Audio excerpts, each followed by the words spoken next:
Starting in just one moment.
Okay.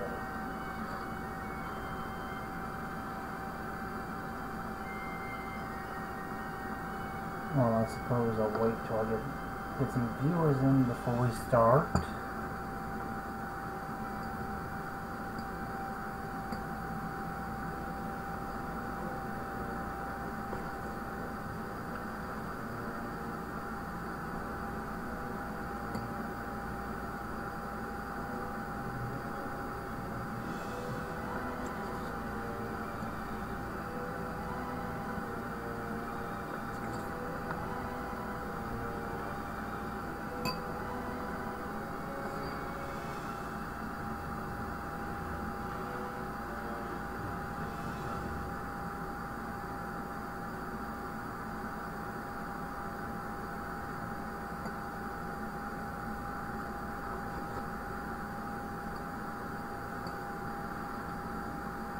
I see 2 viewers have joined us.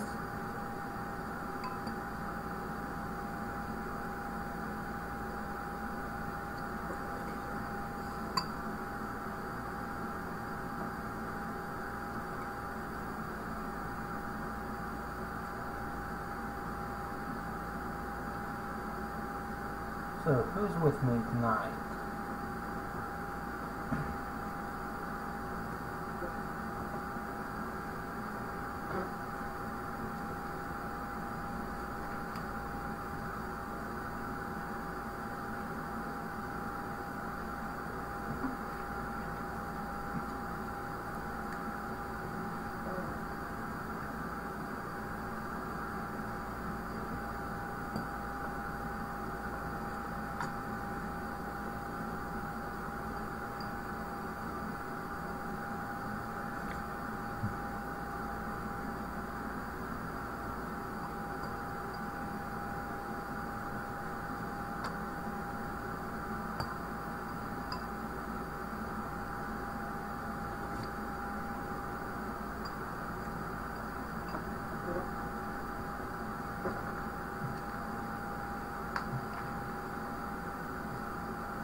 So,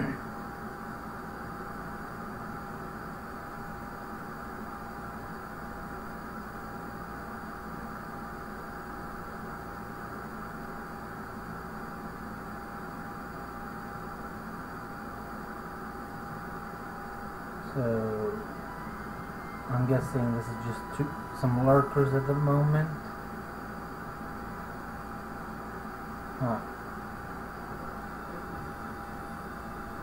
Well, anyway, hello everybody, and welcome to the Book of Unwritten Tales, a adventure game I discovered about a year and a half ago that's really rather fun and interesting.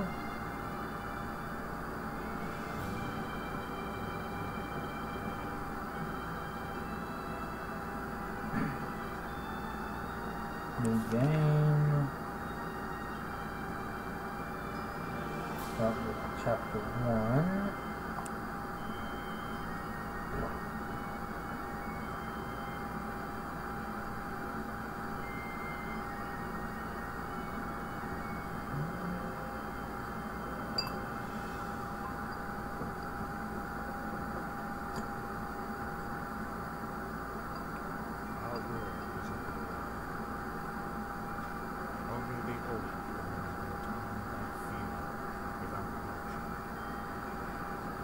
Defeat followed victory.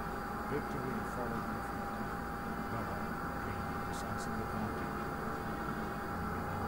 Never hear that? Because even I'm having trouble hearing that. To someone like me, an old archaeologist, to put an end to this madness. And I didn't find the key to ending the war on my expeditions, not deep in some dark dungeon, nor on the peak of a fiery mountain.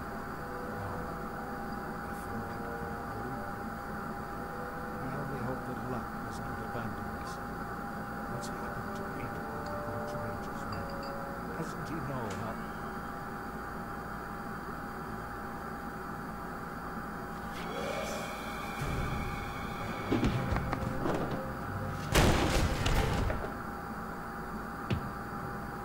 So then, you're MacGuffin, are you?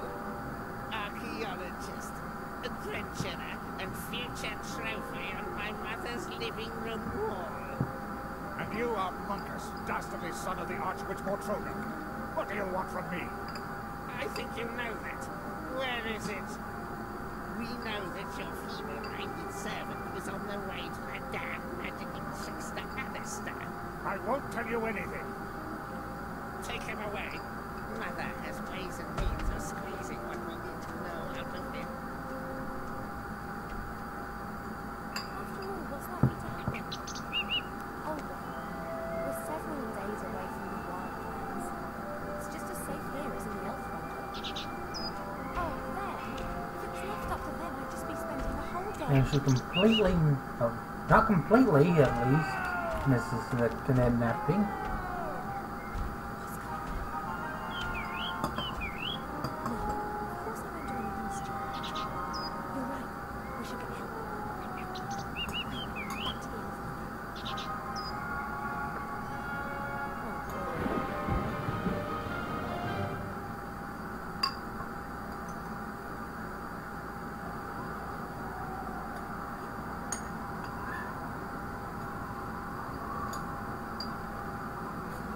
Let's do it.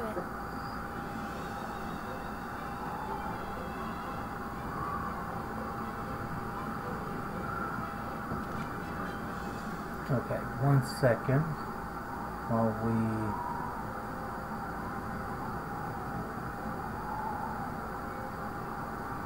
let's turn the volume up just a bit because that's hard to hear.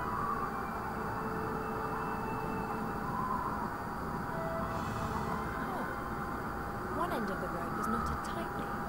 I could use it to swing onto the other side of the leg.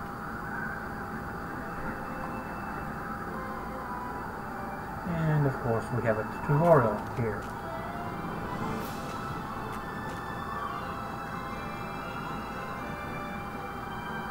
The metal cage is fastened onto the dragon's harness.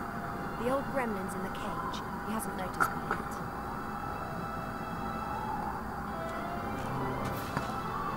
Hey, hello, you there? Who are you?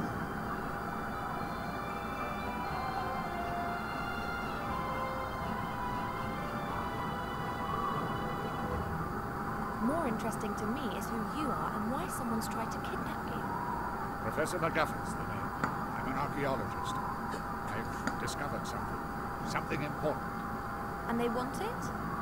Oh, yes. You've no idea how much they want it.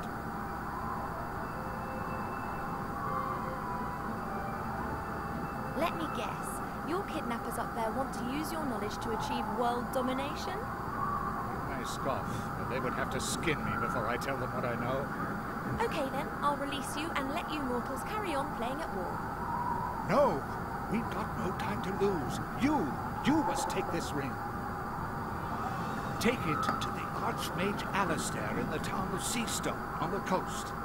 He will send someone to my house. The book that describes where it is hidden is there in my secret cellar. He must get it to safety. And what about you?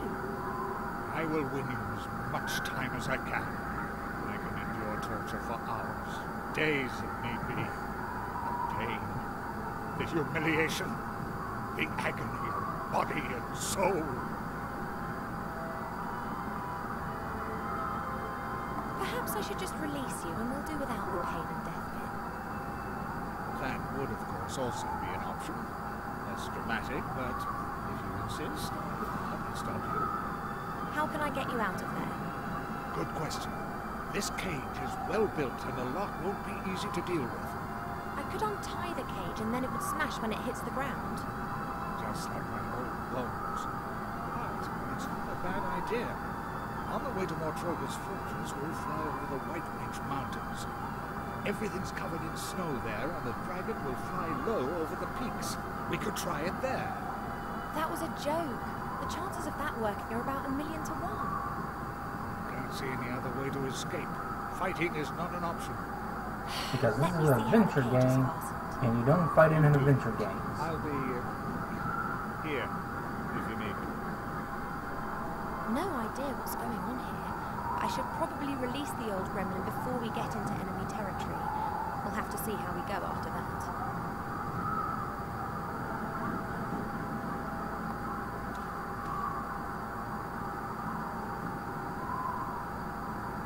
Let's see here. This rope fastens the cage to the dragon. I have to undo it if I want to drop the cage onto the mountains. This is too tight. I won't be able to undo this just using my hands, but if I had a knife or a sword, I could perhaps cut the rope.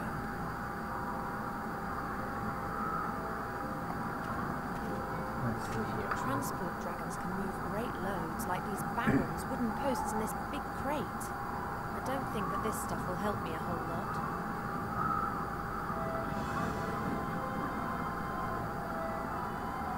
Anything else around here?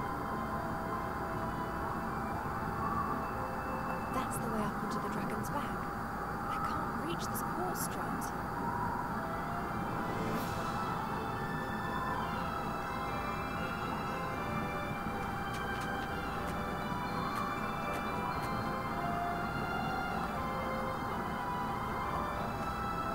That's the way up onto the dragon's back. I can't reach the support strut.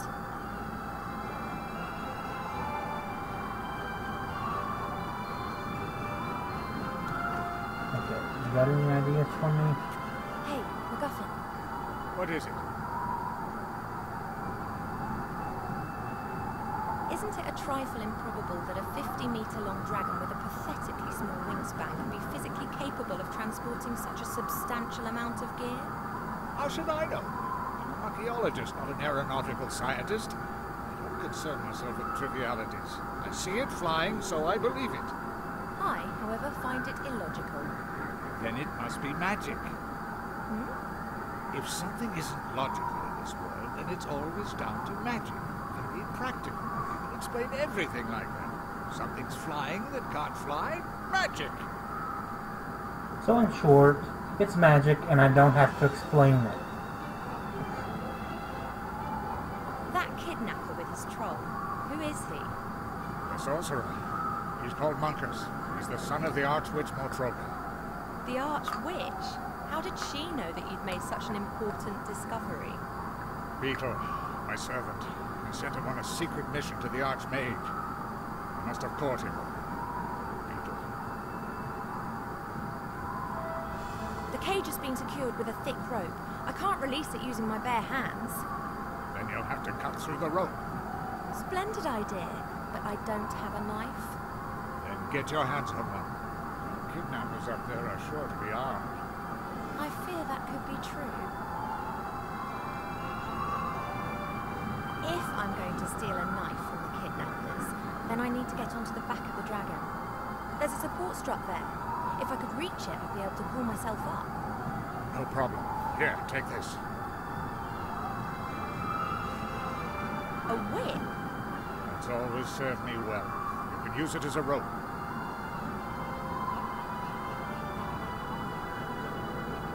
Okay. I'll just carry on then. You wait here. Well,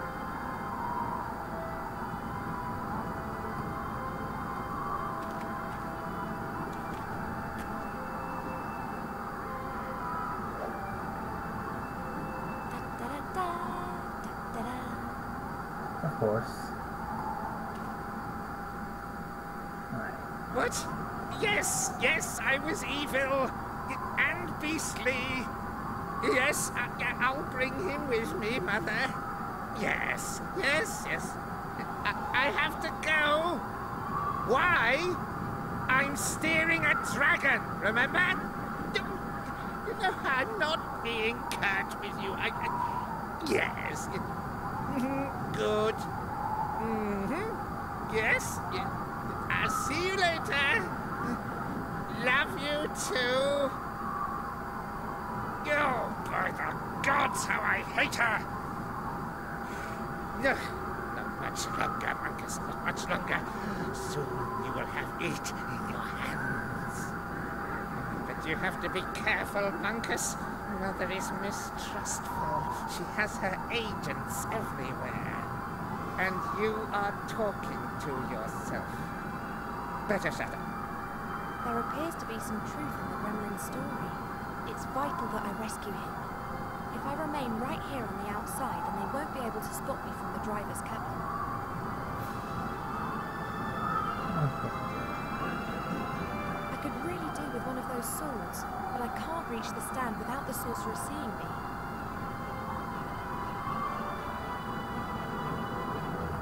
A thin wooden stick with the flag of the Shadow Army. The stick's been tied loosely to the railing. Got it, and the sorcerer hasn't noticed. Okay, anything else around here first? Okay.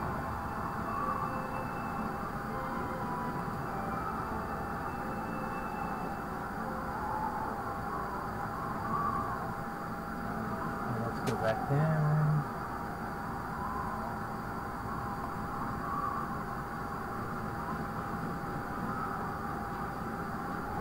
Anything?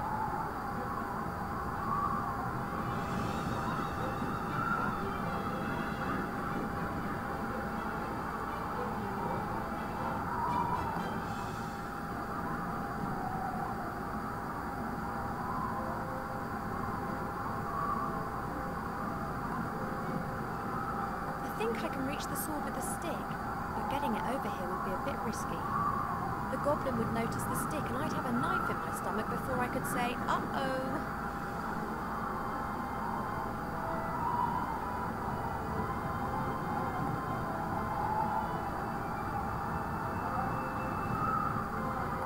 Let's see if MacGuffin has any more advice for us. Hey, MacGuffin. What is it? So what is this discovery of yours then? A great treasure? A weapon? I can't tell you. Too dangerous. Actually, well, I don't have it either. What do you mean? I found a clue. in no book as to where the artifact, where it is hidden. Artifact. It. This is getting more and more cliché. Cliché? The struggle of good against evil is never cliché. You mentioned your secret cellar. Is that where the book's hidden? Pretty risky.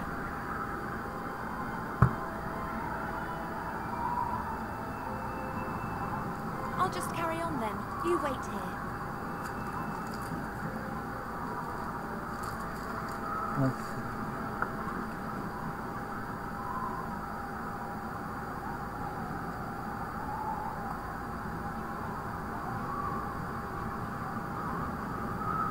Anything down here we can use this with.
Go back up.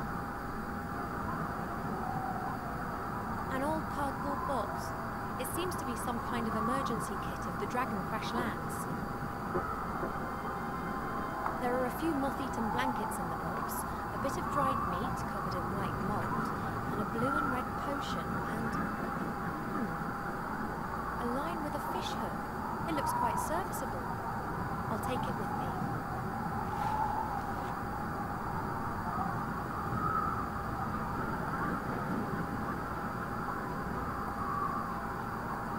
I'll knot the line to the tip of the stick, and hey presto, I've got a fishing rod.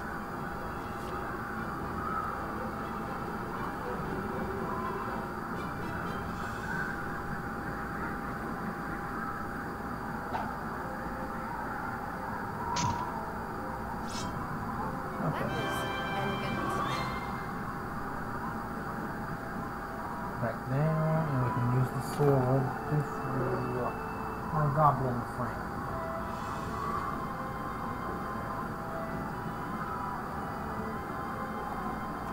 I should warn MacGuffin that we're in business.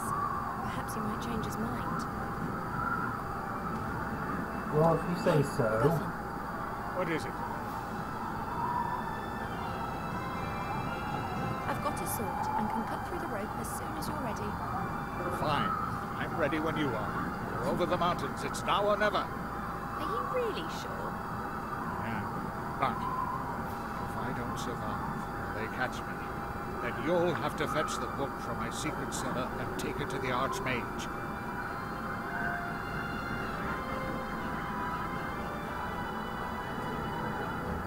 Isn't this a strange coincidence? A young pretty elf walks through the woods unarmed and is suddenly caught up in an adventure. Don't talk. Just cut me free. Okay, cutting you free. The right moment is close. There's the mountain. Good luck, MacGuffin.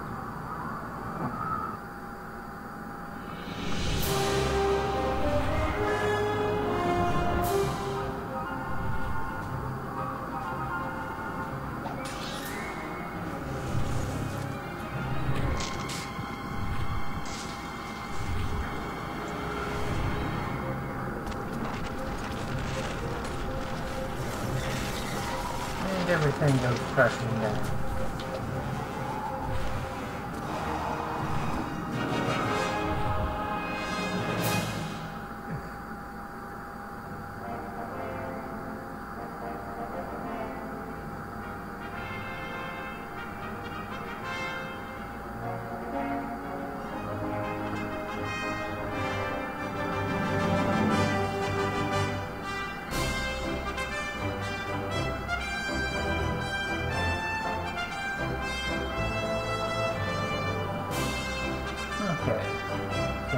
got credits, and we've seen the tone of this game.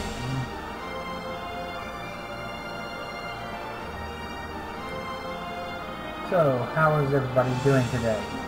Can you all hear me well?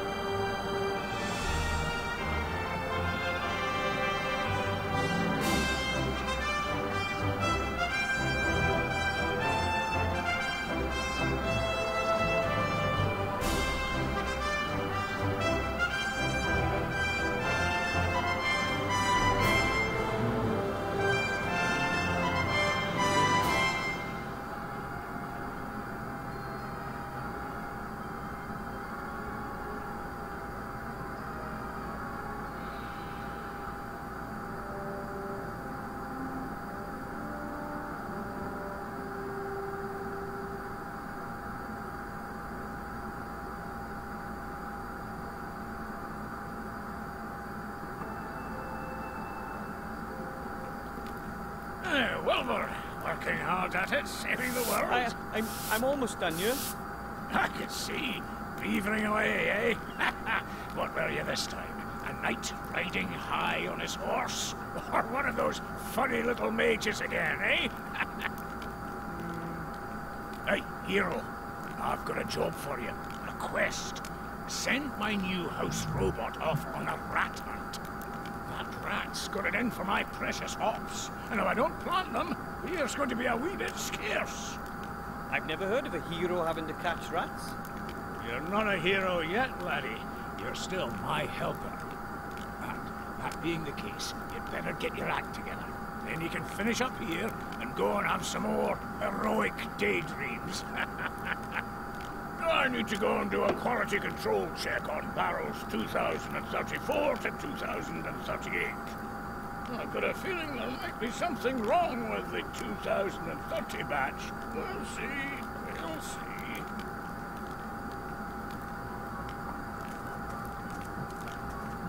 Dwarfs are excellent stonemasons. That fireplace is proof.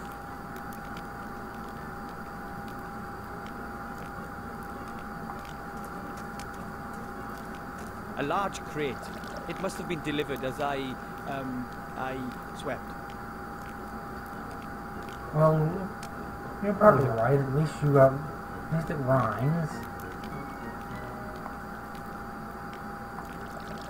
A thieving rat.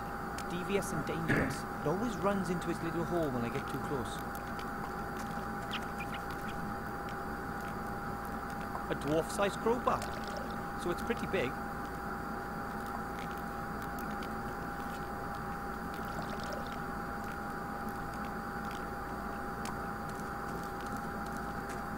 It's a map.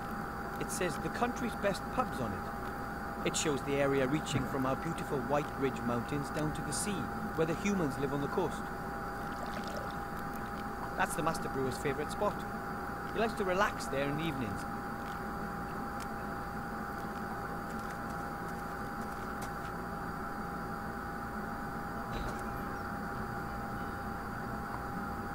The Master Brewer says these kettles are used to make beer.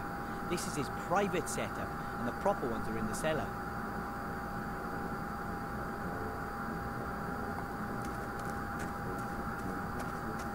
An old, rather dirty cooking pot.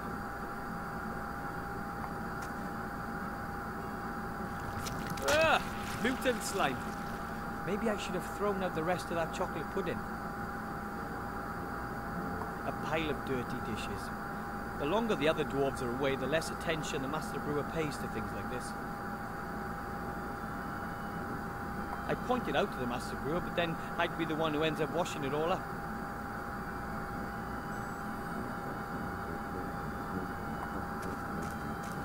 The stove isn't used much, though this morning the Master Brewer heated up a few beer sausages on it. A tin coffee pot. It hasn't been used in ages. And guaranteed not for coffee. The Master Brewer doesn't trust non-alcoholic drinks. The coals in the oven have kept the stove warm.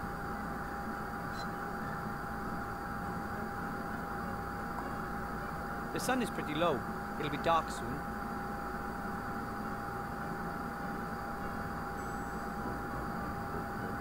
I call it A History of Dwarven Cuisine, the Last 3 Weeks by Wilbur Weathervane. Ugh. Dwarven fast food. I'm not hungry. This pump can be used to pump water up from deep in the mountain, although I wouldn't bet on it still working.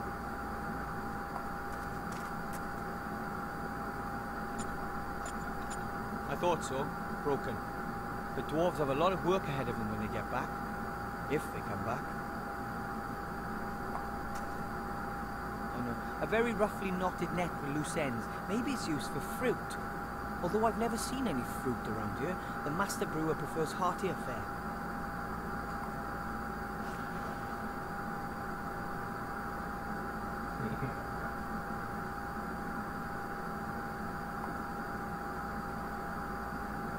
That is the Bastion's emblem. Actually, an entire battalion of dwarves are supposed to be stationed here. Each battalion consists of 7 companies, which in turn consists of 7 platoons. Each platoon consists of 7 squads of 7 dwarves. Dwarves have this thing for the number 7.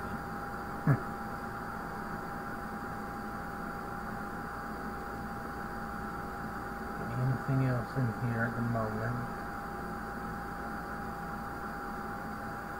Okay, let's return into the main room.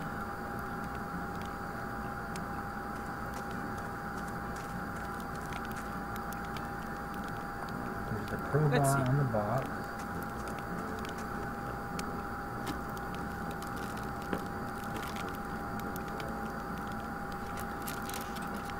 What's that?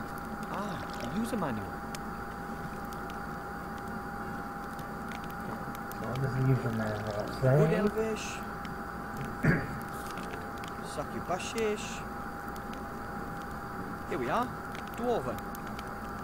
Thank you for purchasing an X100 house robot, the latest in house robot technology. Feed the X100 the remains of your disgusting existence, but absolutely no broccoli or Brussels sprouts. Rats. There. Rat kill. Rats breeding. Rat hunting. Rat hunting.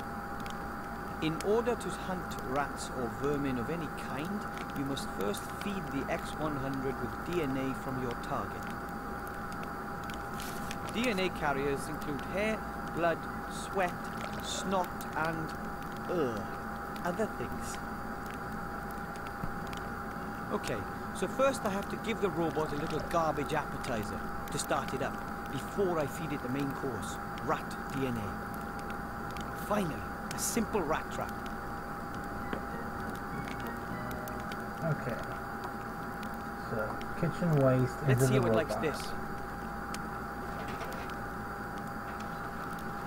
Aha! It works.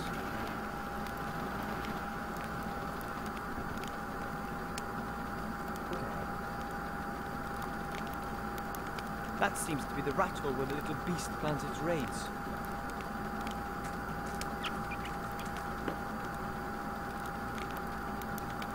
The rat has chewed through the wood. There's some fur hanging from a splinter. Ooh, I'll take that. Okay. There's the rat fur. And now the fur. A source of rat DNA.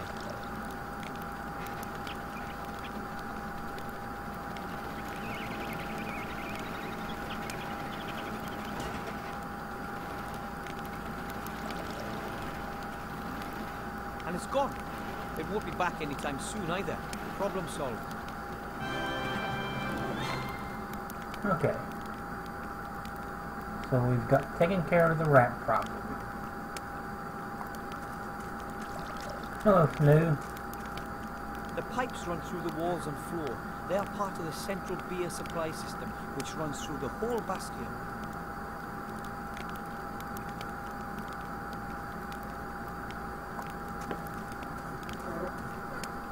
Hello, Master Brewer, sir.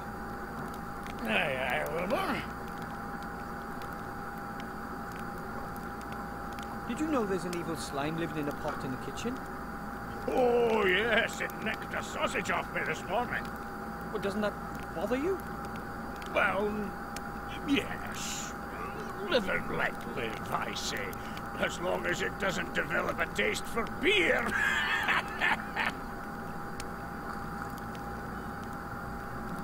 Is everything okay with the beer? That's not so easy to say. It's complicated with beer. You initially think, that tastes good.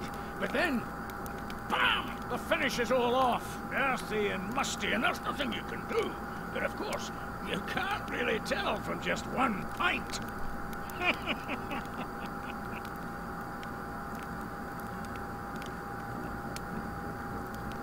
Where are the other dwarves anyway? All away fighting, you know that. There's been nobody here except me for years. I'm keeping the whole place ticking over. If you weren't here, lad, I'd probably have pegged it from loneliness long ago. Oh, you haven't missed too much.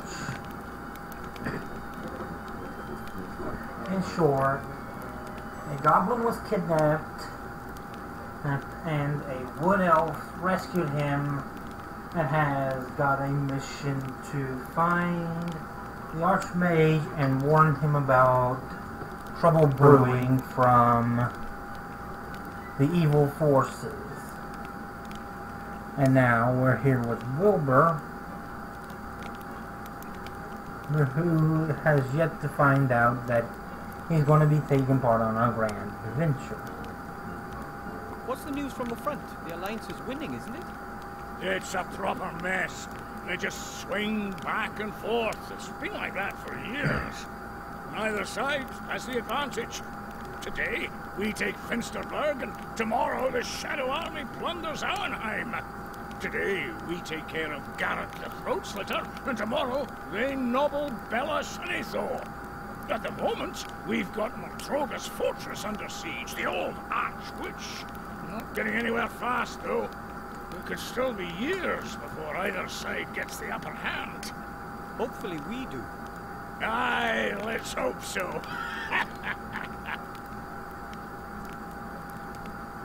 Do you miss the other dwarves a lot? Aye, there's not much going on here now, that's for sure. In the old days, it was packed and rowdy every night. Stone Chomper and Bolin the Bear, Peppo and Talon, he could beat anyone at finger wrestling. And then, of course, there was Willant, our leader with his golden tankard. Now I've only got you here. You're not exactly a partier. Maybe the other dwarves will come back soon. Aye, and then they'll tell their tales of adventure, the times they've had and what they've been through. And me, I can only listen on. I'd like to hear their stories, seeing as though I'm not with them myself. The rat's gone. I saw. It's amazing what you little gnomes can puzzle out, eh? The rat's lost his appetite for my hops at any rate. He won't be coming back for a while. Can I call it a day now? Of course you can. Safe home, my lad. See you tomorrow. Bye. See you later, lad.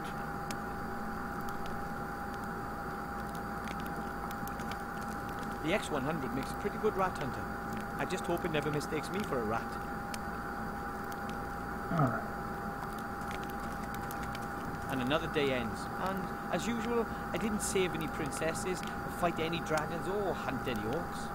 I chased a rat off, and I didn't even do it myself.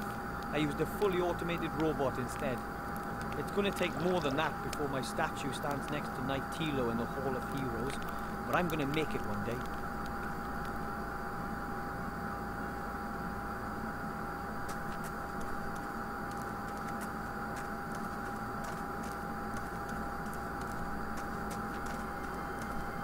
And here comes MacGuffin now.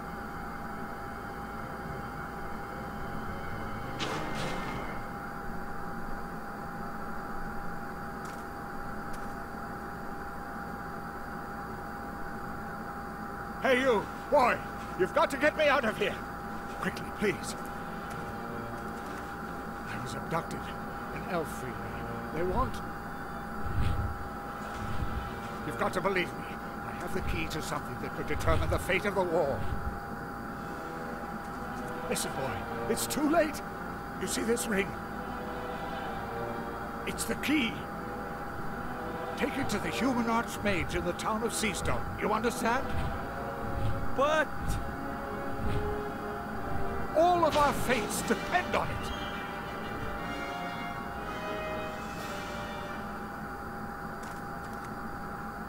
And he's gone again. But we got the one ring. Oh, dude, nobody's gonna believe this. There's no way I'll make it down to the human town by the sea on my own. I need help. I should ask the Master Brewer for help. Or Grandad. He fought for the Alliance.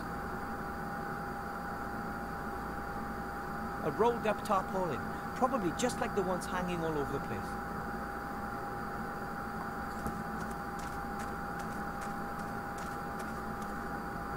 Probably the statue of some famous dwarven leader. I don't know much about their history.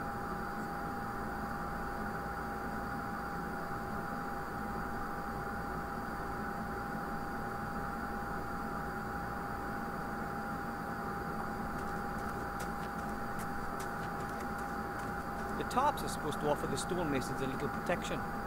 They have to be pretty tough if they're out there in all kinds of weather. I'm not climbing up there, it's all iced up. I'd probably end up breaking my neck. Okay. Let's Master head back Brewer, in. sir! Hello? Master Brewer, sir! Where are you? He's asleep. Didn't take him long to pass out. Master Brewer, sir! Master Brewer! What? Oh. What? We have to tell the other dwarves. There was this gremlin in a cage and he gave me this ring and... What kind of ring, then? This ring! It's a very important ring. The gremlin said all our fates...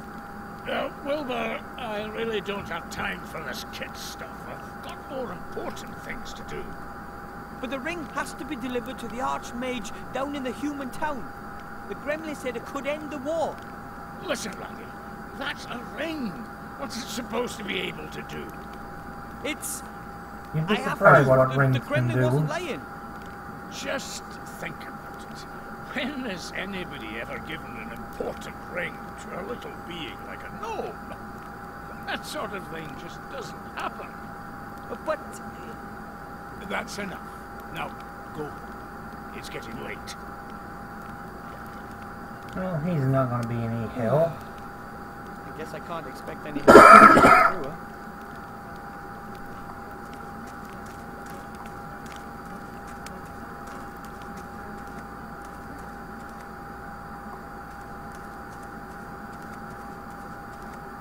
That's the entrance to my family's gnome hole. We've been living here for generations.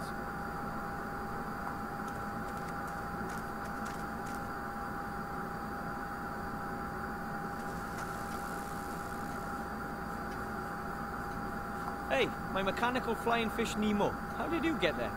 One of the few technical devices I ever built. So we found Actually, my Nemo. father and my sister, really, but I did watch.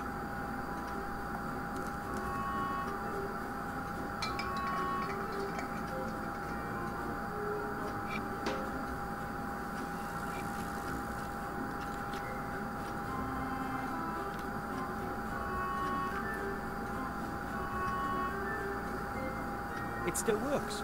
A solid example of gnome technology, if I do say so myself. Oh, I can't reach that. A chair.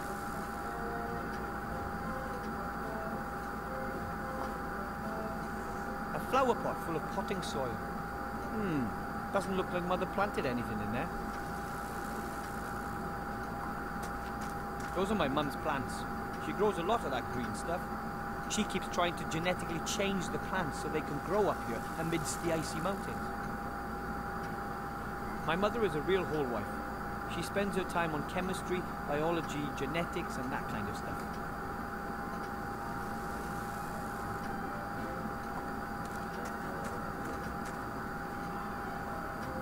That's my family.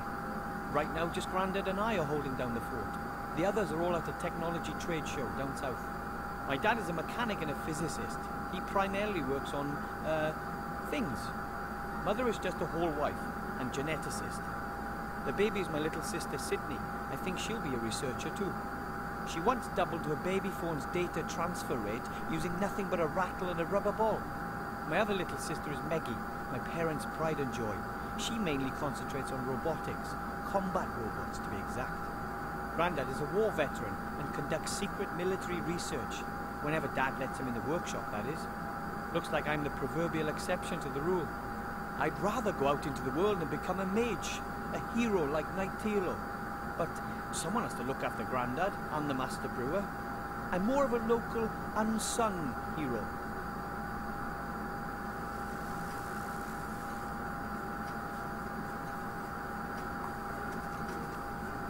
That door is part of Dad's living space optimization unit. Behind it is sort of a car park for rooms. How would you know what a car park is? Those are the controls for our living space optimization unit. My father invented them.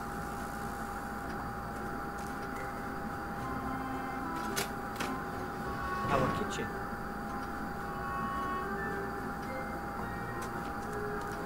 Master Merlin's antibacterial kitchen cleaner. The dirt disappears like magic. If only I could cast spells like Merlin, or any other household cleaner for that matter.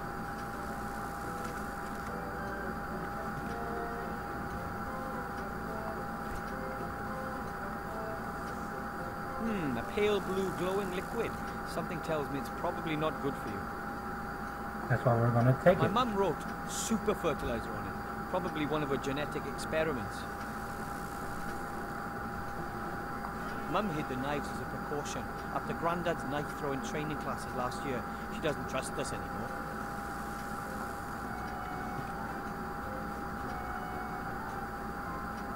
Anything else in here?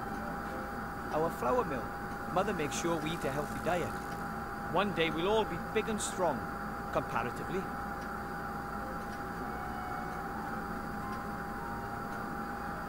Okay.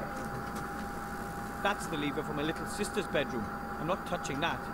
She builds combat robots, and she kind of hinted that she knows how to protect her privacy.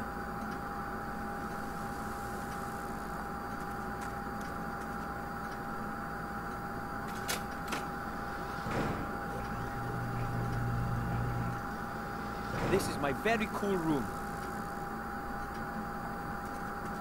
My old gnome scout rucksack. Pretty tough, that, but somehow I always had the feeling it could have been a little larger.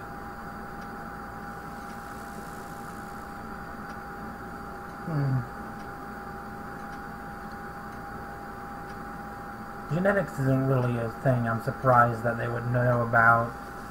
Gnomes have always been the scientific-minded race in fantasy culture, so of course they know about genetics and all of that. I wonder if putting small bags and pouches in it would increase the rucksack's capacity. My old tennis racket, although I was never very good. Catgut is missing. What did I use that for?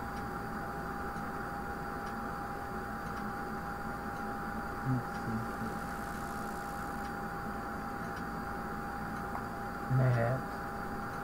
I'll just Tennis knock the loose racket. ends around the frame. Done. Wouldn't want to play tennis with it, but it does make a fine scoop net. Scoop net with Nemo.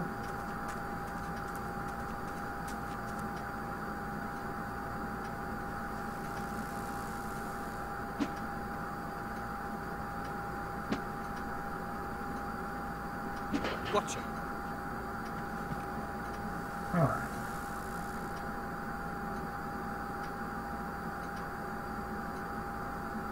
That's the lever for my parents' bedroom. I can't use it until they get back.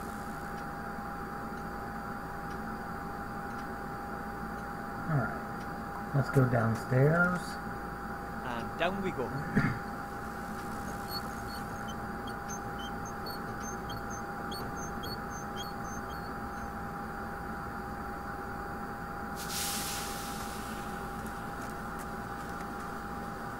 Hold! Who's there? Hi, Grandad. It's me. I doubt it. What's the password?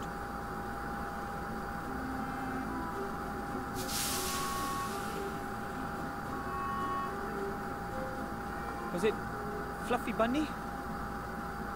you wish? Die, maggot! It's important, Grandad. So is the password. We are at war, damn it. War suffereth no carelessness. So, the password. Nuclear first strike, sir. Correct. What do you want? A gremlin gave me this ring. He said it's very important. He said the ring has to be delivered to the Archmage as quickly as possible. Have you checked it for contamination? What? For curses, hexes, poison. What am I talking about? Of course you have. No one would accept a ring from a gremlin and not check it for curses. Dangerous little blighters, those gremlins. You shouldn't feed them after midnight, you know. The gremlin said this ring could decide the course of the entire war. Decide the course of the war? That would be... Where is this gremlin? He's been kidnapped. He barely had time to give me this ring. It should be taken to the Archmage as quickly as possible. The Archmage? Yes. He'd know what to do. This is what we've been waiting for. This is what we've trained for. This is the hour in which a stout youngster becomes an adult. The hour of glory. The hour of fame. Our hour. But what do you mean stout? Does everyone know what they have to do? No. No. Right then, let it be so.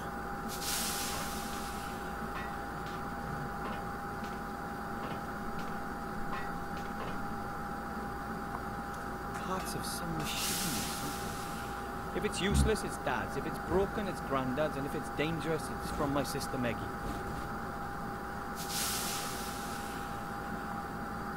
That's Dad's spare toolbox. Well, he took his everyday tools, his travel tools, and his finest tools with him. Let's see. What have we here? Wrench, pliers, auger grease, a minotaur foot, a curse meter. I'll just take the entire box.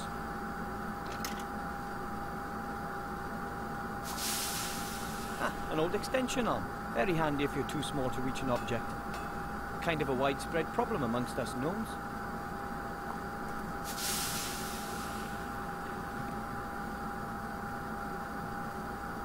That's one of Grandad's great inventions. A ship which travels underwater. It can already sink.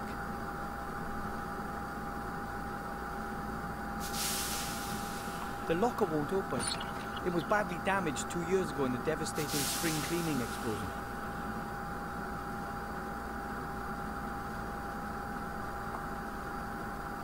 Those are jelly goldfish lamps. As long as you feed them every couple of weeks, they're good for years of light.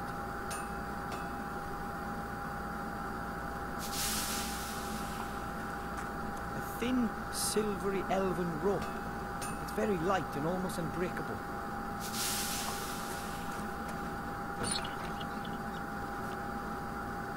So how long do we break it?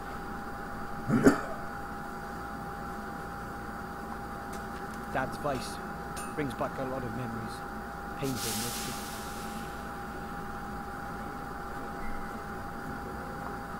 Grandad has this thing about secrecy. I think he's afraid of Shadow Army spies or something. Something my granddad is working on. No idea what it is. And I'm pretty certain I don't want to know either. I like my granddad, but his inventions are usually pretty dangerous. Grandad? Call me Colonel. Just what exactly are we to do now, Colonel Grandad? We've just discussed that. You get the equipment, I'll sort out the means of transport. Equipment for what? For what?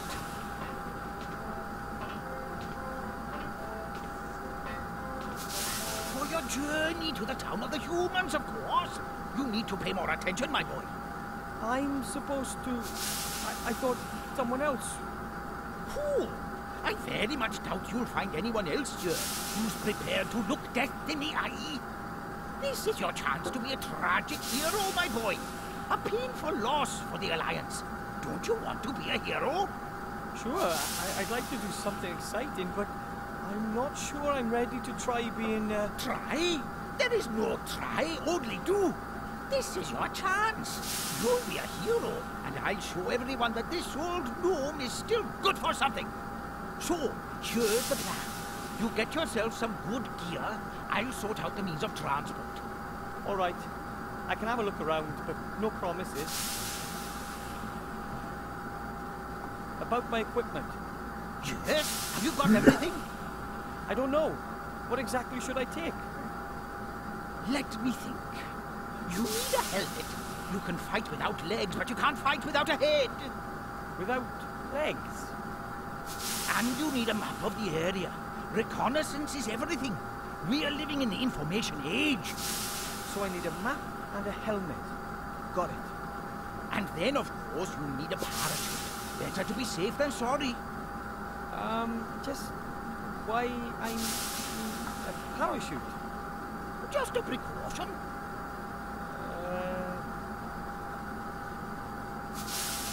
This ring, do you really think it could end the war?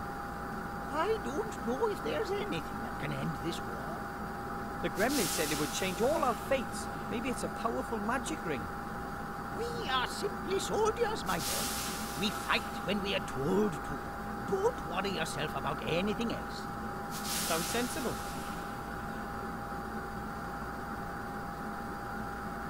Do you know the Archmage? Have you ever met him? I've never met him. After all, he's a great leader, and I'm just a simple, highly decorated gnome colonel. But I've heard lots about him. He's a powerful mage, of course. He's an advisor to the king, and he's our most powerful alchemist and chief of the Secret Service. He lives in a tower down by the sea in Seastone. Of course, being the important man he is, he's always away on business. I hope he's there. I always wanted to meet a real mage. If he's not there, you'll have to wait for him or go and look for him. You must only give the ring to the Archmage in person, you hear me? No one else. Give me your word of honor. If the ring really is important, then it shouldn't be our fault if it lands in the wrong hands. Okay. I swear I'll give it to the Archmage personally. I'm supposed to travel to a human town in your machine, right? Absolutely, it's the quickest way. And the safest? Absolutely, it's the quickest way. Well, we can't expect any help from the Master Brewer. He doesn't believe the ring is important. I didn't expect much more from that cowardly drunkard. Grandad, he's my boss. Some boss sits in his fortress drinking beer from dawn till dusk, while his comrades are fighting on the front line. I think he misses them. Well, perhaps. But one thing's for sure. We're on our own, soldier. I'll go look for the rest of my gear. You do that. I've got enough to do here. But remember, never look a Medusa in the eye. And never look at anyone on the underground. Right.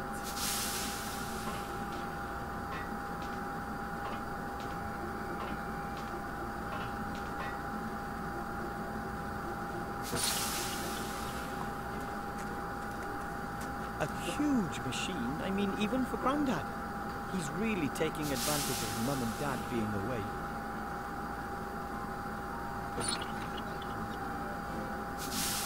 Okay. Guess we go back upstairs now.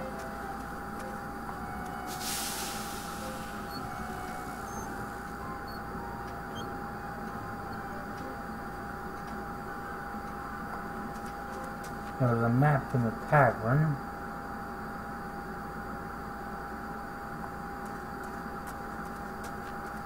Oh, there's a tarp.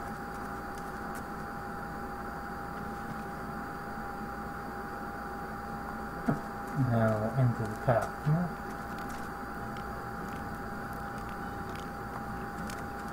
Actually, dwarfs have a thing for beautiful architecture. But when it comes to the beer supply, compromises are sometimes made.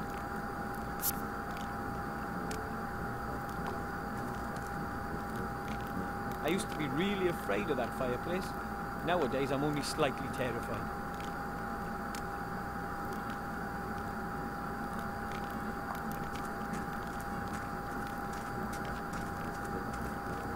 The map shows the area between here and the human town of Seastone.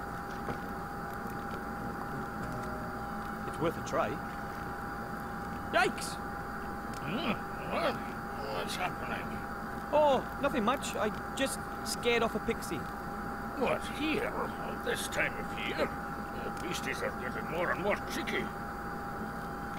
Phew, that was close. I can't get to the map as long as he's sleeping there. I'll have to distract him somehow. Beards are important to dwarves. The longer the beard, the more respect the dwarf gets.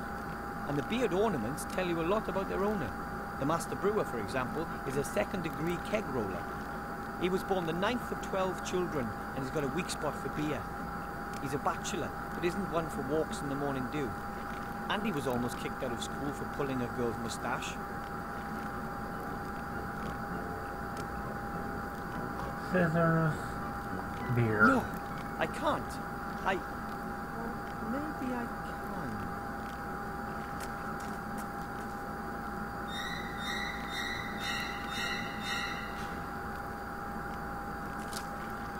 I'm gonna burn in hell for this, guaranteed.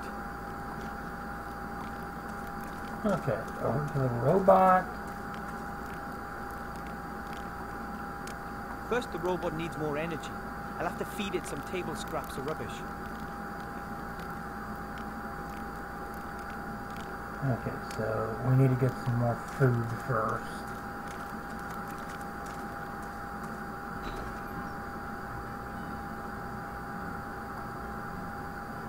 The rubbish bin is almost overflowing. Presumably it's my job to empty it, but oh well.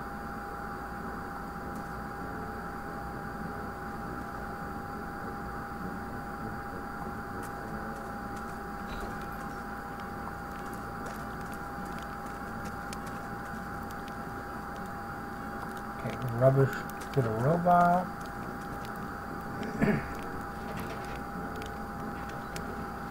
The robot gets its energy from rubbish. That's got the power supply sorted out then. Okay, now to give him his target. I wonder if that would work. At least it would distract the Master Brewer a bit.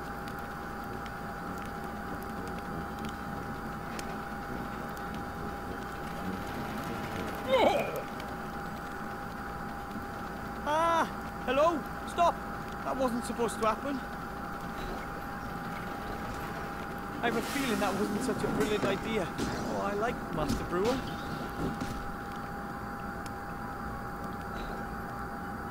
That was amazing. The eternal struggle of dwarf against machine. And I won!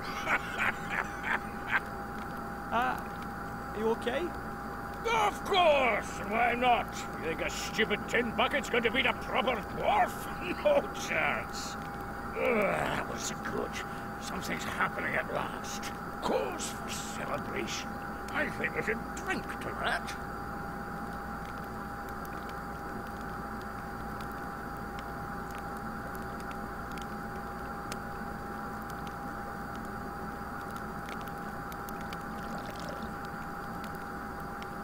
To be honest, I'm not going to put my hand in there without a very good reason. Who knows what the rat has hidden there? Maybe rotten food, or already digested food, or even more rats.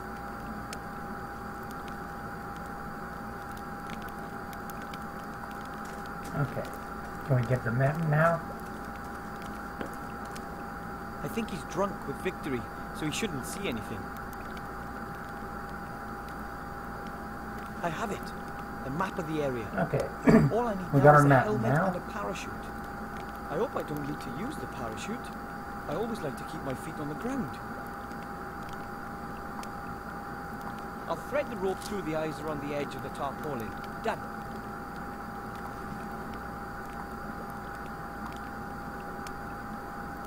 Let's see. If I pull the rope through the eyes on the rucksack, yes, that should work. There we go. A parachute. Okay, So that's 2 of the 3 pieces of gear already.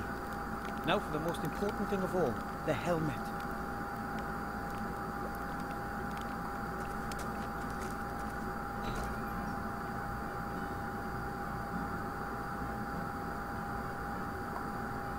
The The master brewer says it's very easy to brew beer. Still, he did go to school for years to learn how.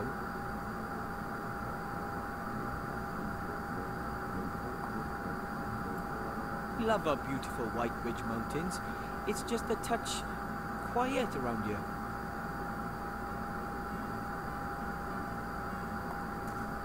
The stove is still a little warm. You couldn't cook anything on it, but you could eat something up.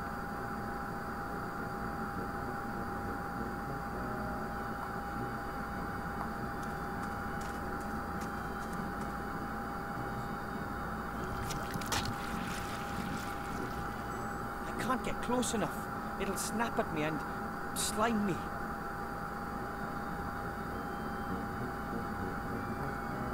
A perfect fit. Now we can make long-reaching attacks on bacteria.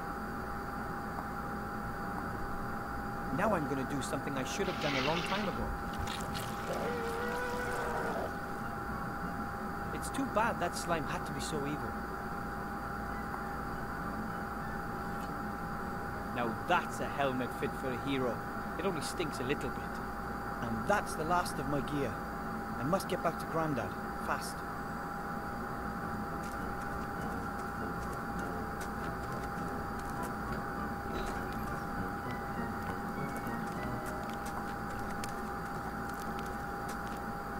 Hello, Master Brewer, sir. Aye, aye, Wilbur. When the robot started in on you, I never thought you'd beat it. It was an epic scrap, lad, an epic scrap. Morph against machine, nature against technology, mind over matter. Mind? How did you destroy it? I hit him as hard as I could with heavy objects until sparks started leaping out of them. Oh, a shrewd tactic. Too right. He did land a couple on me. Look what he did to my beard. Oh, yes. I was so tanked up with ale and adrenaline I didn't even notice. At least he doesn't suspect me. I talked to my granddad. He thinks the ring is important too. He wants to help me get to the human town. Yeah? Well, of course he wants to do that. Listen to me, laddie. Nothing against your grandpa. But don't you think he's a few gills short of a pint? My granddad is a great soldier and inventor. Of course he is. Of course he is. But, how should I put it? He's maybe had one crash landing too many.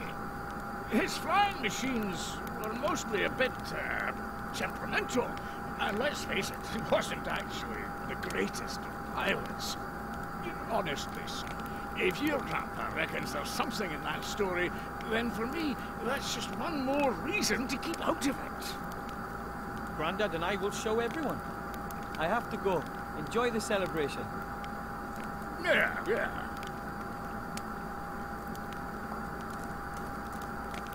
Alright.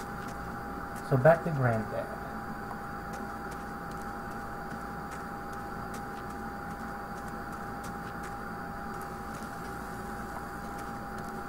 And down we go.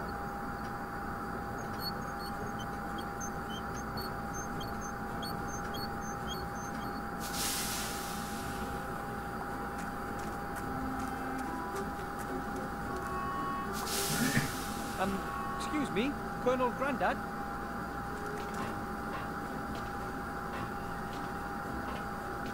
Yes, report back. I have the pot, helmet. Excellent, soldier. The helmet will protect you from physical attacks. You can even sit on it and use it as a saucepan. Ooh, how practical. Let me see your helmet. It's not all that great, I know, but... What? It's a good helmet, and it's going to protect a good soldier. That is, of course, as long as the enemy doesn't attack with dragons, or has wizards in its ranks, or magical swords, and doesn't go for your head. Maybe I should look for some armor with magic. Poppycock! That helmet will do. I got a map. Excellent. My commanding officer always said good maps are half the battle. Of course, you won't be needing it if everything goes well.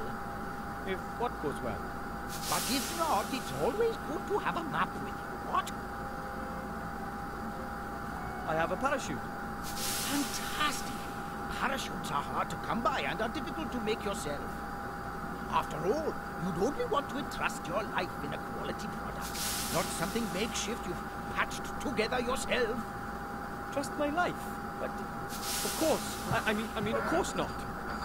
So, that's the last of my gear.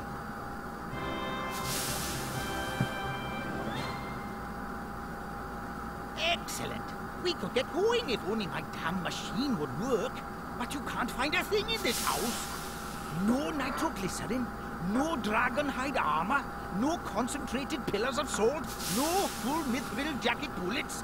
Nothing. What do you need all that for? For what? It's a war! But we just want to deliver the ring to the Archmage. Don't you think a sled... What? I need a nitroglycerin substitute. Something highly explosive. The only thing that comes to mind is good old dwarven ale. Dwarven ale? Devilish stuff. We reduced complete countries to ash and rubble with it. We loved the smell of dwarven ale in the morning. Okay, I'll get you some dwarven ale. Anything else? Good. I need a cog.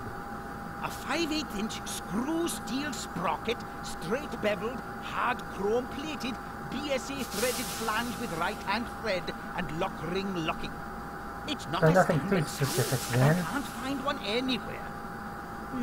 A 5/8-inch screw steel sprocket, straight beveled, hard chrome plated, BSA threaded flange with right-hand thread and locking lock ring. Sounds familiar. Come back when you've got the stuff. I'll sort out the rest.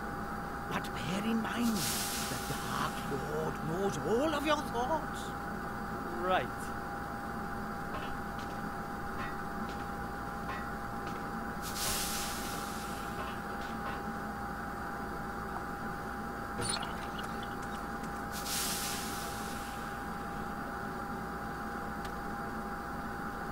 It's stuck. Poor thing. The flying fish is immobilized. Somehow I have to open it to get the cog.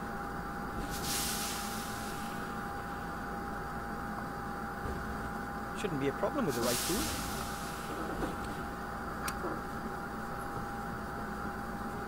There you are. A 5/8-inch screw steel sprocket, straight beveled, hard chrome plated, BSA threaded flange with right hand thread and lock ring locking.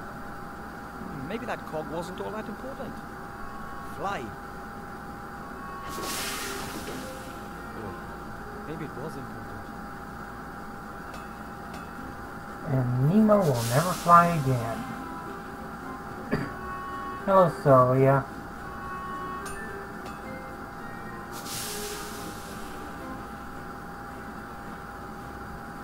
Okay. Now let's try and figure out how we get the ale.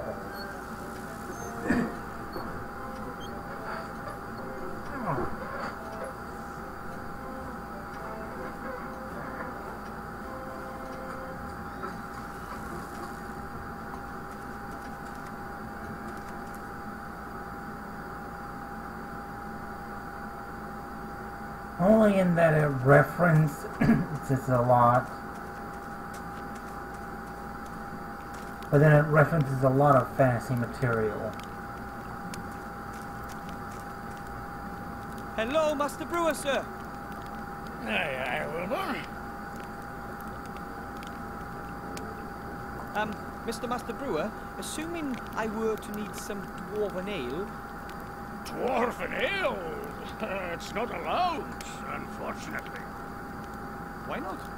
Have you heard about the explosion on Mount Winterpeak? The volcanic eruption?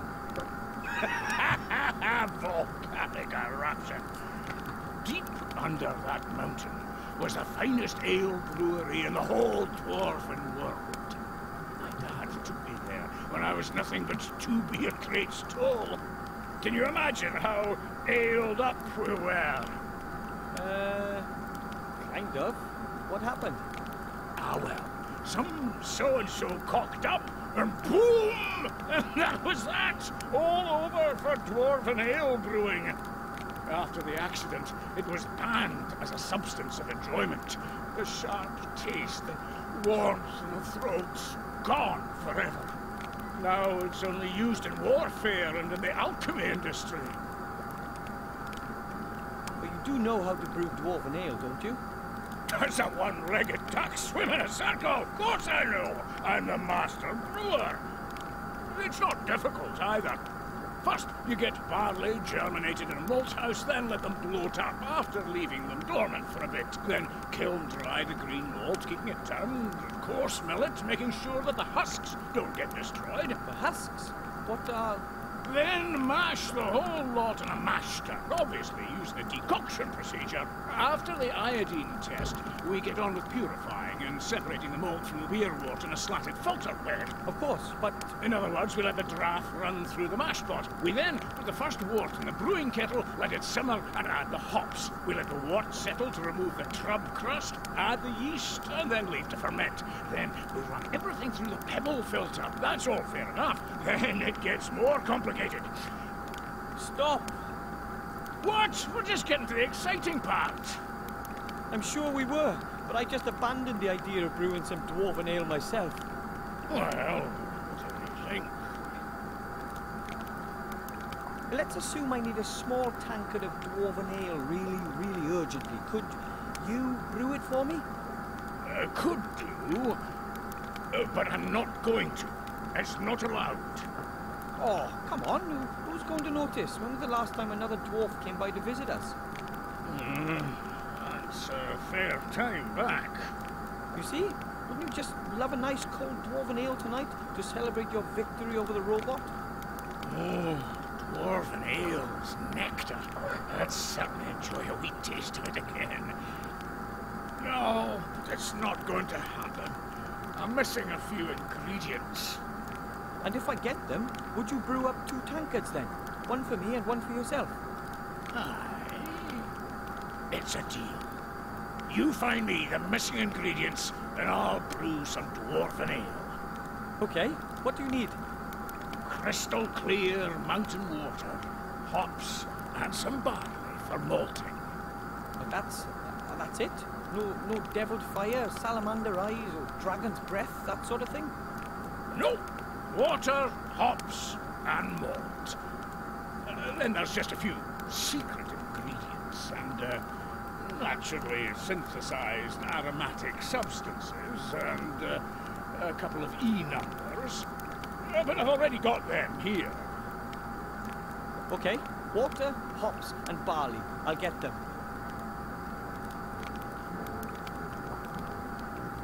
Do you have any idea where I can get the hops? Oh, I'm sorry, but that thieving rat took the best part of 5 sacks. I've not enough left.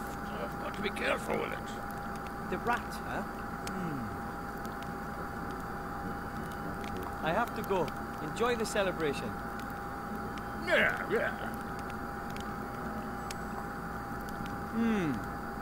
If the rat has stolen that many hops, it might still have something stored in there. There's something in there. Something round. Hopefully it's not a giant rat dropping. It's a single hop. This is probably all that's left of the stock of hops.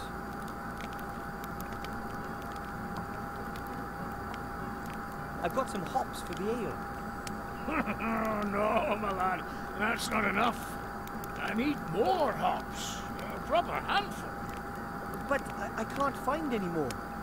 Oh, well, that's it as far as the dwarven ale's concerned. But you can plant the hops. You'll have enough next year.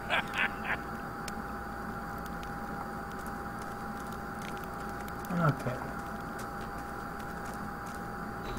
Let's see here.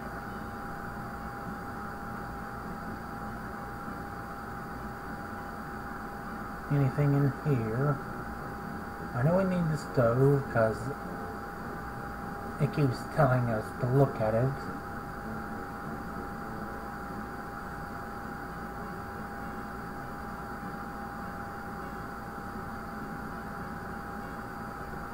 But there doesn't seem to be anything else in here at the moment. Okay.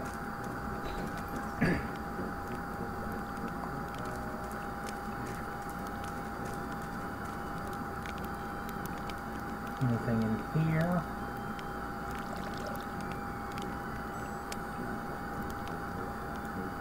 Doesn't look like it. Okay, so outside.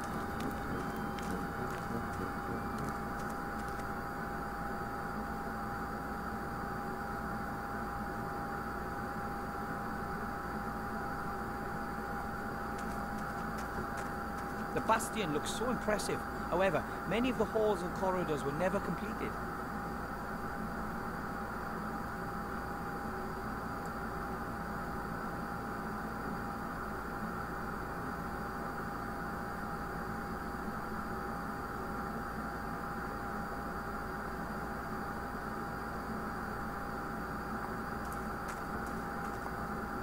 Of course, it's pretty cold all year round up here in the mountains. But this year, winter came particularly early.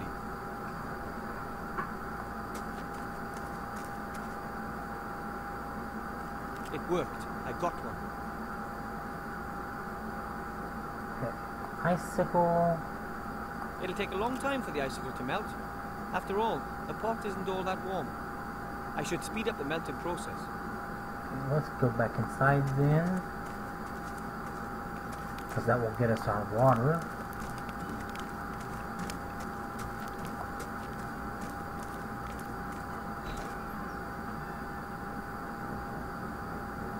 And yes, the music in this game is nice and appropriate in its classicalness.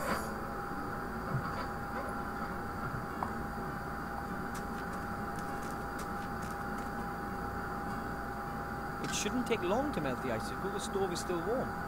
The icicle is gone. All that's left is crystal clear water. Okay. Got our water. Now back to our gnome home to deal with the rest.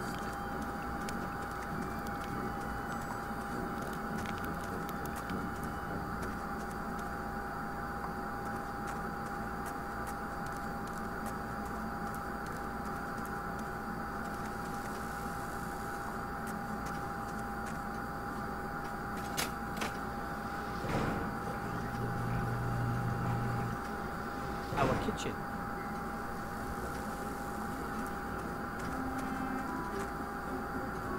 There's still some grain in the funnel. Barley, I think.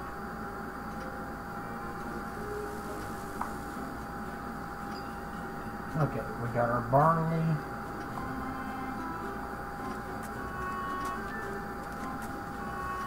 Okay, I'll plant the hop in the soil. And we have got the super fertilizer from earlier. Let's see what happens. I really can't imagine this stuff. Wow. Good fertilizer, that. Okay. Wow! A huge hop plant with tons of cones. I've picked about 10 cones. That should be enough for the dwarven ale. Okay. So we got our barley and we got the hops now. Back to the master brewer.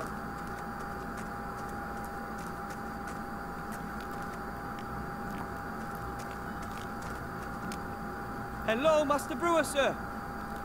Aye, aye, Wilbur.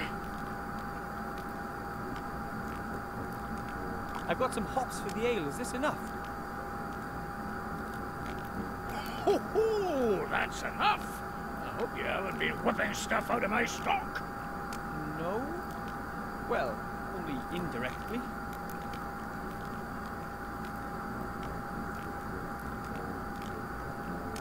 I have a pot of crystal clear water for the dwarven ale. Show me. That water's very good. We can use this. Here's some barley from my mum's kitchen. Can it be used for brewing? It's not the best, but it'll have to do. And that means I've got all I need to brew the lovely dwarven ale. Right, it's all go now then.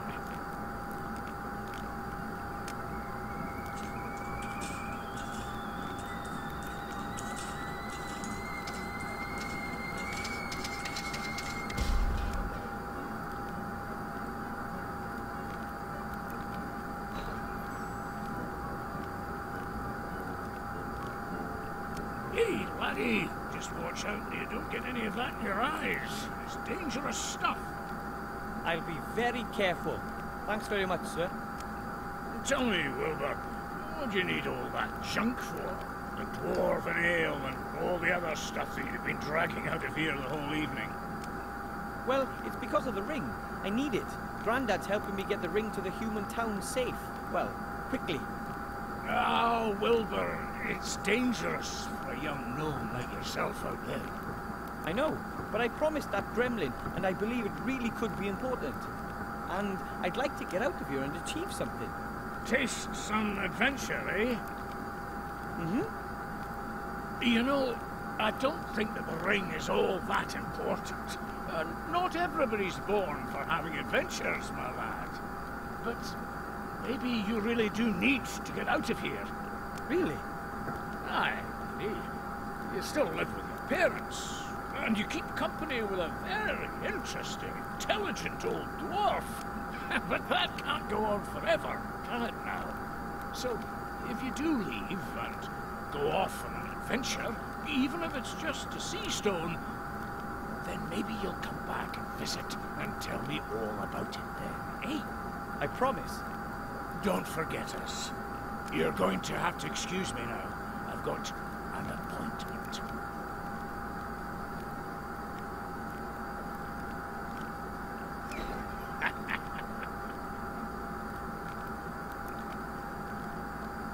And let's go see what's in here now. Oh. He's gone and disappeared on this.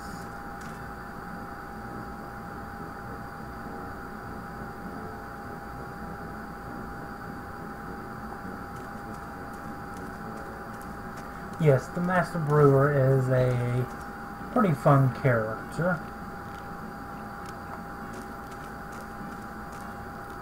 That's all there is.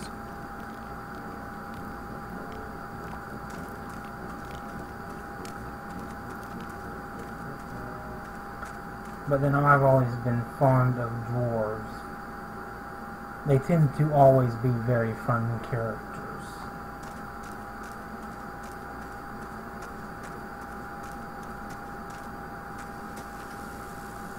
So down we go. And down we go.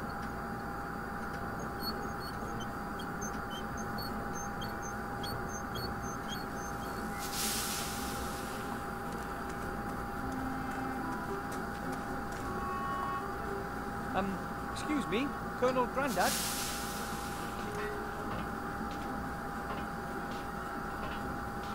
Yes, report back. Here's the dwarven ale, Grandad. Oh, my goodness, we must be careful with this. That means we're only missing the cog. Dismissed! Here's the cog, Grandad.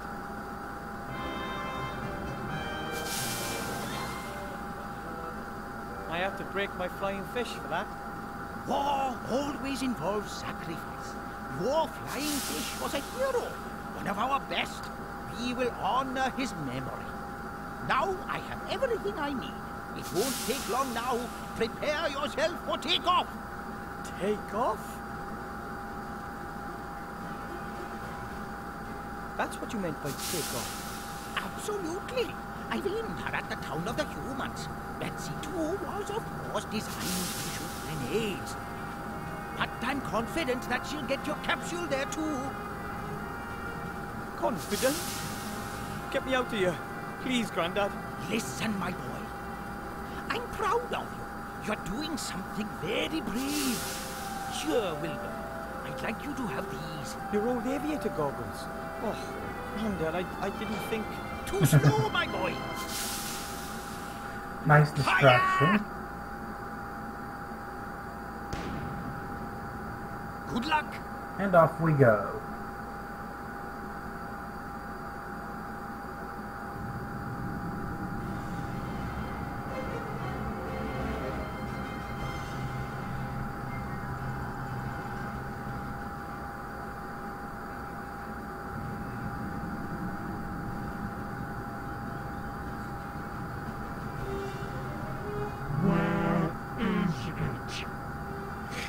He still hasn't told us, Mother. else knows about it. The Archmage won't know about it yet. We were able to intercept the servant, as you know.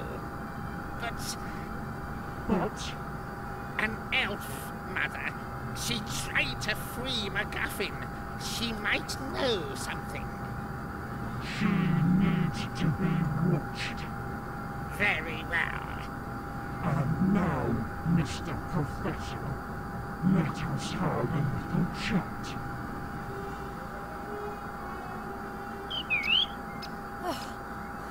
Oh well, no problem. I am an elf, and I'm fit. What now? I'll get the book out of MacGuffin's secret cellar and take it to the Archmage. No, they were all gone when I got there. They collected the cage and were off. Now it's up to us to get the book.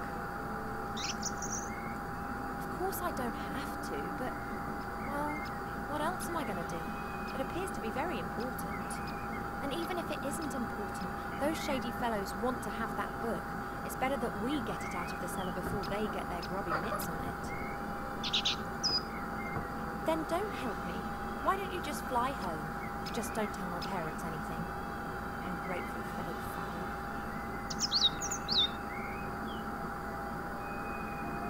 fowl. Okay. That was the Archwitch and her son Munkus. They will be our villains for this game.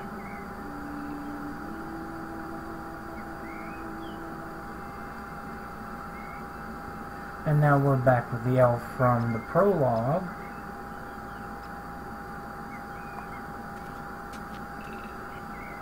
A tatty wonky scarecrow.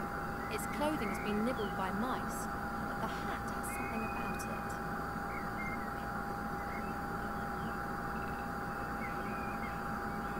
A scarecrow that doesn't even scare Cheap Cheap is clearly of no use whatsoever. Do you have any idea which artifact could be so powerful that it could make someone into the ruler of the world? No, that's been lost to the depths of the ocean. No, that's been thrown back into the same fire that was used to forge it. No, I haven't got a clue. It must be something that no one bargained for. Something that no one has ever looked for. It'll be in the Gremlins book. If only I had it already.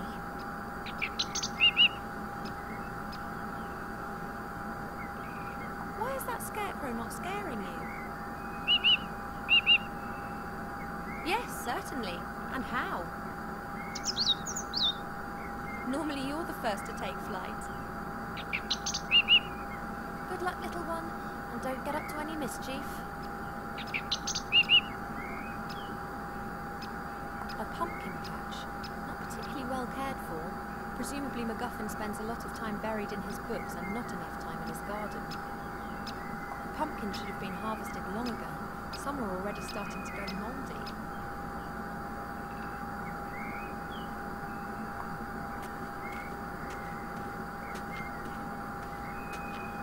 There's a stone in the undergrowth. There's something written on it, but I can't see what it is. That could be a little gravestone. I can't remove the undergrowth with my bare hands. It's very dense and has thorns. Okay, so we gotta find something to remove the undergrowth.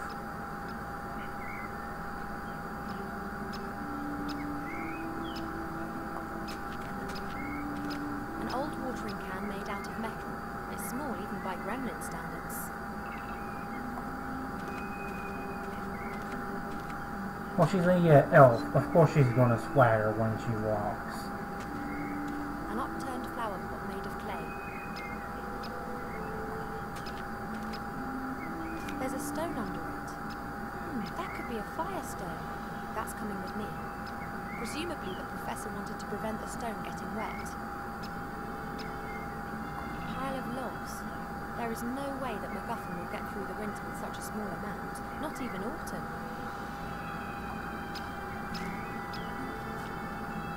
3 should be enough.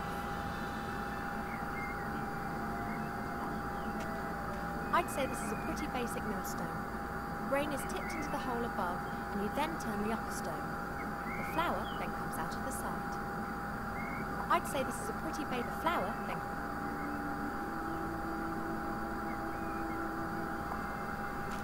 A large brick fireplace. The fire grates on the outside, not inside the house.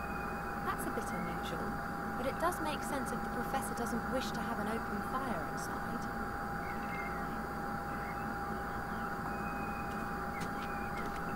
Strange.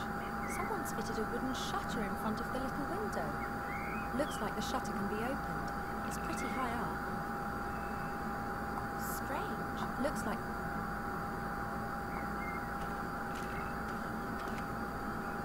The groundwater is only a few meters down in this region.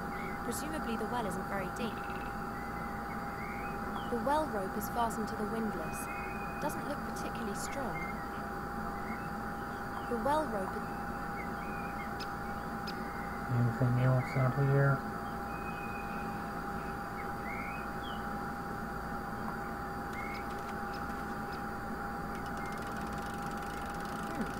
That was suspiciously easy.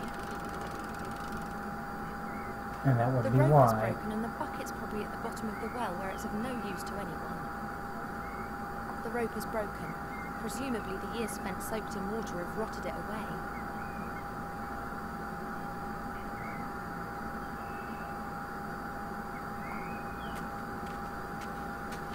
A daring structure, and just like the whole house, pretty wonky. Doesn't look as if it'll last long.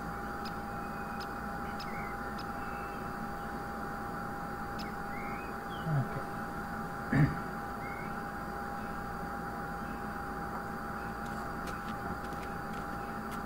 Let's enter the house.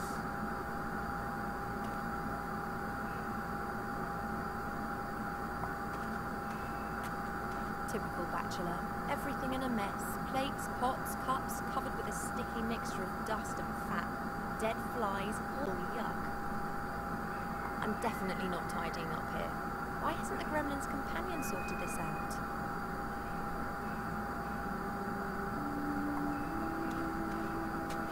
The back of the fireplace.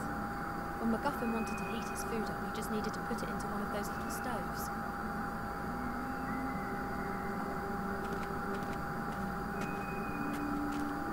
A small old-fashioned shield. The inside is highly polished.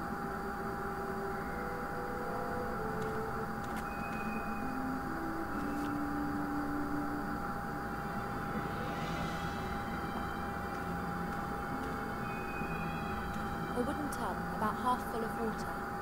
Oh, great. This has the professor's washing floating around in it. White shirts, grey socks, red underpants. Well, I'll still be here when you return from dinner, Sylvia. A wooden tub, about half full of water. Oh, great.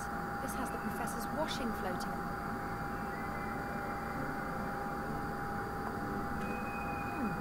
Would appear to be a mirror frame.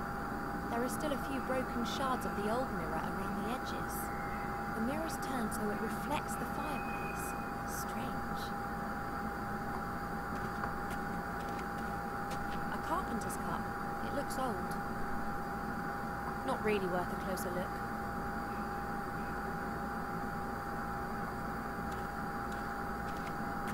Looks like the base for a statue.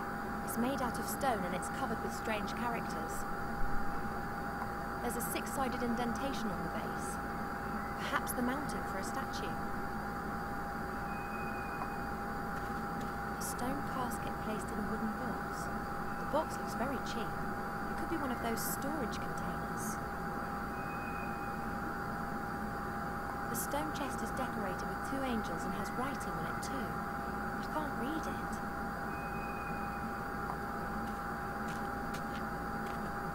What's likely to happen, eh? Sound. Is it me? Or has it just got much warmer in here? The chest is filled to the brim with fine sand. I haven't got a clue what else might be in there.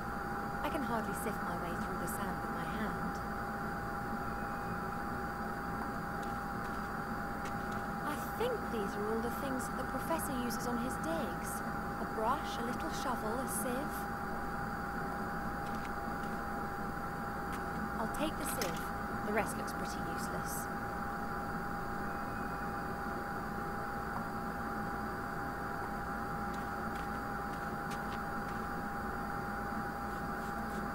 There is something in there. A little brass key.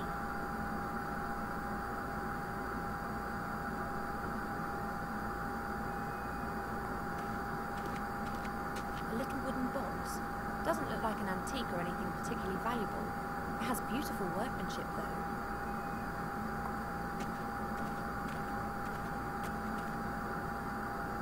It's locked. Well, we just have a key. Let's see if that works here. Let's see. There's a bit of paper in the box. The paper's densely covered with writing. Deus ex machina. The ghost in the machine is the heading. There's also a drawing of a stone figure. At its feet is a vessel containing liquid. Let's take a look. The ghost in the machine is wise to all the secrets of this house. That's what's written here. Blah blah. Pour the fuel into the bowl at the foot of the machine to awaken the ghost. Fuel? Ah, here. Grind the beans and tip the powder into boiling water. Then pour the mixture into the bowl. We've already had that bit. You'll get the beans from the machine. Strange. A machine that's meant to be familiar with all the secrets of the house. A strange stone head. It's been roughly hewn but has a few fine embellishments. Perhaps a memento from one of the Professor's expeditions. Wait, there is something else. There's a six-sided flat stone hidden under the paper. It has something a bit like a knob on the top of it. Nothing else in there. The box is empty. A large handwritten book. It looks like it's been used a lot. It's the Gremlin's diary. Perhaps I'll find some hints about the cellar. Let's take a closer look. Who would have ever thought that it would fall to someone like me, an old archaeologist, to stop this madness? And I didn't find the key to it on one of my expeditions, not in dark dungeons or in fiery mountains. Oh no, I discovered the answer in an old book. He must mean the book that was hidden in the cellar, in which the information about the artifact's whereabouts is written. The notes end mid-sentence. I wonder why I haven't heard anything from Archmage Alistair yet. I sent Beetle out with a message for him yesterday morning. I hope nothing has... That was the last entry. There are others before it. So, let's read the Gremlin's diary. That's not invasive at all. What's this at the beginning of this page? Today I have been examining the books that I brought back from the Grindle Mountains. Amongst them was a book about herbs and tinctures. An old herbalist was adamant that I would find a recipe to cure my cold feet in it. What a disappointment, though. Just superstitious nonsense about frog eyes and wool socks. I was just about to burn the book when I noticed that the volume contained other things. A disturbing tale of a tragic relationship between a magician and his pet sheep Boris, as well as a travel log written by a fairy explorer. The travel log described how the explorer landed on an island in the West Seas while searching for undiscovered fairy tribes. He created several very beautiful sketches of the temple ruins that can be found on that island. I will use these to entertain myself and translate the runes he drew. The next entry was made 2 days later. It's only barely legible. The gremlin appears to have been very excited. It must be the entrance. The wrath of the gods caused the temple to sink into the ocean, of course. But not all, not all. Ye gods, my hands are still shaking despite the fact that Beetle made me a calming herbal tea before he left. Good old Beetle. He has obviously got no clue how significant my discovery is. I have sent him to Master Alistair, the Archmage of the Humans. He is to hand him a sealed letter. Tomorrow Master Alistair will arrive, and I can unburden myself of this terrible responsibility. I will not be able to sleep a wink. And next there's the last entry that I read out before. And there's nothing else there. Well, if you want to look up new, her name is Ivo. There's nothing more there of interest to me.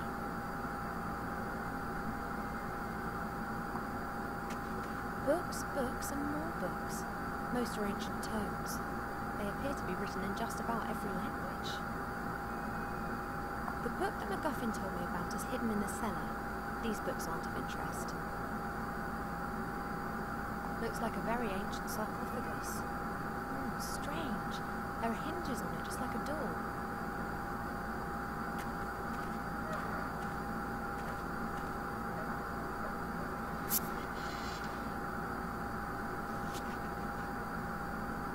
Shame.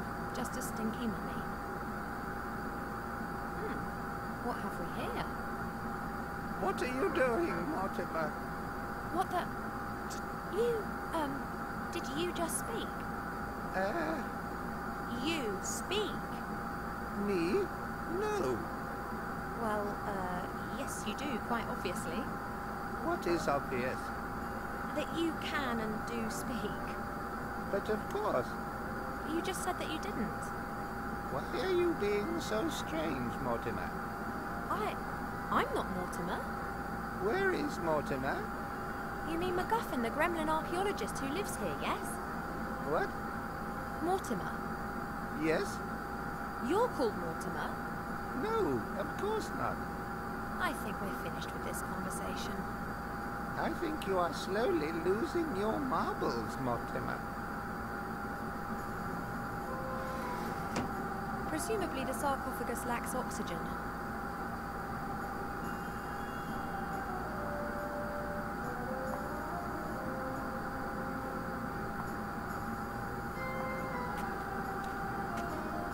Let's see.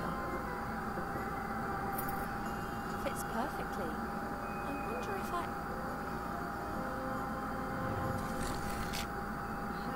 How pretty.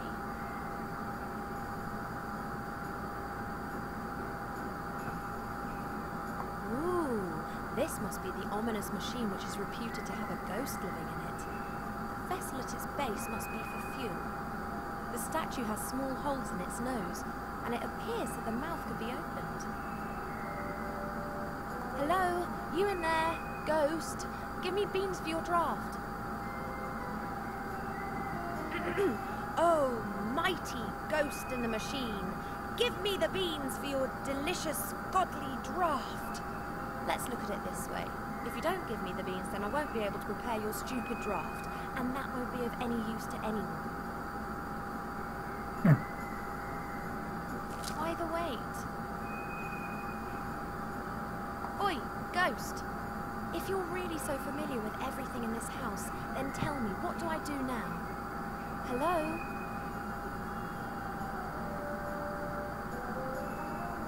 Oi, ghost! If you're... Hello?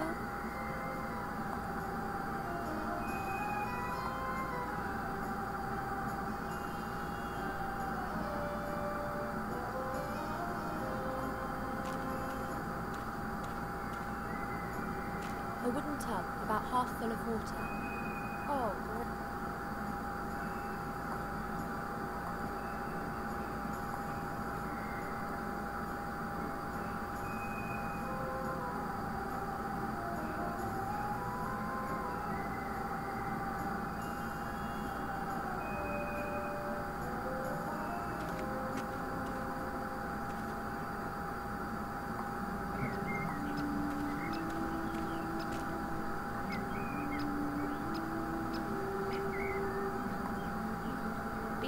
Present and correct. And what was that about the fuel again? Ah, yes, here. Grind the beans and pour the powder into boiling water.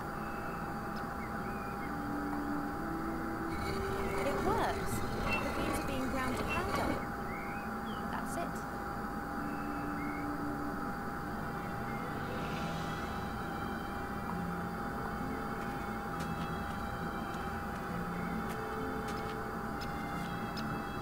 Once they get going, they'll burn for a few hours.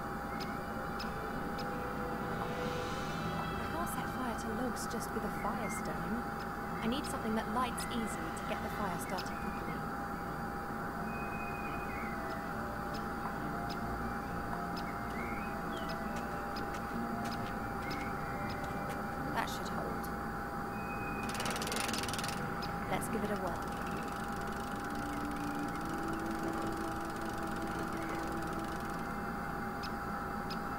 worked. This means that I have a gremlin watering can full of water.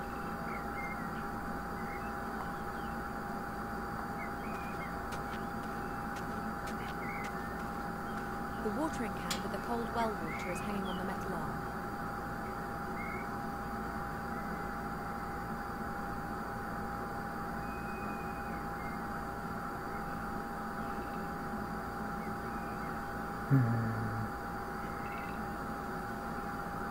Still need something to get this out from me. I can't remove the undergrowth with my bare hands. It's very dense and has thorns.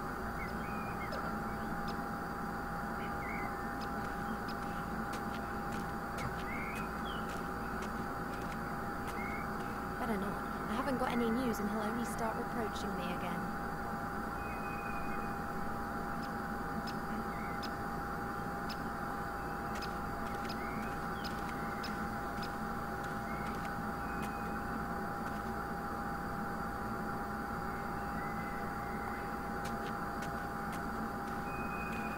Standard jelly glowfish. They're everywhere around here. This one here isn't glowing anymore, and won't ever again. Jelly glowfish are really quite frugal animals. They need water and a little bit of food every now and then. I guess this one lacked the latter.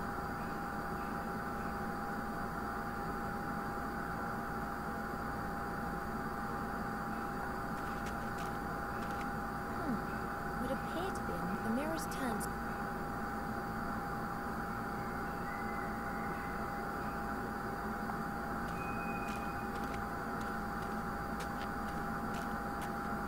Old parchment and yellowing papers, filled with texts in many different foreign languages.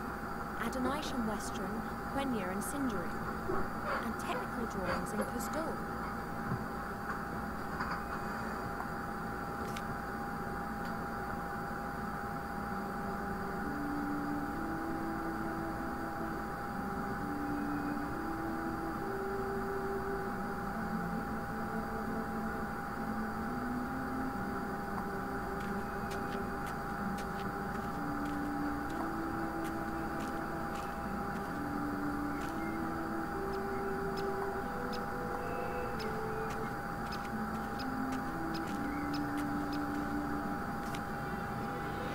Bone roll, they're dry as bone. I'll give it a go.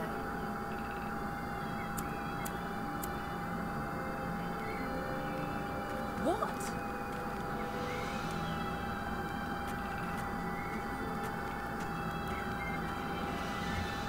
I don't know. I haven't got any...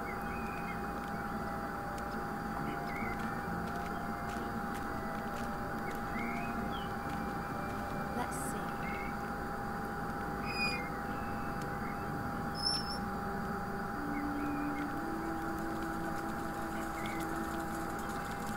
The water's boiling.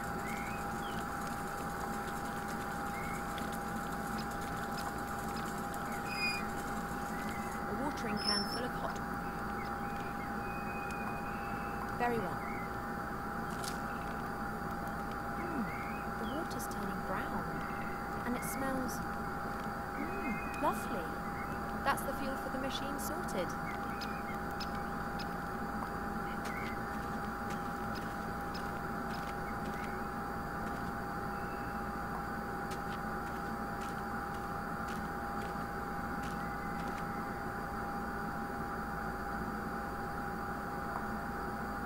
And woe betide if his whole efforts in vain.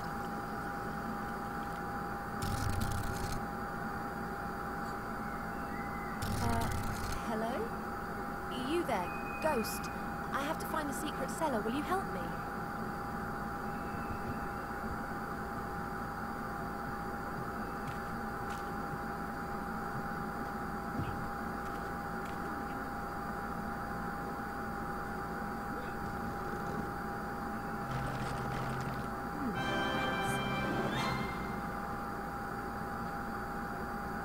So no comments from you on what we just did? A clever mechanism.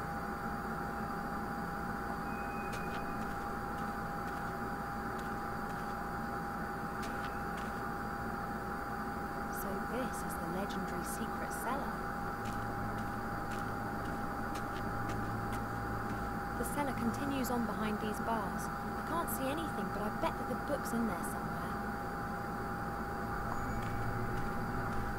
Guess even a secret cellar is in the end just a cellar, and all cellars have gardening tools such as these gardening shears. As long as I'm not expected to do the gardening now. A small circular opening in the ground. It's decorated with an ancient script, just like the picture on the wall. A staff, approximately 2 meters long with a top made of bronze. Looks like something's missing there. This picture seems to indicate that a ruby belongs in there.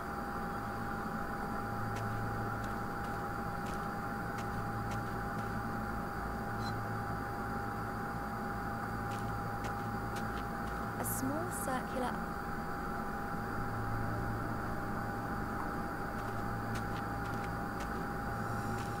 A small fat figure. She's holding a mirror above her head. Looks ancient. A small fat... A picture on a stone slab. It depicts a man in a robe with a staff in his hand. A jewel is glinting in the headpiece of the staff. Some sort of light beam shining on it.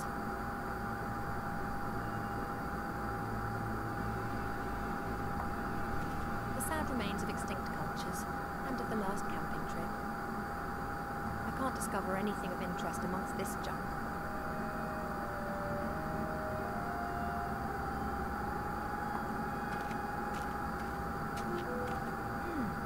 Each of these 3 stone figures by the bars is decorated with a different precious stone.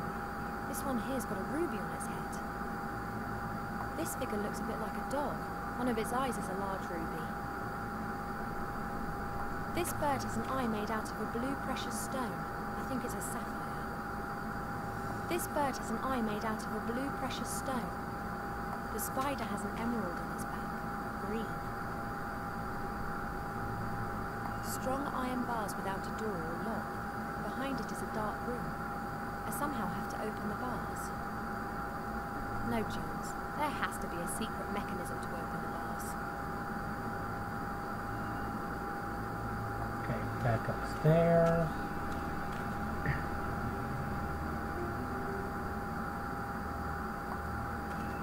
I've got a strong suspicion that this thing's got something to do with that light beam drawing on the wall in the cellar. But as long as the shutter outside's closed, no light's going to reach that box.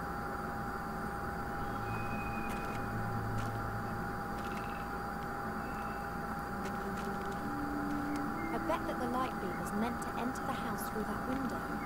I just can't reach it.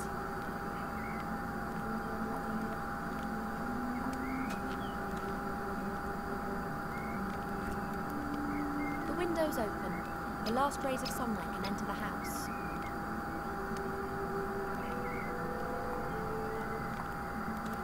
I don't believe it. Now I've ended up doing the gardening. It is indeed a gravestone. A little gravestone made of granite that's got Kinsley inscribed on it. A little gravestone made of granite.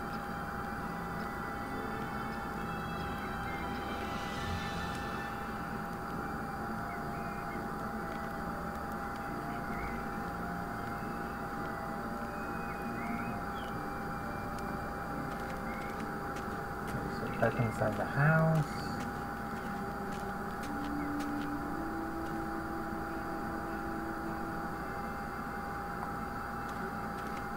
That explains why the mirror was hanging there. It was there to reflect the light. I must find a replacement.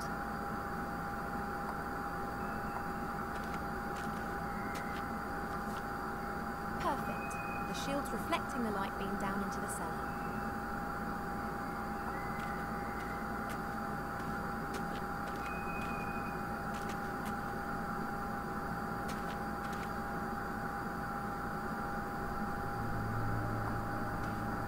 The light beam is reflected by the little figure's mirror, but it's simply shining onto the floor. The light beam is...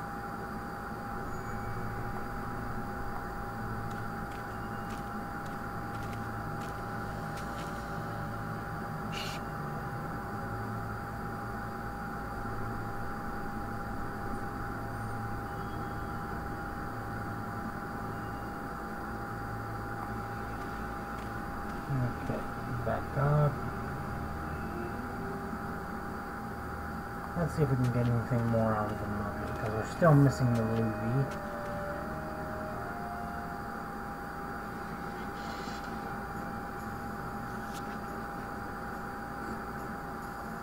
Yoo-hoo!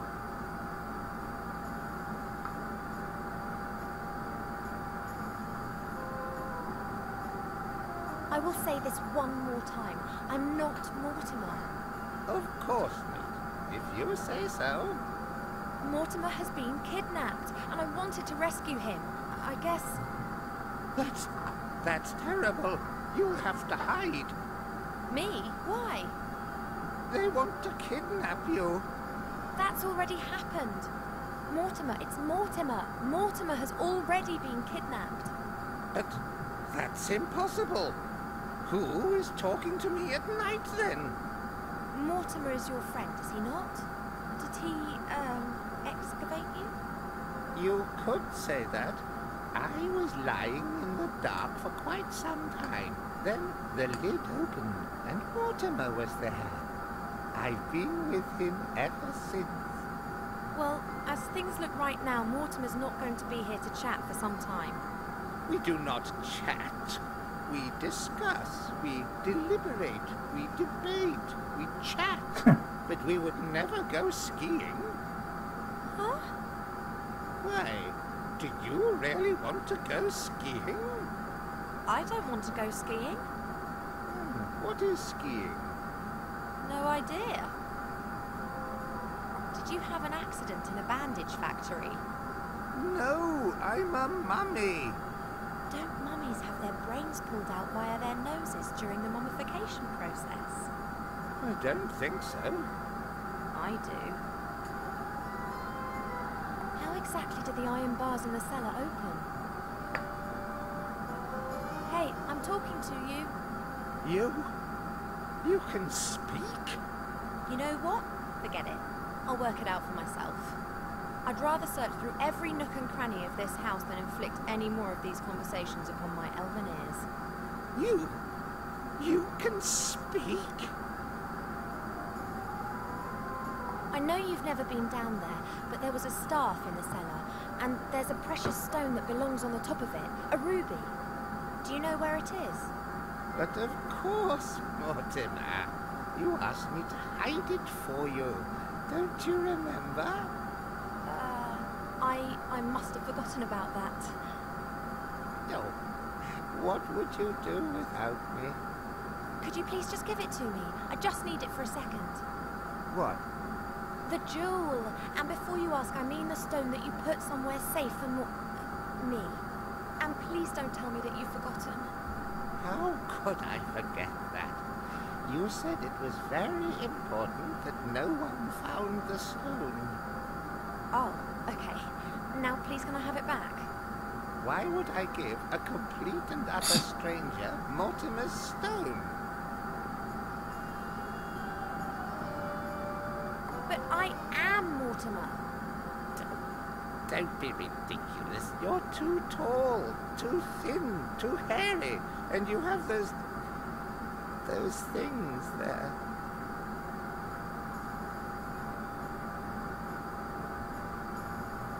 I've had enough of this nonsense. Give me the jewel. Never. Threats will get you nowhere. I'm a karate master. I'm a friend of Mortimer. He sent me to fetch something out of the cellar. I have never seen you here before, and I never forget a face. Please, it's urgent. I do not know whether I can trust you. I would only give a really good friend of Mortimer's the jewel. That's me. I saved his life. Well, maybe. Really? If you are truly a good friend of Mortimer, then you will be able to give me the answer to the following question. What color is his underwear? Red. He mostly wears red underwear.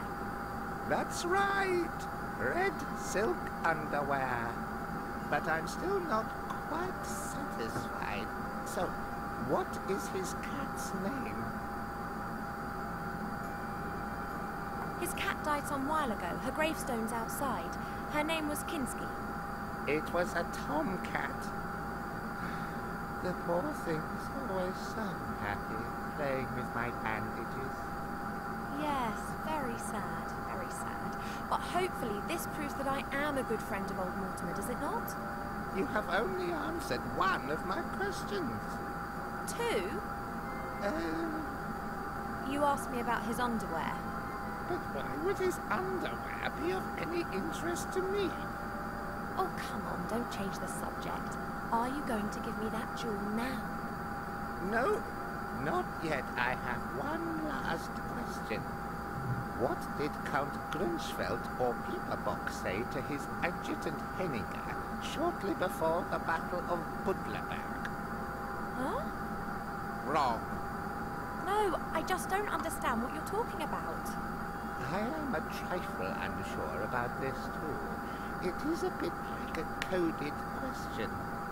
And do you know the answer? Of course. Mortimer told me. And you haven't forgotten it?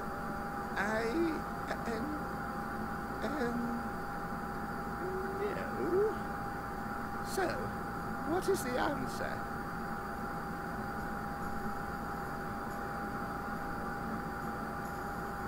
$234, of course.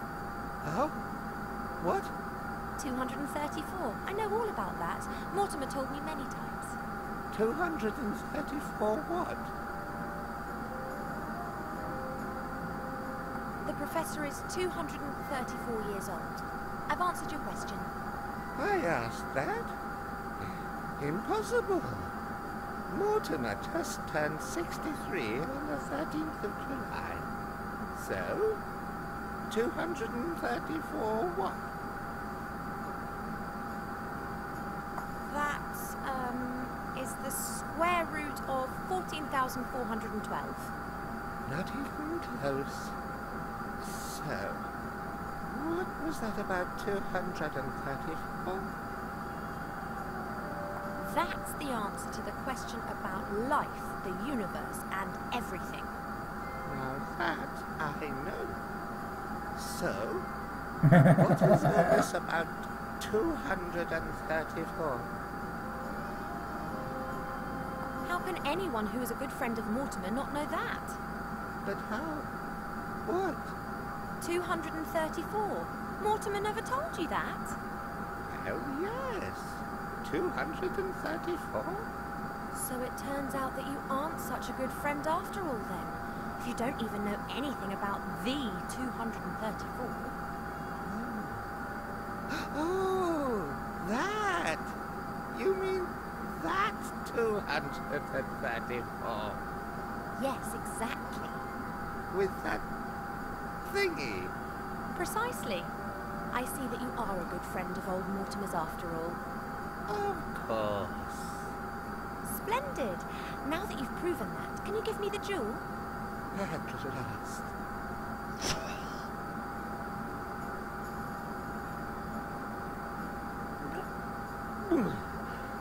Many thanks. You're welcome. And would beat that with Looney Tunes logic.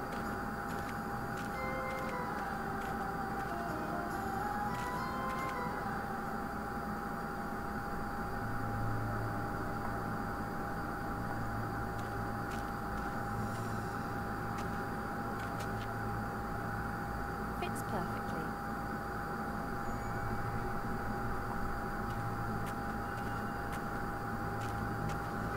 There are strange marks on the figure's pedestal. Looks like the figure may have been turned. I've got to try and turn it back to its original position.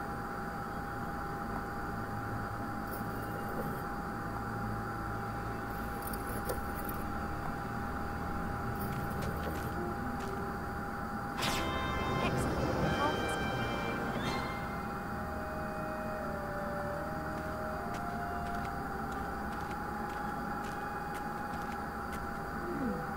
This must be the secret book. Oh, it's been written by hand and there are several pictures. There are a few words written in orange ink. That doesn't exist, does it? The artifact of divine fate. This is serious. I should get this book to the Archmage as quick as I can. As long as I don't bump into the sorcerer or his troll, I should manage to make Seastone by midday tomorrow. Shouldn't be a problem. Uh-oh. Of course, it's a load-bearing book, isn't it? Ah! Or not.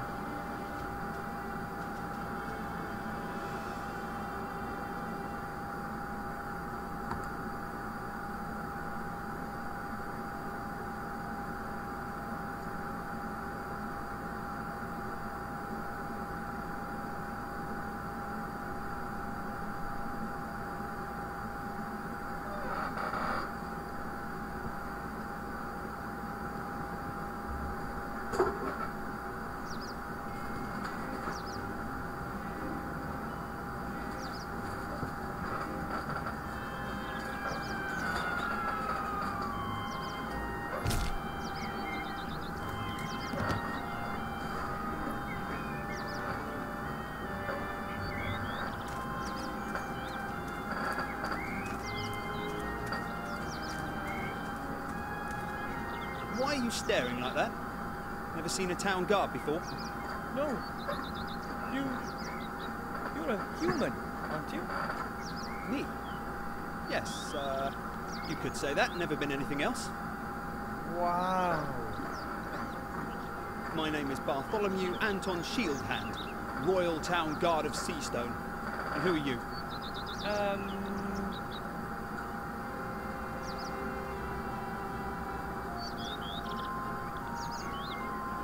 My name is, Willow Brush, Weatherwood?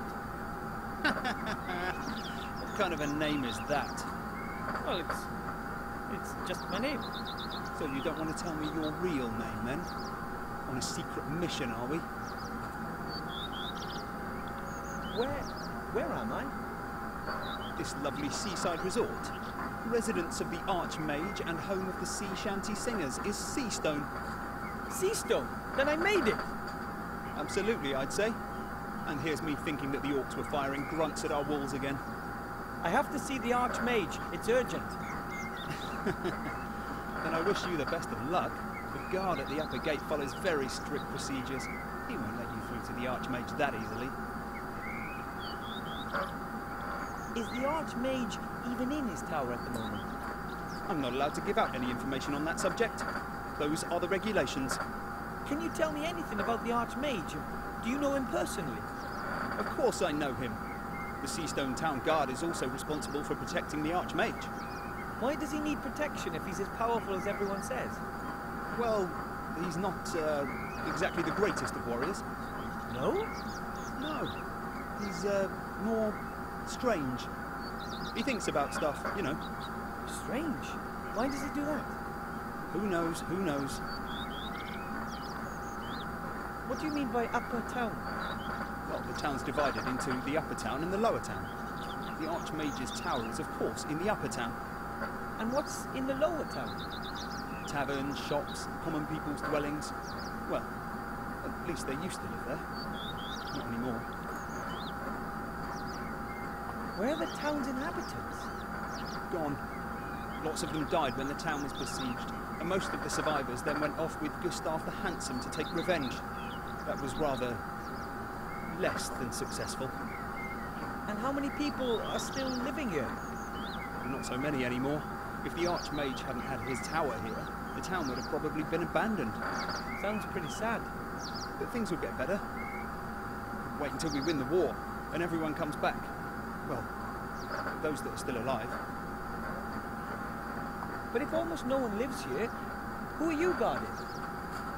I'm not guarding the inhabitants, I'm guarding the town. I'm guarding it like my father did before me and his father before him. But not his father, he was a blacksmith. But his brother-in-law was a town guard, and his father was a baker. Interesting. I have to go. I'll get in to see the Archmage one way or another. Well, I never. I have to get back to my post too. My break's over. So, Willowbrush Weatherwood, who wants to become a pirate, best of luck on your adventure. We'll no doubt bump into each other again. Thanks, Mr. Shieldhand. See you later.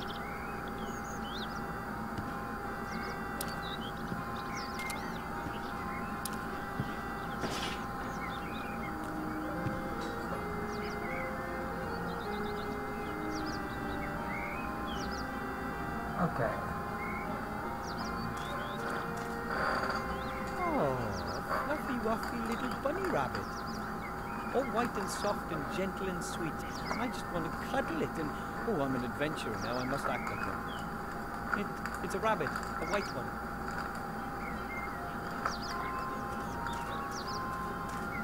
There's a small stone beside the large one. It's half buried in the ground. Ugh! I've discovered the secret world of beetles, bugs, and fleas and spiders. The beetles don't seem to like the bright light as they're scurrying into the shadows. Not that quick about it, though. I could certainly catch a few, but where would I store them?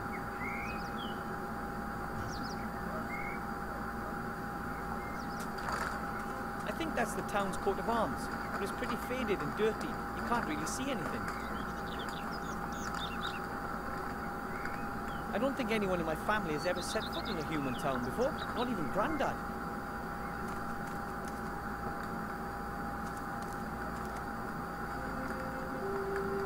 Well, the main thing is, of course, a reference to the Monkey Island games.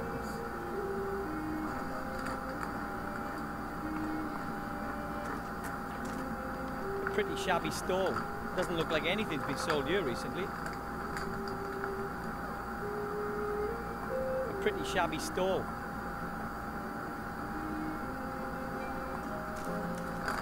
Some boxes and cartons, they're all empty. The moving companies must have earned a fortune when the city was abandoned. They earned some good coin. They're firmly in goblin hands, and no one really likes to negotiate with them about prices. There are two signs on the door. One says, Master Marcus's Magic Mage School. The other says, back soon. Both signs are covered in cobwebs. They must have been hanging there for days or even weeks.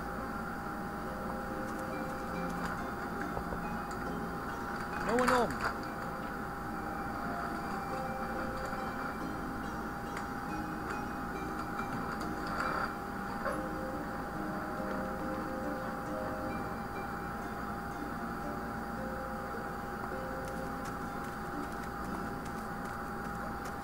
The cart is pretty overgrown. It obviously hasn't been moved in months. There's a sack on the cart. Something about the smell tells me it's probably full of rotten grain. Nothing for me there.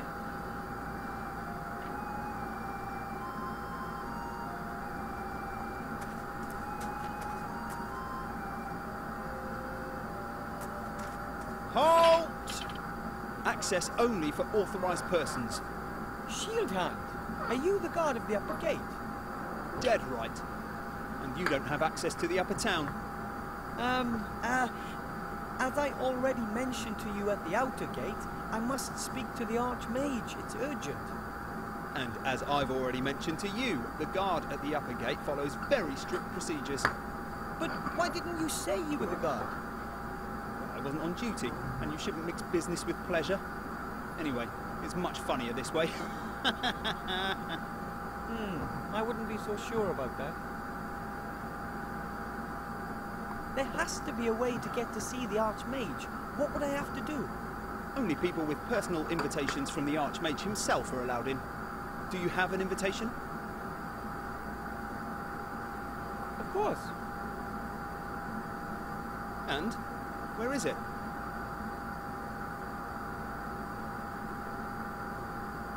You don't need to see my invitation.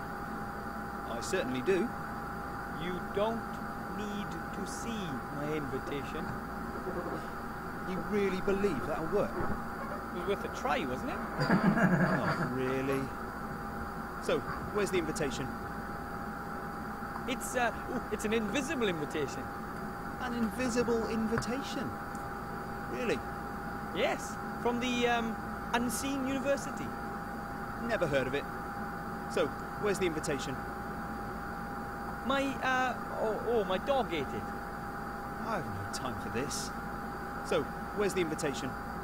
No, unfortunately not. Well, there you go. Without an invitation, there's no way you'll ever be admitted to see the Archmage. But you could be admitted, of course. If you were a mage yourself. Mages are allowed to speak with the Archmage. Naturally. He's the head of the Order, after all. You know any mages by any chance? Well, I'd like to be one myself. And I'd like to be a dewdrop on a wood elf's butt cheek. Really? Why? Well, Look, only mages or people with invitations can get into the tower. So I'd be able to see the Archmage if I was accompanied by a mage? No, the mage would be allowed up, not you. But you could say, give a message to the mage. But I must speak to the Archmage himself, and I have to give him something. Well then, you must be a mage yourself.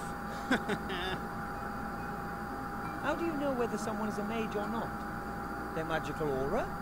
Or by the charisma and wisdom they radiate? By their mage diploma. Huh?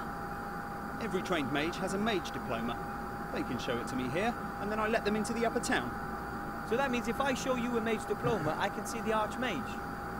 Show me an honestly acquired mage's diploma made out in your name, and I'll take you to the Archmage myself. If there's no other way, then I, Wilbrush Weatherwood, will just end up being the first magician in a long line of pirates. Good luck. You'll find the mage teacher in the tavern. Just see what he thinks of the idea. How can I become an accredited mage then? You? Not at all.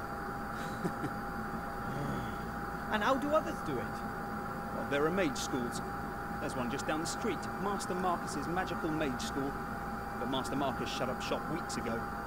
Now he spends the whole day sitting in the tavern playing some kind of role-play game. I'm gonna get my mage diploma. Just you wait and see. Oh, yeah, right. Oh man, there's no way I can do a full course of mage training just to get into the Archmage's tower. Maybe the mage teacher will lend me a diploma, and once I've given up the ring, well, maybe I could really take a stab at it.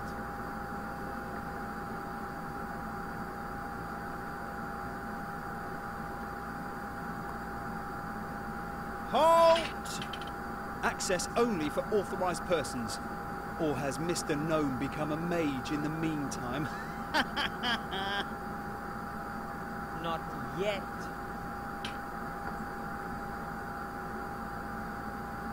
Okay.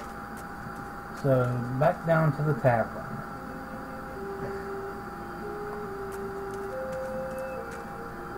You hear a lot of bad things about rundown taverns. On the other hand, they're often the starting point of many a fantastic adventure, and to be perfectly honest, I haven't had enough of those yet.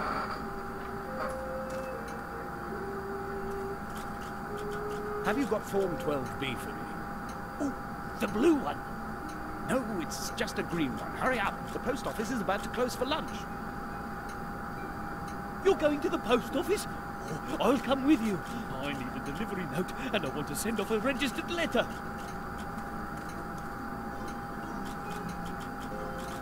What are you doing? What do you think? You can see what we're doing. We're playing.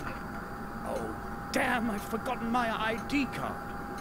You can have a copy of your passport certified by a solicitor.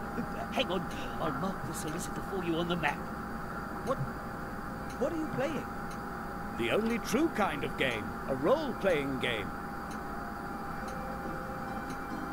And what is this role-playing game all about?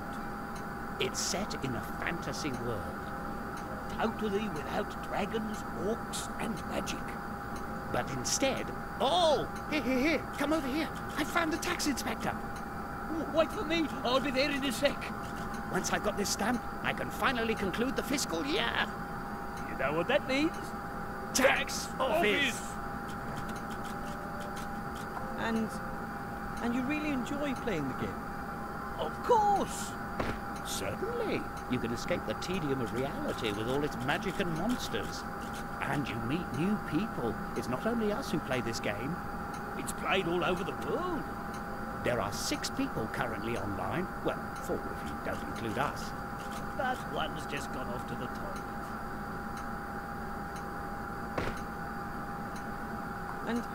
And when is the game over? When have you won? Won. There is no winner. Just like in real life. The game has no end. You just keep on playing and... Oh! A traffic warden's wanting to write me a ticket. Leave her. That's a hard quest series. You can try to lodge a written appeal and then you have to... Ugh. So the game never ends? Great. Might I ask you who you both are? Of course. I'm Jack Smith, level 42 consultant at a medium-sized cooperative bank. But I want to retrain as a tax consultant with specialization in tax-effective investments. They have really fabulous skill trees. And I'm Mary Ellen Skittles, level 40, local government officer.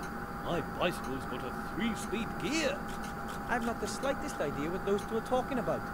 Maybe it's a role-player thing. I meant, who are you two in real life? Oh, right. I used to be a successful merchant. I had a shop here in town and lots of market stalls. Now all I own is that knackered old stall outside the door there. No customers, no business. Then maybe I could buy something from you. Yeah, great. Why, whatever. And who are you? I'm Master Marcus, the local mage teacher. You're the mage teacher. Could you maybe... Shh, the game started.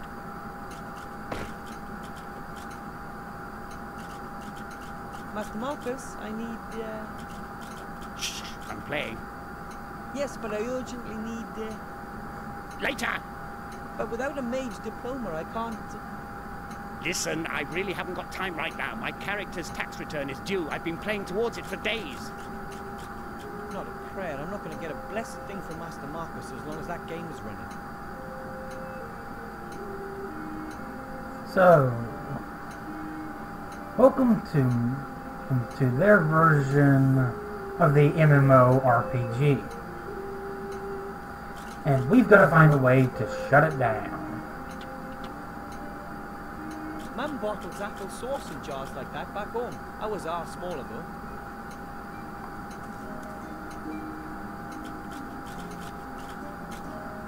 The shelves are full of dusty bottles and tankards. Some are still half full. Perhaps the owners are to leave town in a hurry. From butterbeer to pumpkin juice to fire whiskey. It's all here, but I don't need any of that.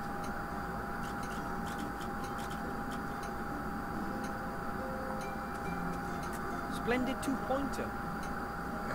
Perhaps the inn gets its name from the bull's head. These two use the same machine to play their strange role-playing game. My family would just love this. I don't understand what's being displayed there, or what these two are entering, but the machine seems to be functioning perfectly.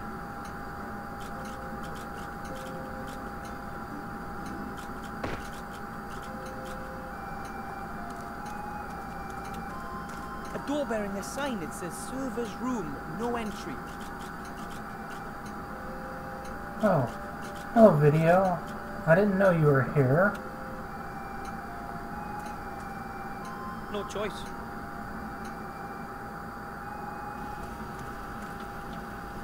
What the? A hairy demon. He's operating a machine.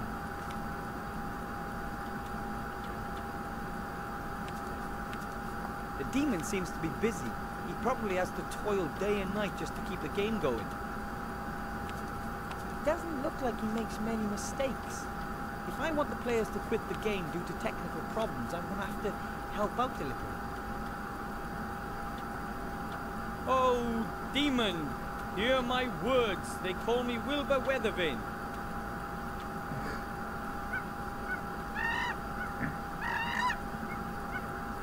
As one might imagine, I didn't understand a single word of that.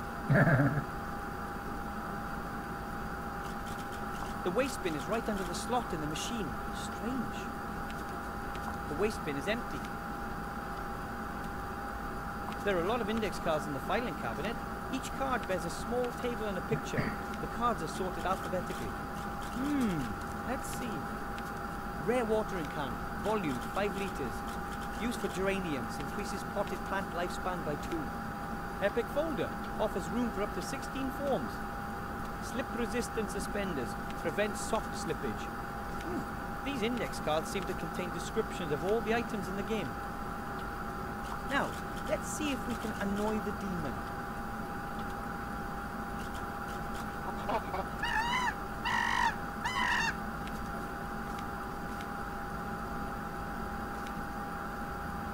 Oh, that demon's fast. He must have amazing intellectual powers.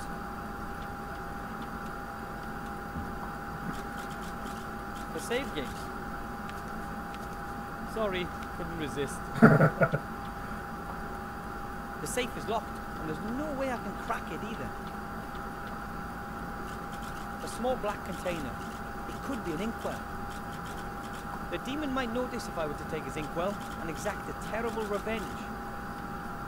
The demon might... The chair looks just like the chair the demon is sitting on. I guess it's a replacement chair. The chair looks just like... It says online. Whatever that means.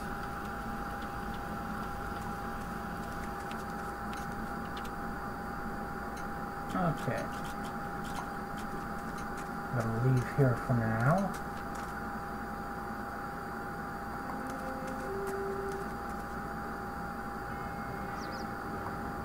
And as Viv said, we can catch the beetles in the jar. Collect some of those bugs in the jar.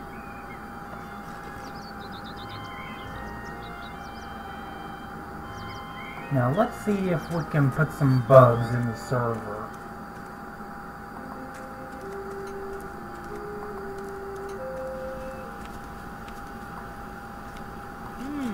Let's see.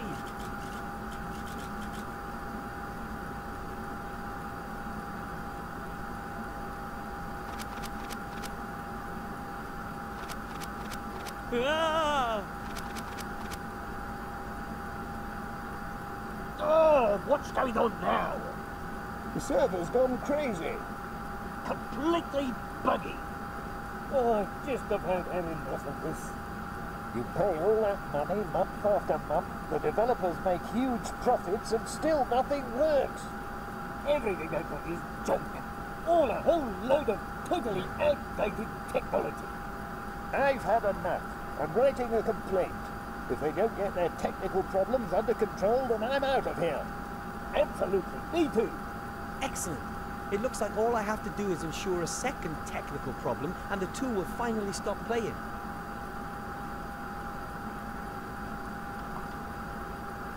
The demon might notice if I would... The first complaint from the players landed right in the waste bin.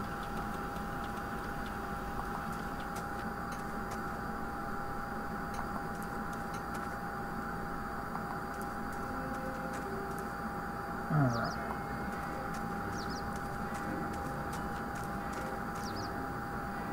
Swamp of Death. I don't think so. Doesn't sound particularly healthy to me.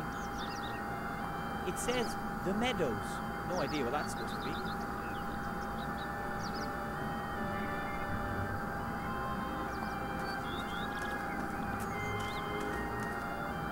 There have been some heavy battles fought around Seastone in the last few years. It looks like the town definitely sustained some damage.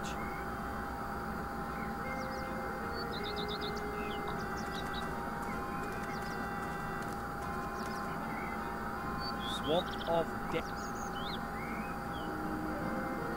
It says the... Okay, so we can't go anywhere else at the moment.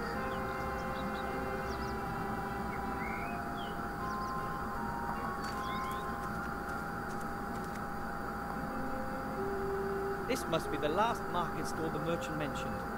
Nothing more is going to be sold here as long as the merchant is still playing that strange game.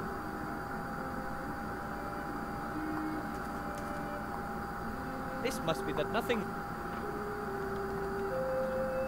The door's locked. The mage teacher is still sitting in the tavern.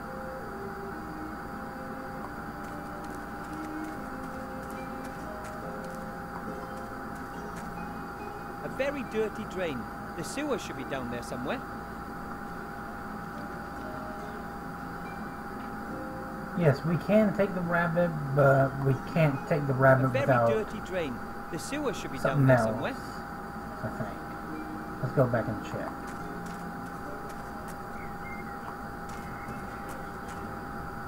New rabbit, rabbit, rabbit. Not a chance. It won't let itself be caught that easily. Besides, I wouldn't know what to do with the rabbit anyway. Yeah. I mean, except just love it to bits. We need some way to get the rabbit, because we can't get it by hand.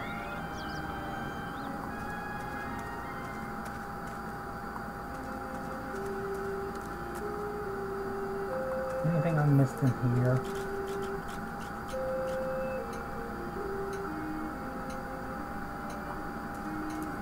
A wooden box full of tools, including, amongst other things, a saw. Of course, the saw doesn't meet the gnome tool safety regulations and it's a tad rusty. Still, I think it's usable. We got a saw. Let's see what we can... What? Saw. He's not really likely to let me saw that chair while he's sitting on it. The server is so busy working that he won't notice a thing. The chair is still standing, but it should tip over pretty easily. I sawed the base of the replacement chair. The chair will collapse as soon as someone sits on it. That server's chair is a pretty rickety piece of woodwork. Okay, so we've got to figure a way to make him change chairs. Time for another go. I think I got an idea.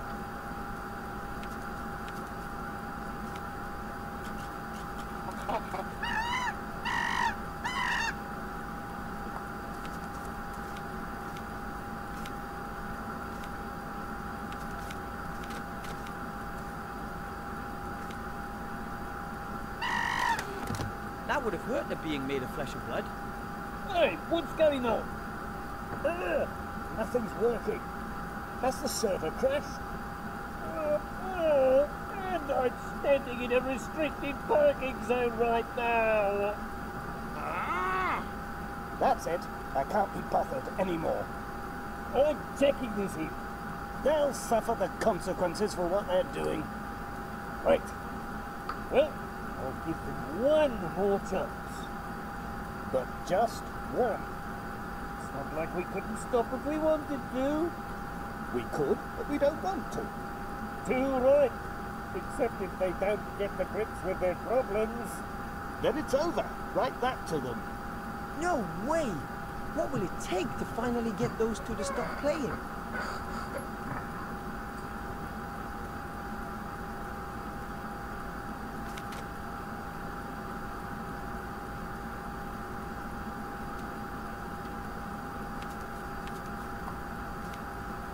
The demon might notice if I were to...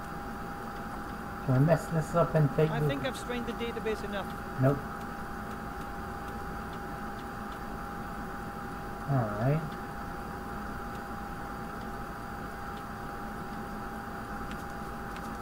So... we need to do one more thing.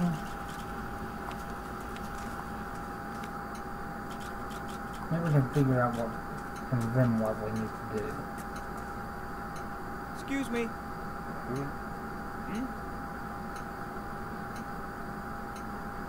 Why are you still playing in the face of all these technical problems? Quite honestly, I'm fed up. You just want to play in peace, and time and again the technology screws it up for you. I really can't be bothered with it anymore. If there's just one more disaster, that'll be it as far as I'm concerned. Oh, come on. Let's go and see if anything's happening with the driving license issuing office. If we have to. Wouldn't you rather just quit playing? Maybe you're right, but I've just got to fill out this form. And then I must get a new cleaning cloth for my glasses. And we need to go and pick up the rent subsidy certificate down at the Citizens Residential Registration Office. Oh, right. But then we can extend the loan period at the library while we're at it. Maybe one of the books is even overdue. I fear I have to ensure there's a third technical problem.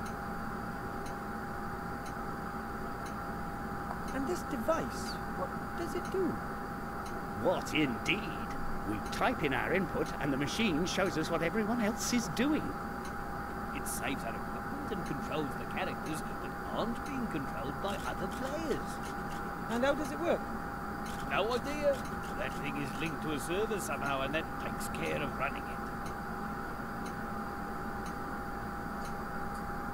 Then best of luck in wherever.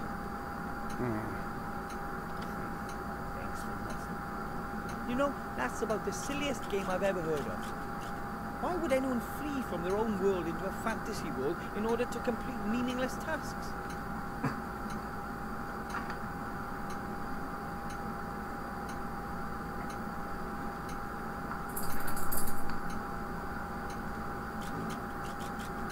Okay.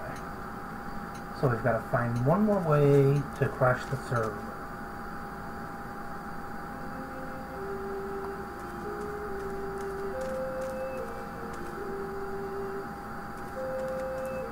Oh, he's got a banana. What did you just hide there? Nothing. I saw you eating something, and then you hid it when you saw me. What was it? You what? I wasn't eating anything. Oh, yes, you were. It was a long, yellow thing.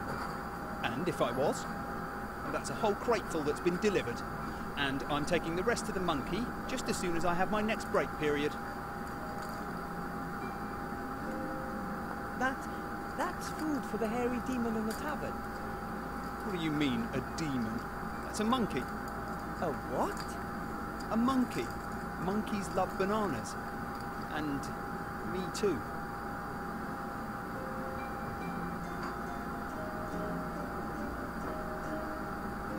Isn't it dangerous for humans to eat demon food?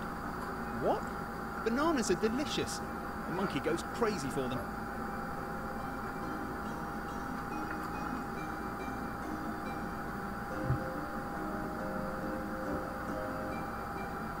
Yeah, my dog's in here with me. She's on the bed. Would you let me try a banana?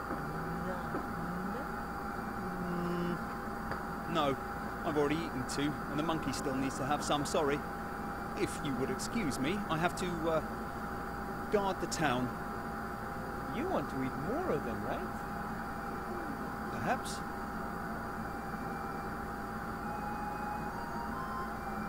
Hello, Mr. Shield Hand. Hello, Willow Brush. What do you want? About the food for that hairy demon. Yes? Where did you get the demon food? The roleplay company sends a crate every week by air freight. I receive them and take them to the tavern. Maybe I can deliver the bananas to the tavern. I'd be happy to help. No, that comes under my area of responsibility. And you have to get on with becoming a graduate mage.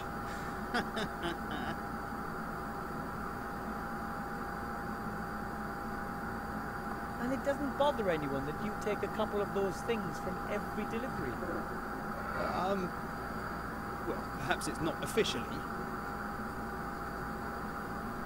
And if I were to tell the Archmage, wouldn't he punish you? Perhaps. But how are you going to meet the Archmage? You got a mage diploma?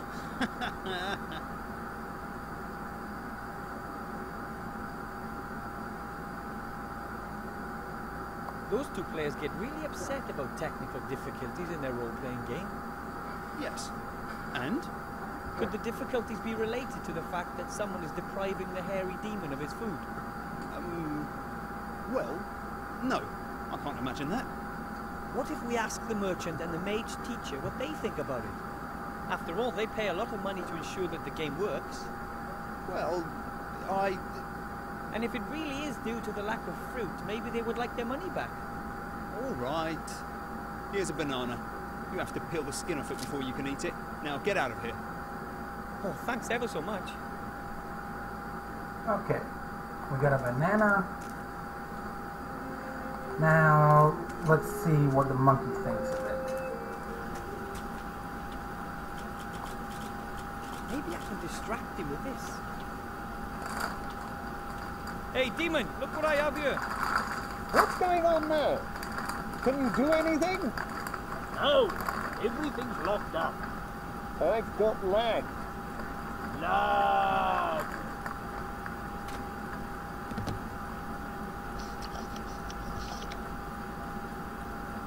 I'm not going to get upset about it. Why should I get upset about it?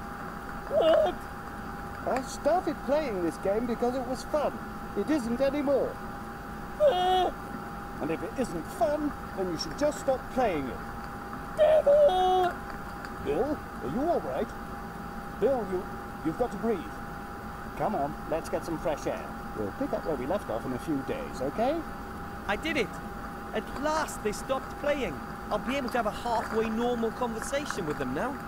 The mage teacher simply must lend me a diploma. How else can I get into the tower?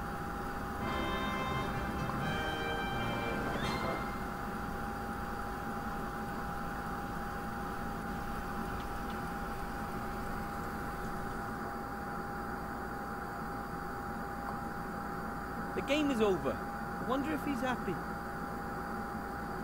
The game is over. The demon might notice if I were to take his inkwell and exact a terrible revenge.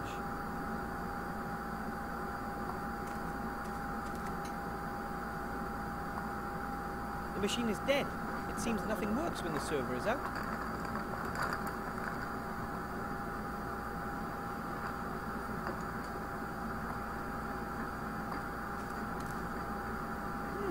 A roll of transparent tape. It's sticky.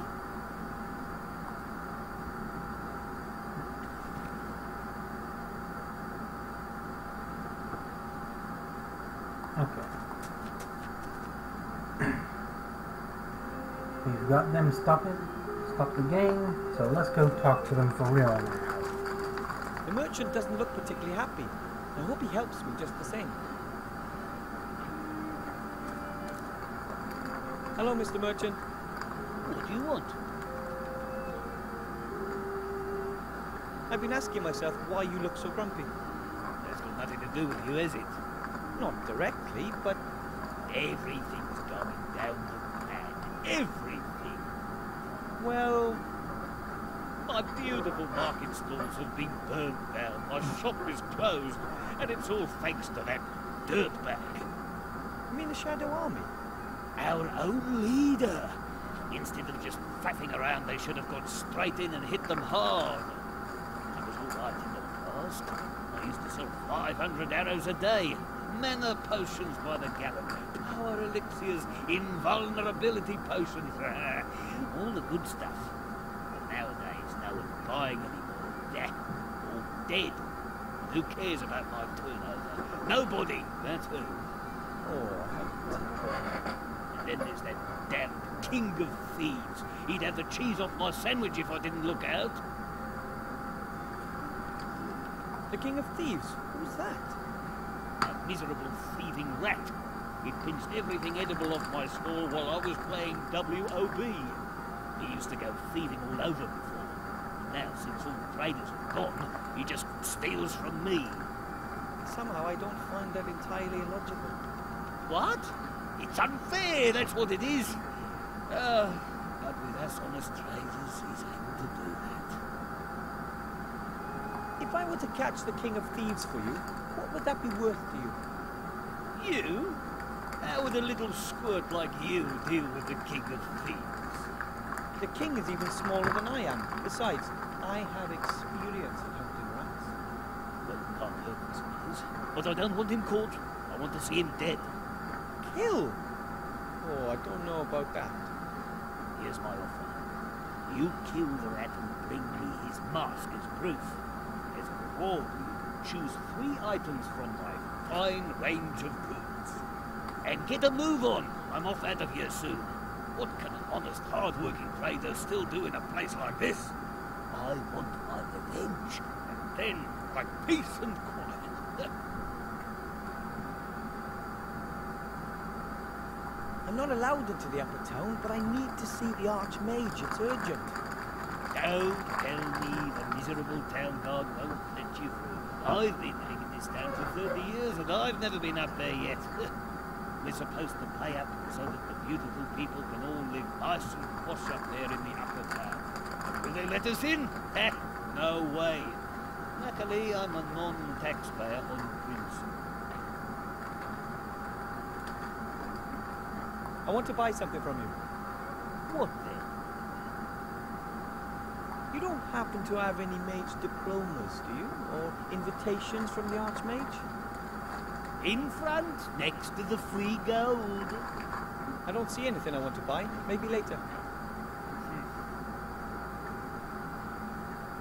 I have to go. Maybe I'll come by later. If you have to.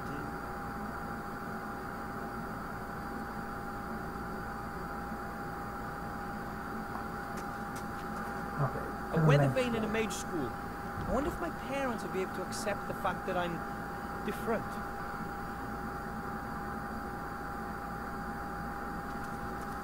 Ooh, wow.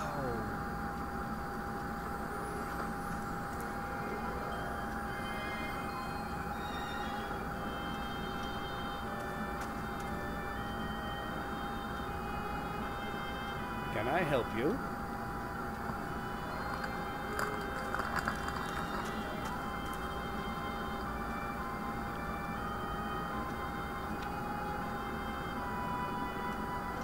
I need to see the Archmage, Master Marcus. It's urgent. Why are you bothering me with that? The Archmage and we aren't necessarily the best of friends. I can't get into the upper part of the town without a mage diploma. I understand, and what should I do about it? I thought, well, maybe you could lend me a diploma. I urgently need to give something to the Archmage. Something important for the good of the world. Everything that good does is, after all, important, right? But I can't help it. I can't just award degrees to any old Tom, Dick, or Harry. The Mage Guild already has me under close scrutiny. Why don't you like the Archmage? Did he do something to you? It's just that we've known each other for aeons. You could say all our lives, really. And he gets on my nerves. Why? His raised index finger. His idealism, he always just sees the good in everything. What's wrong with believing in good? Nothing. I used to as well. When you look at what's happened to this town, what's happening to so many other towns, then you really have to be an idiot not to doubt everything. I see no reason to. Then you're just a happy gnome. That sucks to hear, Adam.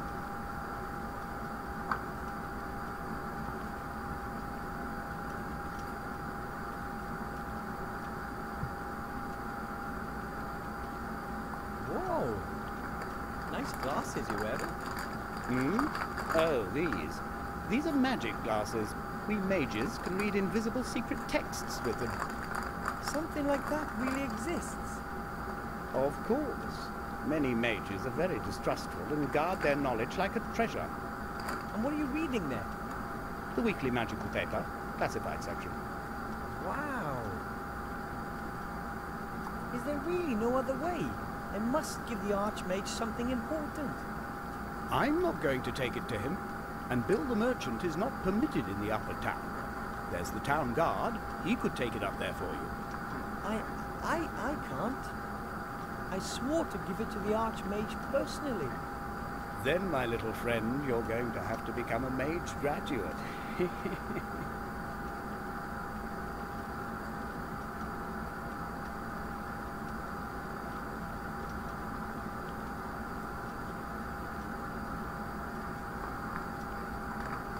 Can I do that? Become a certified mage, I mean. Of course, anyone can be whatever they want if only they desire it enough. Yes, that's true. No, it's not. But I can try, can't I? Most people have so little magic in them that they can't even cast one itty-bitty spell in their whole life. I want to try. Don't be silly. What else should I do? I'm certainly not going to just sit around here and do nothing. So, can I become a student? All right, then, Mr. Gnome. Wilbur Weathervane. Then, Wilbur Weathervane, if you want to be admitted to this Mage School of Excellence, you will need 3 things. You need a mage's robe. Not just any old rags, of course, something substantial made of magical fabric. Then you need a wand. That's your most important tool as a mage, well, besides your mind. And thirdly, a pile of gold. Gold? A whole pile of it. If I'm going to be wasting my time, I at least want to get paid for it. Fine. And how fast can I complete my diploma? That depends entirely on you. As a pupil of this establishment, you can take your exam at any time. Some manage very quickly. Most never pass at all. Can I buy a magic wand here in the school? Or is there somewhere else I can find one? You can't just buy any old wand. The wand has to fit the mage, you understand? The wand picks the mage, not the other way around. Ask Bill the merchant if he's got a couple of wands. Lots of good mages have died recently. Perhaps you'll get lucky.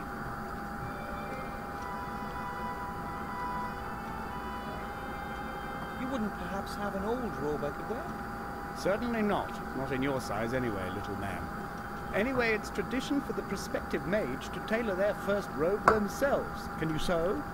Oh, I was always good at handicrafts. That's good.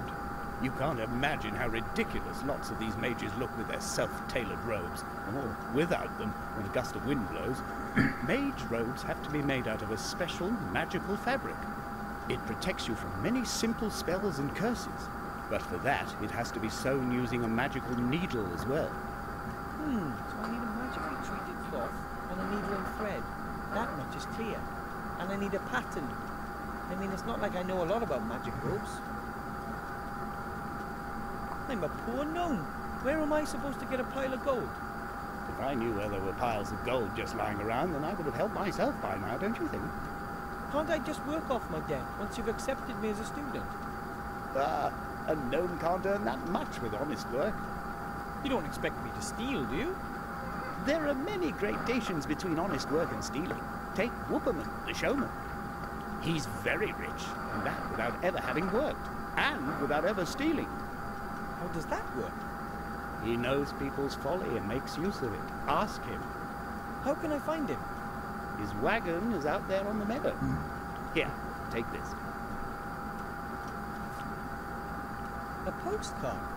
It shows you the most important points around here. You can use it to quickly get between one place and another. Well, according to the Pottermore website, I am Slytherin as well, Adam. I'll go and get what I need then. If you say so.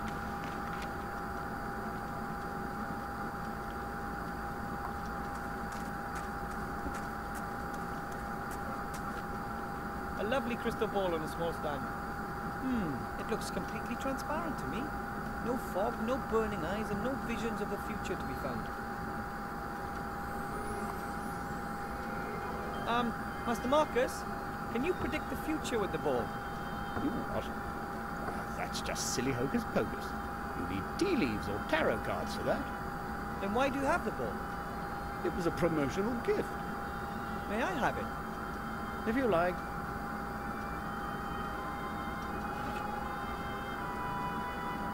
So let's see what else we can loot from the magic school. A ratty old box containing some strange objects. Most are quite dusty.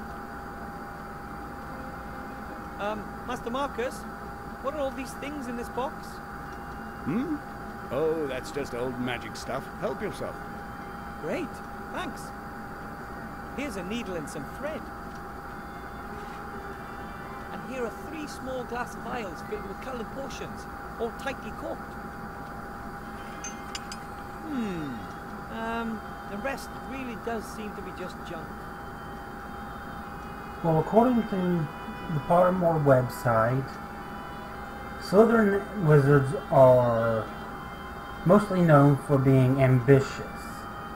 And of course, that ambitious can lead to a quick path to dark magic, but not all Slytherin magicians are evil or dark mages. They list Merlin the magician as one notable good Slytherin.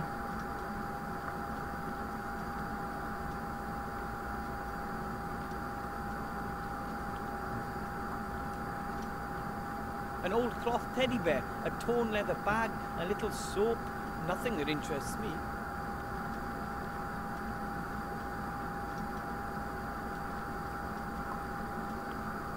I wonder how many humans once trained to become mages here. 3. Dear.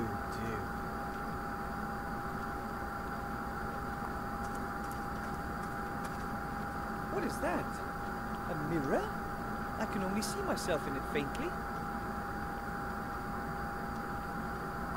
The frame is quite heavy and decorated with all sorts of faces and skulls, and the mirror surface, it flows. I've never seen anything like it. The frame is quite heavy. Some kind of mini kitchen. There's a lot of weird ingredients that could be used for the pot. Could I maybe just once? No. But I... Just for pupils. Could I maybe... No. But I... Just for...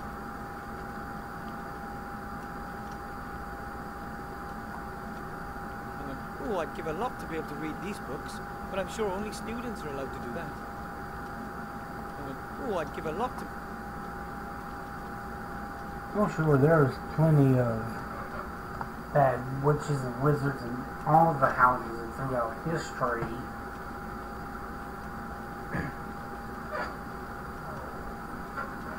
I used to know a few that were mentioned, but it's been a while, and even though I can be a font of trivia, even I forget things. Maybe it's been written on using magic chalk. It's blank. But it could have been written on using magic chalk. A stylish blackboard for a mage school. With that head, it almost looks alive. It is alive. Really? Yes, and covered in magical chalk. I knew it!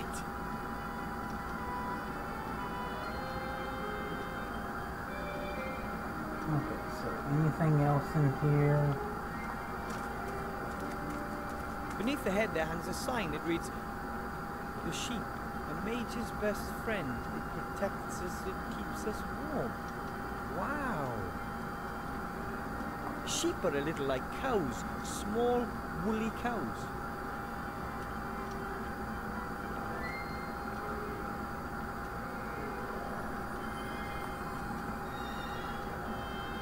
A shorn sheep, I think.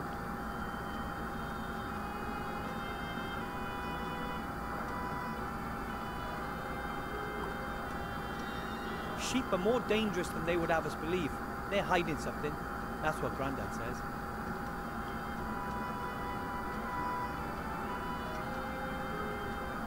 Okay. I don't think there's anything else in here. Oi, wait! You! What's going on over there? Ah! Wow!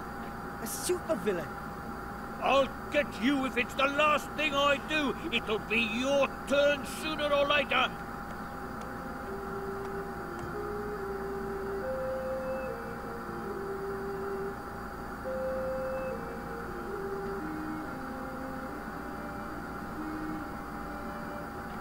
I think the guard is a bit more skilled than us when it comes to any type of combat. Plus, he is wearing armor.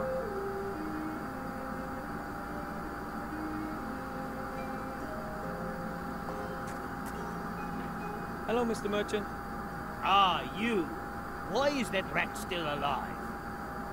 I'm working on it. Well, good. What do you want? I want to buy something from you. What then? I need a magic wand. Do you have any in stock? course, I have the largest range of magic wands you'll find anywhere. Excellent. But you know, magic wands have to match the mage, so they have to come down to test the wands personally. I am the mage. Soon? You? That's a good one. I mean it. I don't have any time for kids messing about. But I need a magic wand to be accepted into the mage school. Please, let me try it. Well, if you must, come here. Here, wave it around in the air a bit.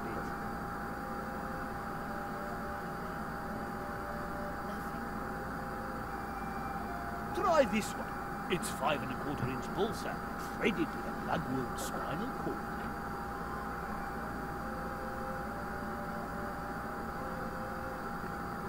This is going to take some time.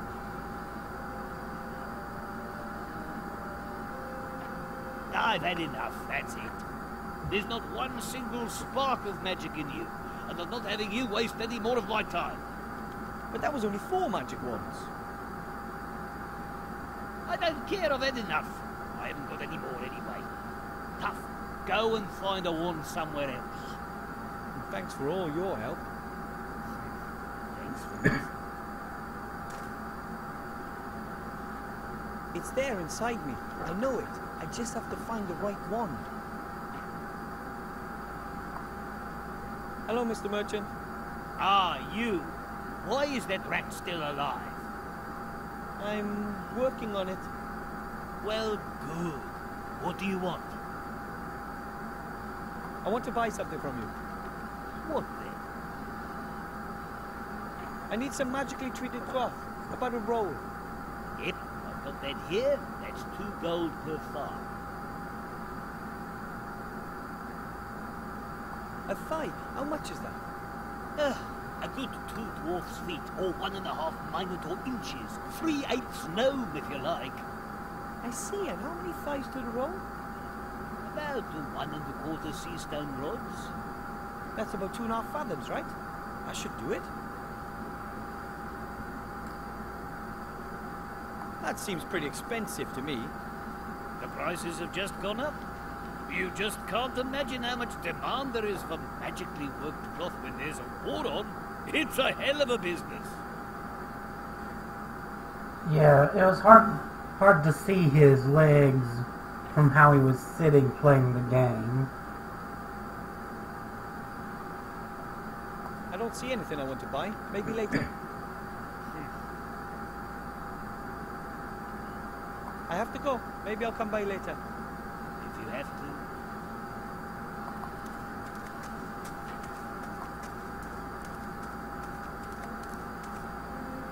Somewhere down there in the sewers, the King of Thieves has his realm. But I'm much too large to fit down there.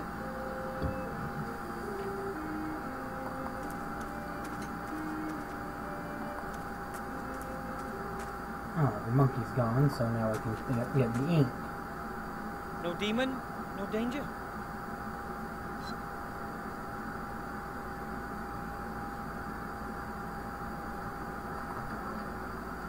It wasn't quite enough for a third complaint, but the 2 of them have stopped playing, and that's the most important thing.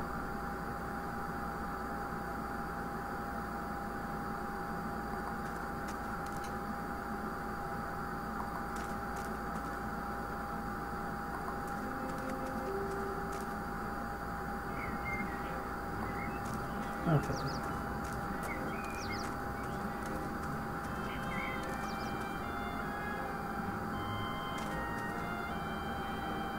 Ah, and here we have Waterman.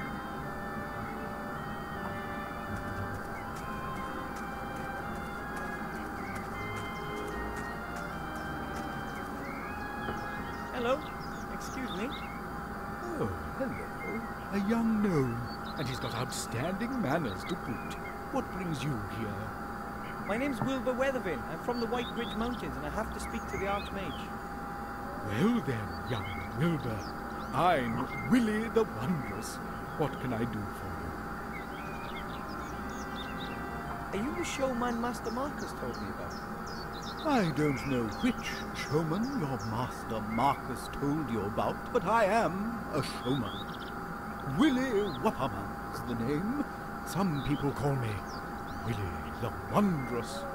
But I only run my little funfair on the side. First and foremost, I'm a fortune teller. Is it true that you're very rich? Why do you ask? Do you want to rob me? Yes. And if that were the case? Then I'd have to point out that I possess outstanding abilities. I could hypnotize you into thinking you're an alien mule frog. Of course I don't want to rob you. What do you want then? I need a lot of gold to be accepted into the mage school. A pile of gold? I do have that much gold here, but it's the top prize from the Wheel of Fortune. I can't just give it to you. Of course not. That would be too easy. Could I have a go on the Wheel of Fortune, please? With pleasure.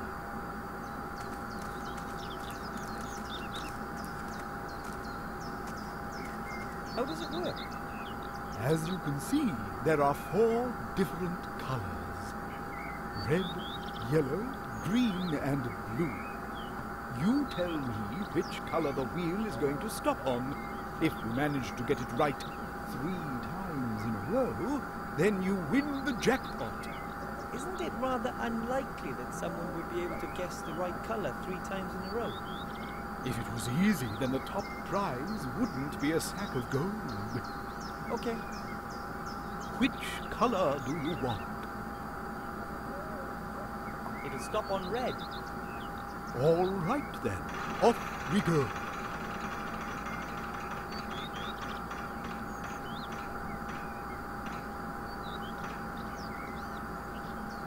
Oh, sadly, that was completely wrong.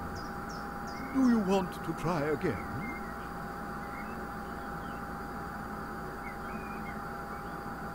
I don't think so. The chance of winning is much too small for me. As you wish. You are welcome to try again later.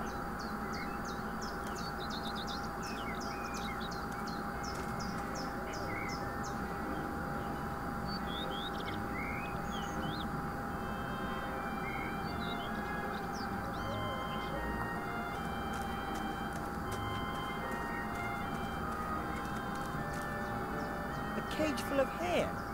Huh, here's a small sign saying Bertram, the world's fattest hamster. Wow. I don't know if Bertram really is the fattest hamster in the world, but I reckon he's right up there.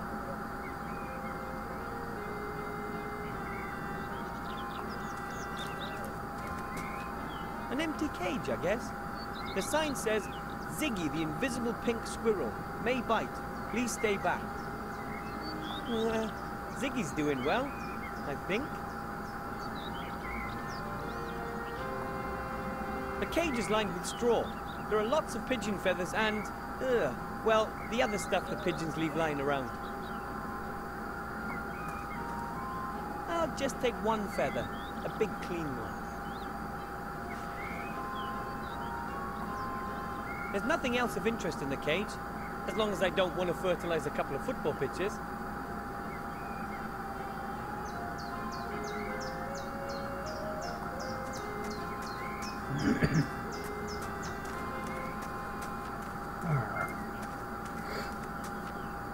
Wow! The wagon is like a house on wheels. Probably wasn't cheap. I definitely wouldn't want to get into a punch-up with the pony that pulls this wagon.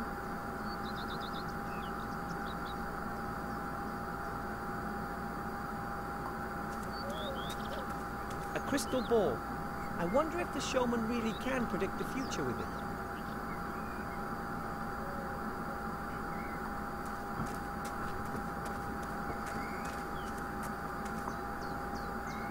Hello.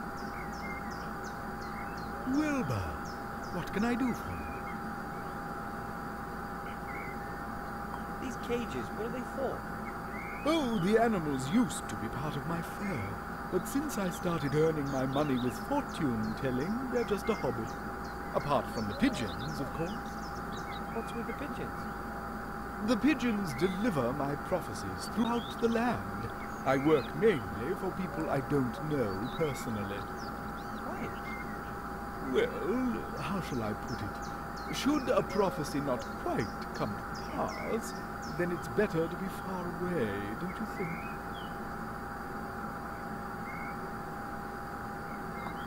Excuse me, but your hamster, Bertram, isn't he a little overweight? Of course. He's the fattest hamster in the world. But isn't the cage just a touch too small for him? No, Bertram likes it cozy, and he doesn't move around all that much. Imagine that. The squirrel's not only invisible, it's also pretty quiet, isn't it? Perhaps it's sleeping.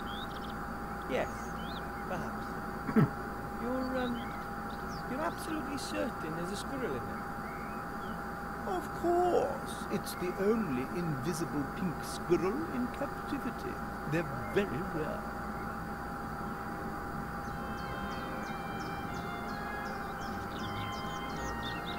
The squirrel's not only invisible, isn't it?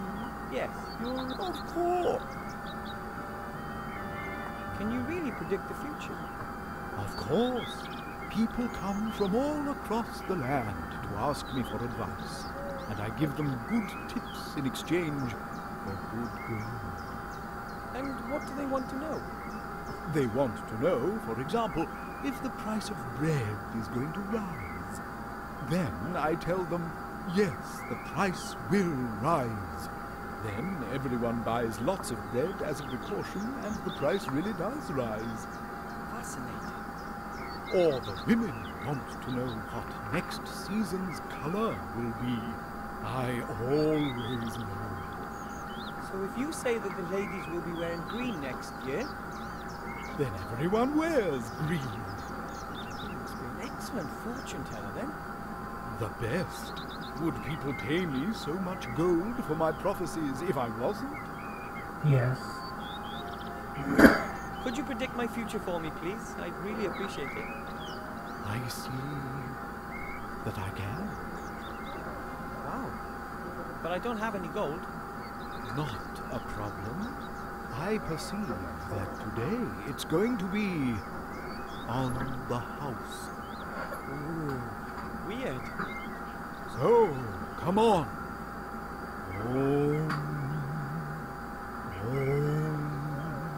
Hocus pocus. I see the future. What do you want to know?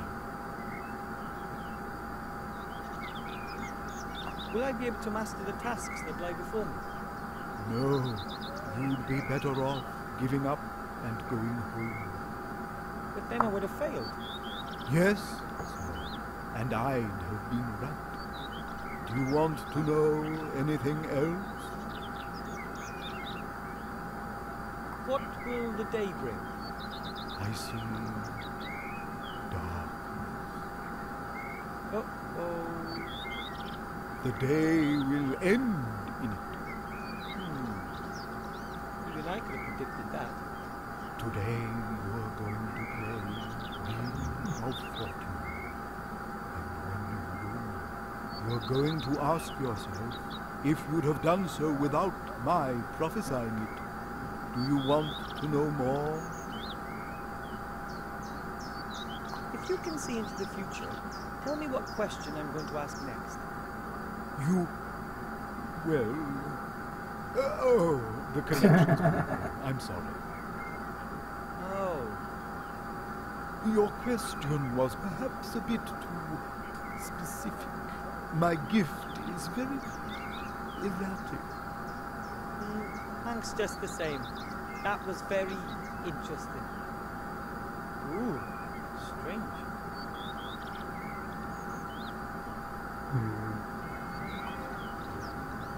I can't just take the crystal ball. The showman would notice it missing. How can I do that without the showman noticing anything? A vial filled with the red potion. I have absolutely no idea what it does. A blue potion in a little vial. No idea what it does. I'm supposed to drink a potion whose effects I can only guess at. On the other hand, hey, what could happen?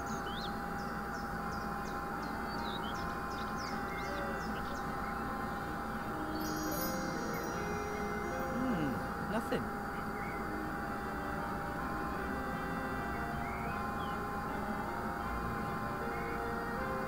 Maybe the second potion will do something.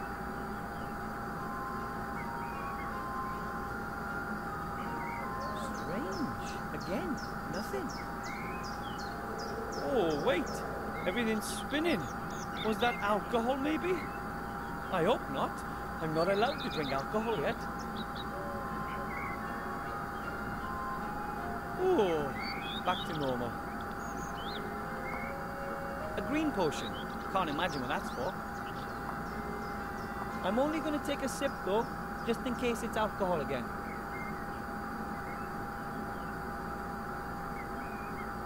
Hey, everything's getting bigger. Finally, a useful potion.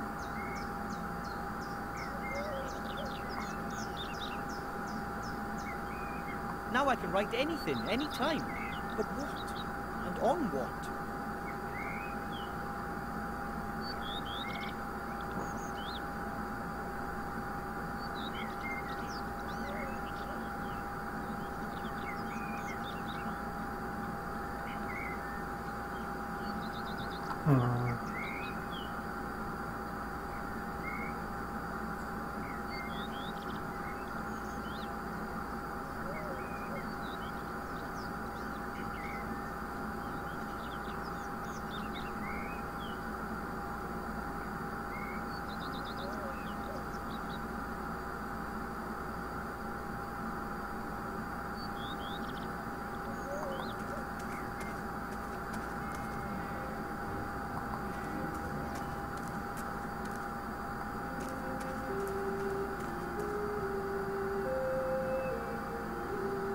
The potion could help get me into the sewer.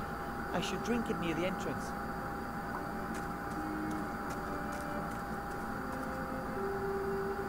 Okay.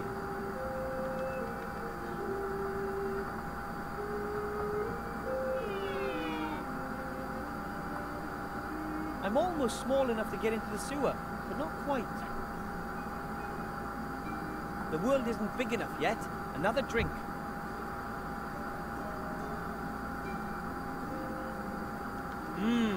Nothing. It seems this potion only enlarges the world to a certain size and no further.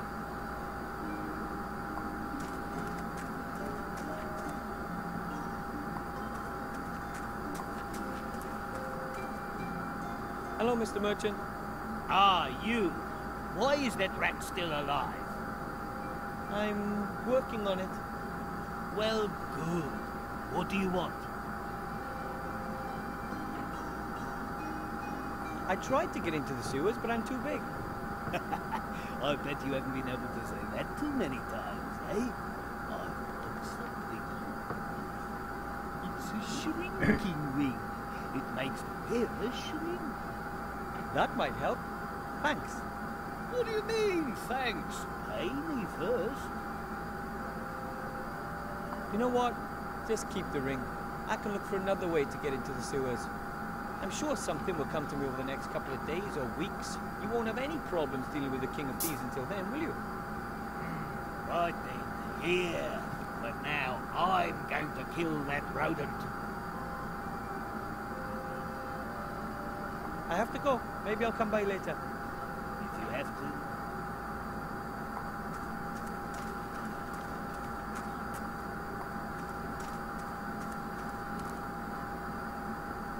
Let's see if it works. Ah, that's disgusting. But it shrank me just the same.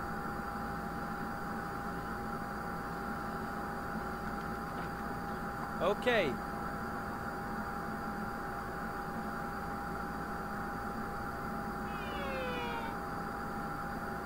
Pointless. The potion doesn't enlarge the wood. Needs must. Oh. Hopefully I won't grow when we're in the sewers. Off we go.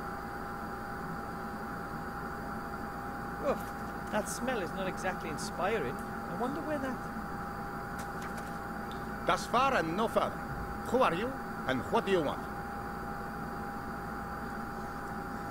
My name is D'Artagnan, and I'm the world's greatest fencer. En garde! Wouldn't it be more impressive if you at least had a sword? That wouldn't help me much either. In reality, my name is Wilbur Weathervane. I'm a powerful mage. Almost. I watched you escape from the merchant. Very impressive. Thank you. But I think the merchant sees it differently. I thought you looked like a real hero. Although you're nothing but a thief. That is undeniable. I've robbed the merchant many times, and I do it again. Why do you do it? Why do you steal? Perhaps I'm just greedy. Have a look around. I love the luxury. I don't believe that. If I were to say to you that I have to look after my family and friends, that there's not enough food left for us rats since the inhabitants fled, would that change anything? No. I would still be a thief. But a likable one. But you have to steal. Can't you find some other way to get food? How? Cultivate cereals down here and then bake bread? We're rats. We haven't got sensible tongues. You could leave the city. There's more than enough to eat growing in the fields and woods. I would go, but how should I get the others out there? Some of them are so weak they are walking on all fours. I can't leave anyone behind. They don't have working thumbs, but he can still hold a makeshift sword. I'm on a mission from a merchant. I'm supposed to take you out. Oh, yes? What's the old skinflint going to give you for that? Well, I can choose 3 things from amongst his wares. That means you're hunting me for your own personal profit. You're a bounty hunter, Wilbur Weathervane. No. I'm on an important mission. And I need the merchant's help to accomplish it. You should choose your friends more wisely than that. I'm certainly not going to let myself get caught just so your merchant can have his revenge. But I have to bring the merchant your mask, otherwise he won't help me. And then I won't get accepted into the mage school. Which means I'll never be a powerful mage. Which means I won't be able to see the archmage. Which means I won't be able to give him the ring, which means I'll have failed. Quite complicated, no? You should see my quest log. In any case, I'm supposed to take you out and then give the merchant your mask. Do you want to kill me? No. Could you kill me? That's another no. Then you should come up with another plan. But if I were to get you enough food so that all of you could eat your fill, would you then be able to leave the city? Sure, but where are you going to find all that food? Are you going to steal it? Is it theft if you take some bread for a family of starving rats? Yes. But we would never forget it. Us rats can help you. You could be of help? If you want to be a mage, you've still got lots of work ahead of you. And you'll be surprised what you can find out here in the sewer. We can get you lots of things you won't find anywhere else. Would you do that? Of course. That's the deal. You get us something to eat and make it a generous portion. And in return, we'll help you become a mage. But I still need your mask. Sorry. Okay. If you insist, then I'll give you my mask too. But first, you must bring us the promised food. No problem, I hope. Who lives down here besides yourself? Oh, lots of interesting people. My family and all the other remaining rat families, of course. Uncle Juan joined us recently. He used to have a good life in a dwarf bastion, but then a wild robot savagely attacked him. He fought for his life. Bravely. Oh, how, terrible. The poor hero still wakes up screaming. But apart from us rats, there are a few slime monsters, giant spiders, a couple of skeletons. All the stuff that young adventurers expect to find in a sewer. Do a lot of people come down here? Not so much recently. In the past, when the town was more lively, there was always adventurers coming here on the strangest of missions. It was almost as if there was someone standing up there, sending the newbies down the sewer in droves. Crazy. I need to get some fresh air. you want to draw up a new plan of action, eh? That's disgusting sewer slime, and to top it off, it's mouldy too. Hopefully I'll never be forced to touch it. Those are disgusting things. I'm not getting any closer than 3 steps away from that. How else?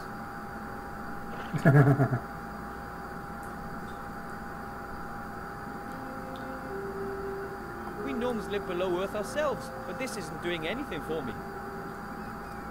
The other rats will be back there somewhere, lonely and hungry.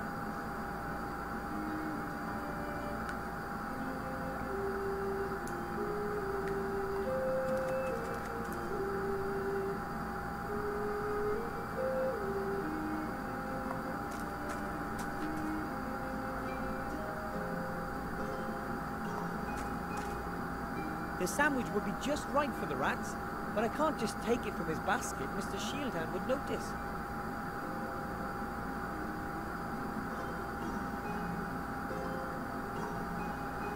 Hello, Mr. Shieldhand.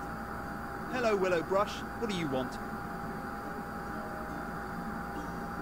According to Master Marcus, I really do have the potential to become a mage. Marcus is teaching again? Yes, and he wants me to be his pupil. I can imagine that. And what does he want? I just have to bring him a magic wand and a mage's robe. And what else? Well, that and a pile of gold. There you go. He just wants to rip you off. Believe me, you can't become a mage. Don't throw your money down the drain. You'll see.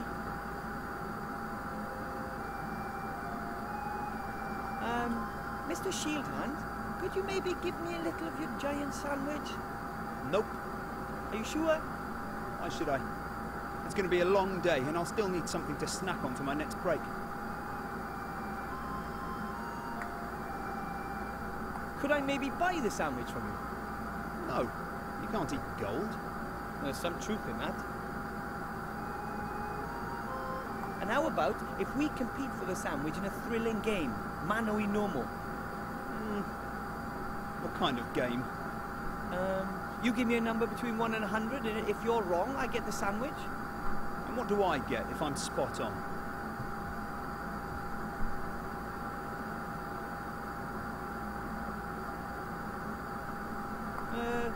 Nothing, except the satisfaction of having won. Honestly, I think your game's pretty stupid. Then you suggest a better one. Well, there's only one thing. A duel. To the death. It's just a sandwich. A deck of cards? Of course. What are you thinking of then? And if I win, I get the sandwich? Sure, why not? I have never lost. I'm Seastone's all-time unbeaten champion in every class. How does this game work? Don't you know Master of Dragon Slayer's Defender? Not really. Well, okay. I'll show you. We've both got a stack of cards. Choose 10 from your pile. That's your deck. You should see that you've got 3 red, 4 yellow and 2 green. But you've also got a specialism in polearm weapons and... But only if your magic is light-based, with fire magic or earth magic. And those are the rules, more or less. Get it? All right. But it seems like you don't stand a chance of winning unless you have very good cards. That's not a problem. I've got very good ones. So, are we going to play a game? Okay, then let's play a round. But I don't have any cards. I know. I'll lend you some. Of course, I can't give you the impossibly good cards. They're too valuable. I'm afraid you're going to have to put up with the not such good cards. All right, away we go. Yeah, boo! I'm the unbeaten champion! Yes, yes! I could beat him. It's just my cards. I don't have a chance with these. I think the only reason you keep winning is that your cards are so much better than mine. Why don't you lend me some better ones? What, so that it would be more difficult for me? Why would I do that? If you don't want to ensure a fair game, then I'll do it. I'm going to get some better cards. Good luck then. I'm gonna get my mage's diploma. Just you wait and see. Oh, yeah, right. So much for trusting in the heart of the cards.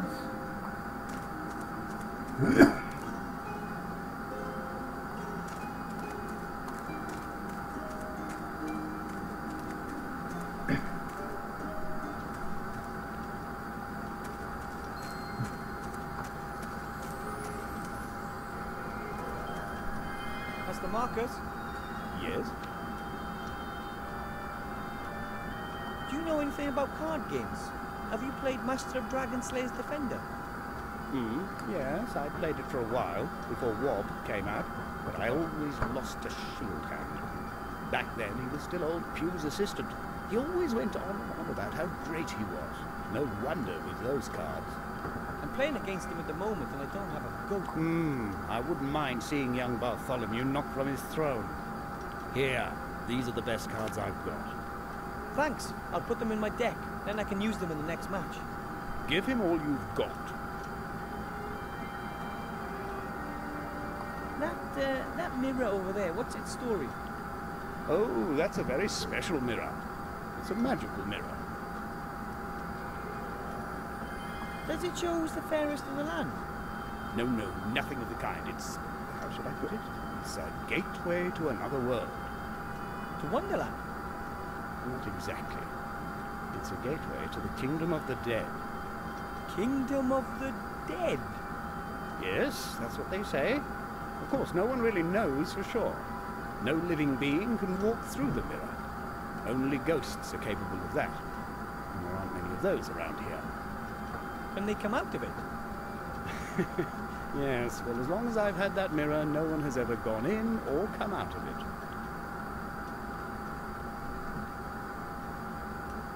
I went to the merchant and tried all his magic wands. None of them worked for me. There could be two reasons for that.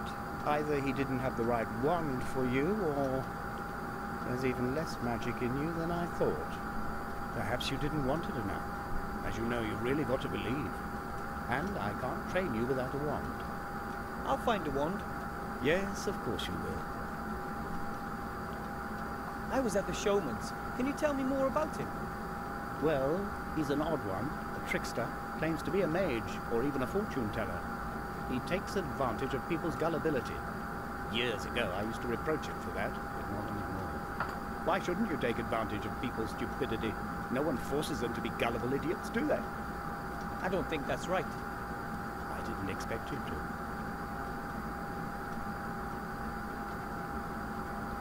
I was at the showman's. Can you tell me more? Well, why shouldn't you? I didn't.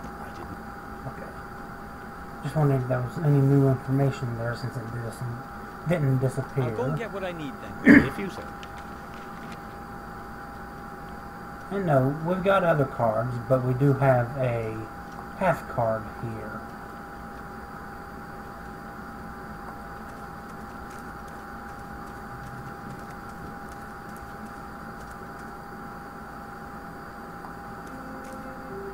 Hello, Mr. Merchant. Ah, the mercenary. Have you fixed that rat yet? I think I'll be able to get you the mask soon enough. It's about time. What do you want? I want to buy something from you. What then? I would like to buy some Master of Dragon Slayer's Defender cards. What's that then? A trading card game. You have to have good cards to win, and you can buy small packs of cards to replenish your supply. And you don't know what's in the packs? Nope, you need luck. Sooner or later something good will be in there. You just have to keep buying and trying. Upon my ancestors. What? Why didn't I think of something like that when there were still folk around here? Sounds like a license to print money. So, you don't have any cards? Come back after the war. I'll have some then. Guaranteed. Could I buy something to eat? Bread, fruit, or meat? Ha! And where would that come from? Farmers don't deliver to ghost towns. And everything I had in stock has been nicked by that damned king of thieves. Oh, too bad. I don't see anything I want to buy. Maybe later.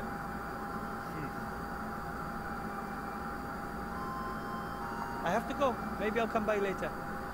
If you have to. Okay.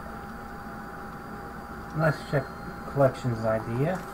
That is the ghost mirror. Master Marcus says it's a gateway to another world, but only ghosts can pass through it. Weird thing.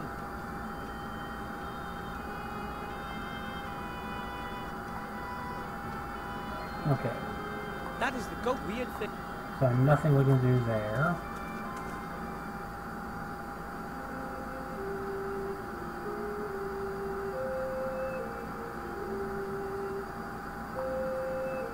Where should I stick the card? Or with what? Those are the cards that Mr. Shieldhand gave me. They're much worse than his cards. A transparent sticky tape on some kind of roll. Looks magical to me. Probably belongs to Master Marcus. This could be an excellent card, but just one half won't help me much.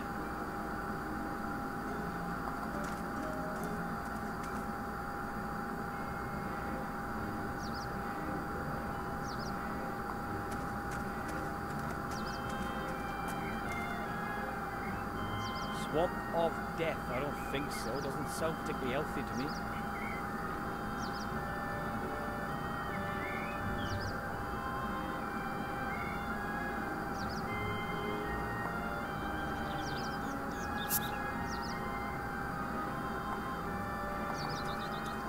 Let's see if the rat has anything.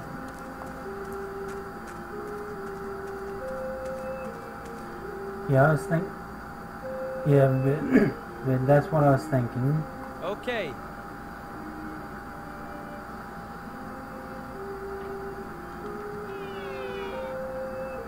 Needs must. Oh.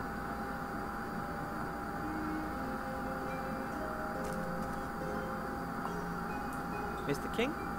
How can I help you? The town guard is a huge sandwich, and if I beat him at a game of cards, it's mine. The town guard has always got lots of delicious food with him, but he'd never risk losing any of it.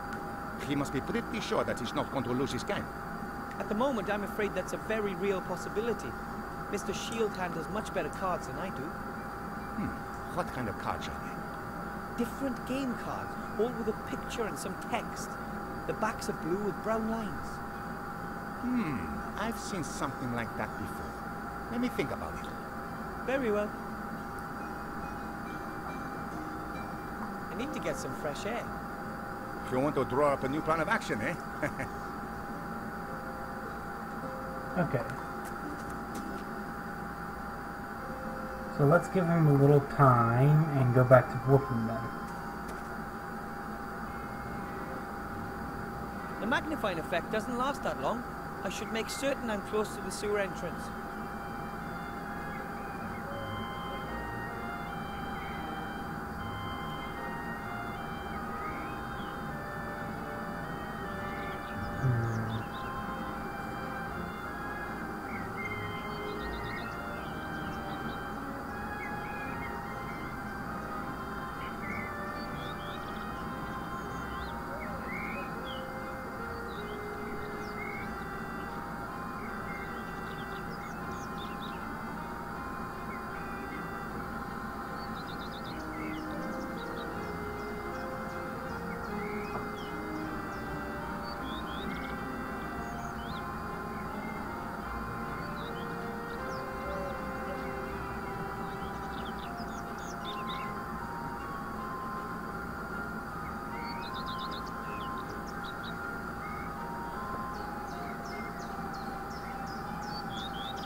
Okay, I'm figuring we have to find a way to switch the crystal ball here, which means finding a way to get him to do something, to not be looking. But I don't think I have anything for that. I don't think I have anything for the rabbit. Psst. Wilbur. Psst. Oh. Down here. Okay.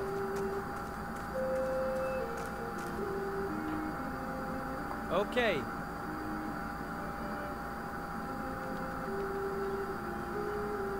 Psst. Wilbur. Psst. Needs Come must. here. Oh.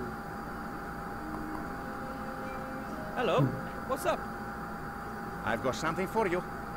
A game card? I knew I seen something like that before. It was swimming around in the sewer, but it stayed dry. He's got a protective coating, you see? It seems to be part of a special card. Auntie Juanita said that the owner threw himself from a tower after he accidentally dropped it down the drain. Wow. Thanks. I hope it helps you. Good luck. Okay, so we got the two halves of the card. I'll use the magic tape to stick both halves of the card together. It works. Alright.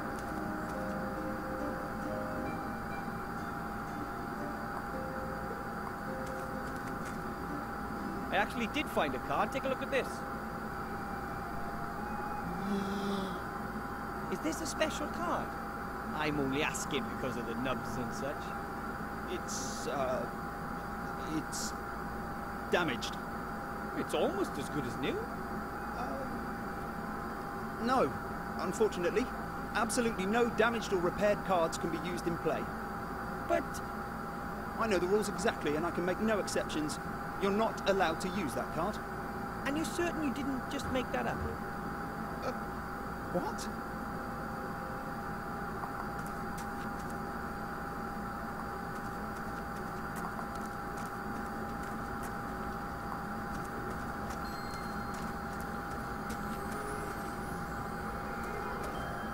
Mr. Marcus? Yes? Mr. Shieldhand says I'm not allowed to use a card that's been repaired. Oh, he does he? I beg to differ. What's that? The official rules. And it says here, one may use a card in any condition as long as at least 51% of the card is intact and the text can be read. Which means... The card is absolutely fine, and that little weasel risks being thrown out of the Players' Union if he doesn't accept your challenge. Take the rulebook, stick it in his pipe and make him smoke it, Wilbur. With the greatest of pleasure. I'll go and get what I need then. If you say so.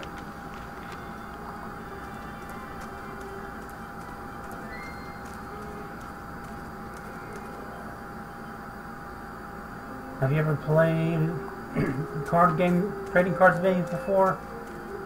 They have very big rule books. Not as big as this, but still very big.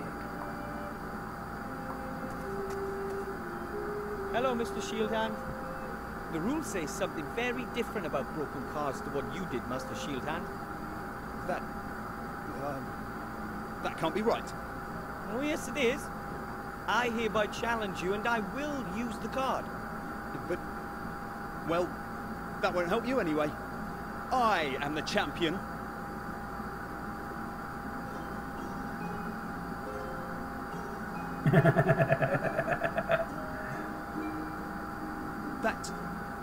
That's impossible. That was a win, I'd say. But I'm the unbeaten champion. Not anymore. Once beaten champion, may I have the sandwich now? That's not fair. You cheated. I want a revenge match. We agreed that I get your sandwich if I beat you, and I won. But I'm not going to give it to you. I want revenge. But what prize would you offer if I won again? Could I go up the tower? No, that can't be done. Something else. What do you want then? Magic wand? I don't have one of those. World peace? Not in my power. Then I think I'll just take the sandwich.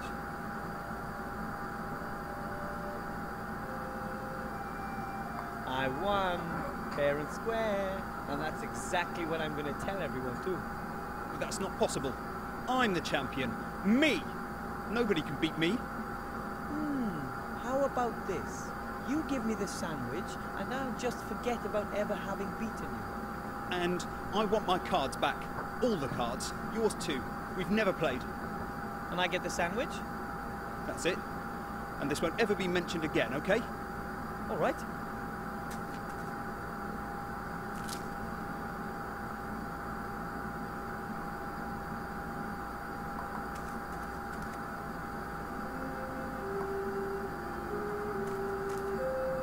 That should be a feast for the rats. Chow down. Okay.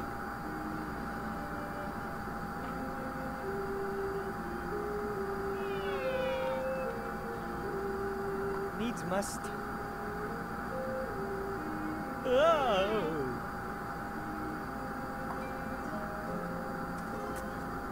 Wilbur, did you bring that thing here?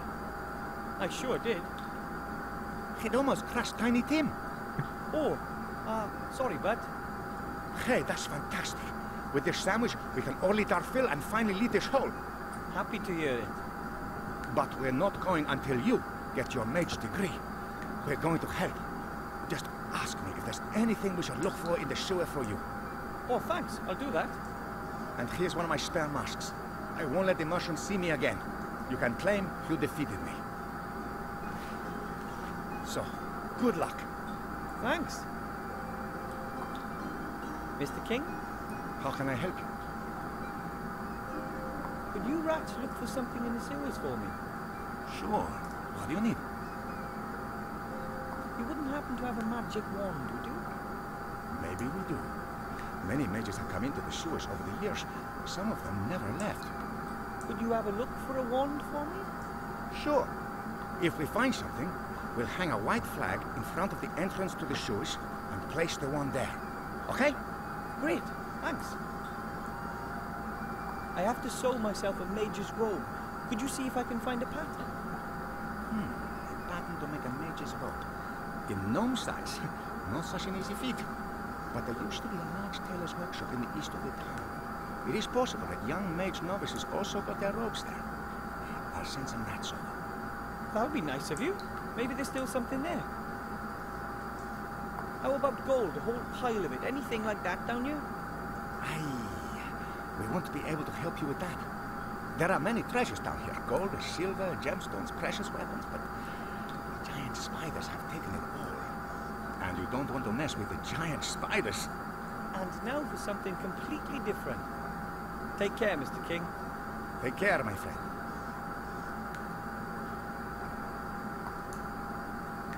Now that's what I call a big sandwich.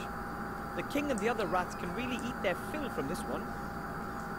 I'm slowly starting to get hungry, but I think I'll save the sandwich for the rats.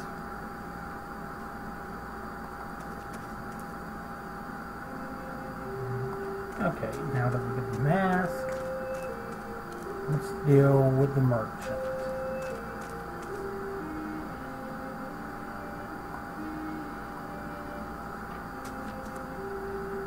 Look what I have here. The King of Thieves' mask.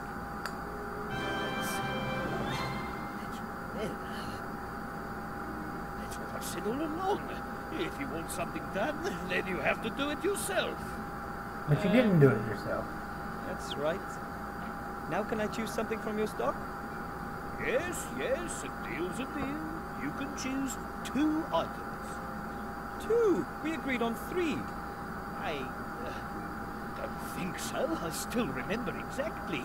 You bring me the King of Thieves' mask, and I'll let you choose 2 items as a reward. But nothing from my deluxe range. But... no arguments. You've earned it, my boy. Well, he did give us the ring. Hello, Mr. Merchant. Ah, the Rat Killer. What do you want?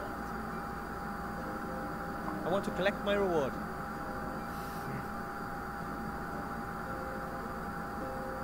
I would like a roll of magically treated cloth as a reward for my epic battle against the King of Thieves. Well, the roll is pretty valuable. Do you think someone just gave me that mask as a present? I earned that roll. Yeah, well, here. I'll come back later for my reward. Take your time. I have to go. Maybe I'll come by later. If you have to.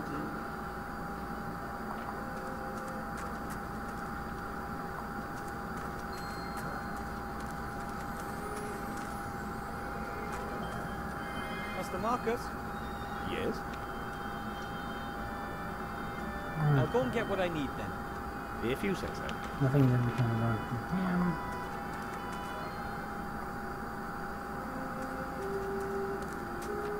But here's a bag. The white flag. The King of Thieves has something for me. Let's see. Ooh, there's a piece of paper in there. The good old King of Thieves. This is a pattern for a human child's mage robe. That should fit. Well, I might just have to let out the waist a touch.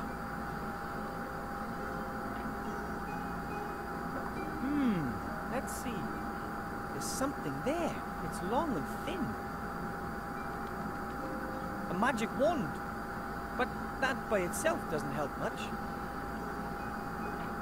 Ooh. It works! It works! This is it! This is my wand! No magic in you, my Aunt Fanny.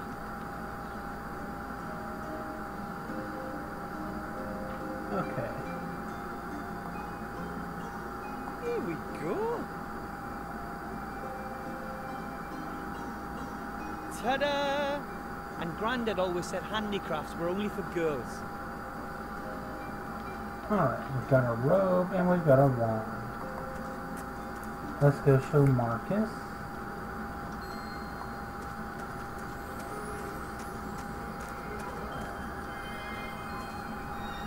Master Marcus? Wilbur, what's that you're wearing? Looks good, doesn't it? If I didn't know any better, I'd say there's a little mage standing in front of me. What can I do for you? I found a magic wand. Excellent. But like I said, you can't just use any old wand. You have to be... It shot a fountain of sparks. Really? Mm-hmm. That's unexpected. Congratulations. Thanks. I'll go and get what I need then. If you say so. Okay. So now we just need to figure out how to get the gold.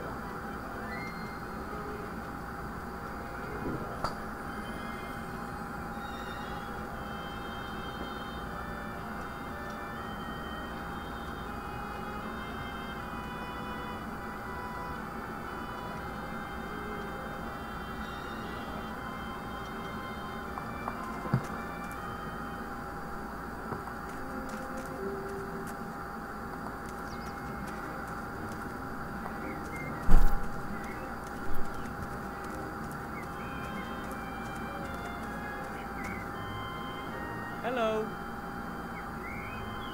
Wilbur, what can I do for you? You sure there's nothing wrong with the screen? You think so? It looks pretty normal to me. Alright, now we've got him walking away.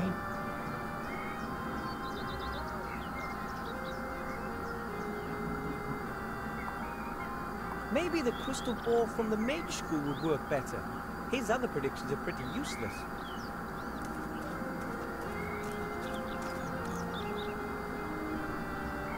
Everything has a use eventually. You're all right, aren't you?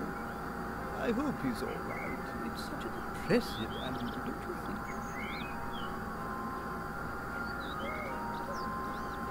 How do you know the squirrel is pink? Have you ever seen it? I haven't, but I'm quite sure it's pink. You come across the pink ones more often. Come to think of it, how can it have a color if it's invisible? The zoologists aren't quite sure. You could say it's still a mystery.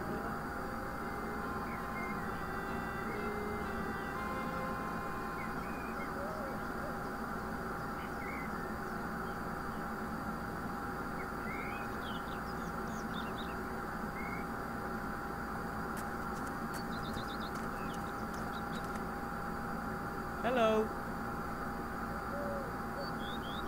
Wilbur, what can I do for you? Could you predict my future again, please? I'd be happy to. Hocus poke. That looks a lot different than it did last time. Mr. Wupperman? Hello? He looks like he's completely out of it.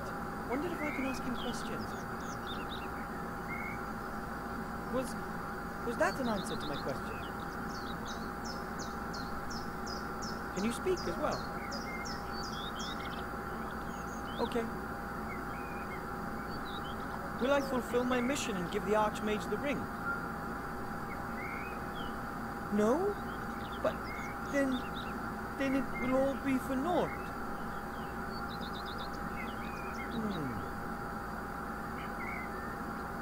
Will something bad happen to me during this adventure?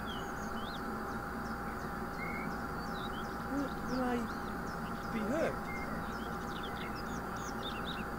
Am I going to die? Oh. Then tell me.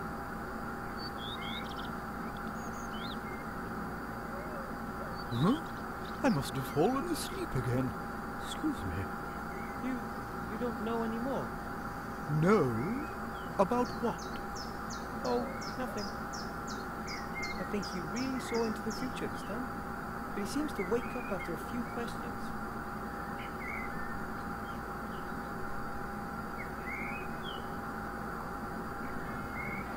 Hello. Wilbur, what can I do for you? Could you predict my future again, please? I'd be happy to. Hocus poke. He's in a trance again. I think I can... Yeah, okay. If Mr. Wupperman always wakes up after a few questions, I'll have to carefully consider exactly what I want to ask him. I think I can do that.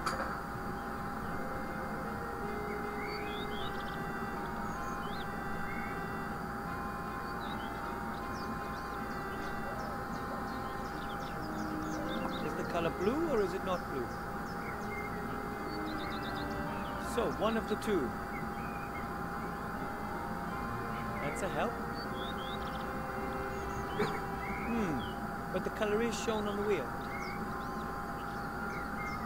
I'm good at this kind of thing.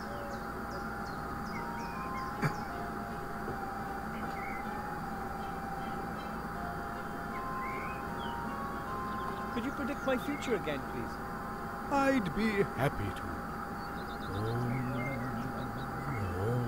So the first color might be blue, or it might not be He's in blue. a trance again.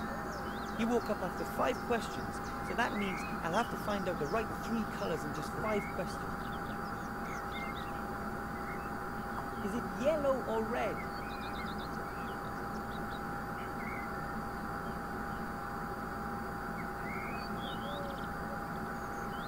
So, first one is either going to be yellow or red. Is it red? Okay. Red. Let's go to the next spin.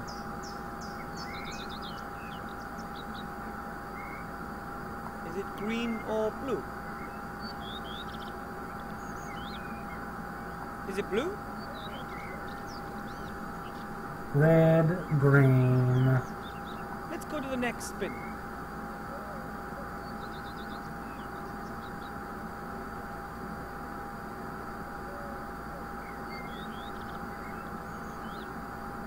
Is it blue?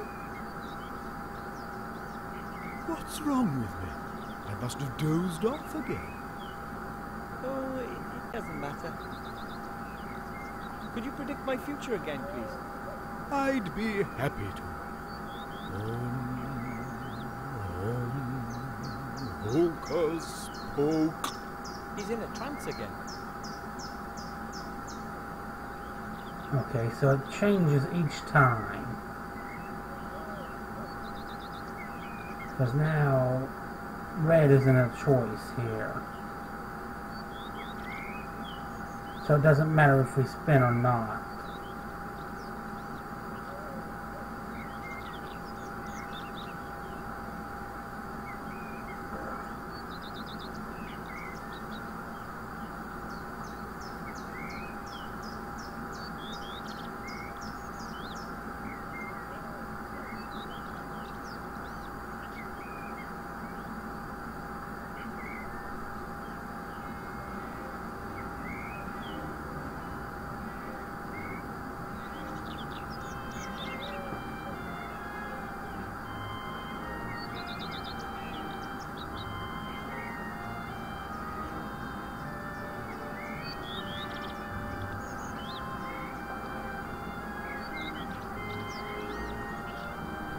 Okay. Is it blue or yellow?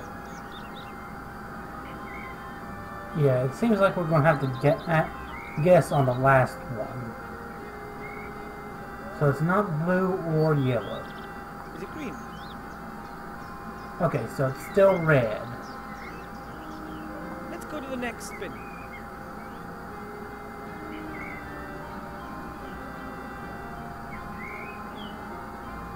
Is it red or green?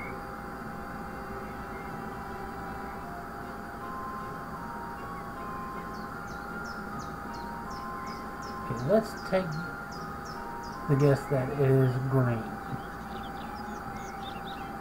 Let's go to the next spin. Is it blue or yellow?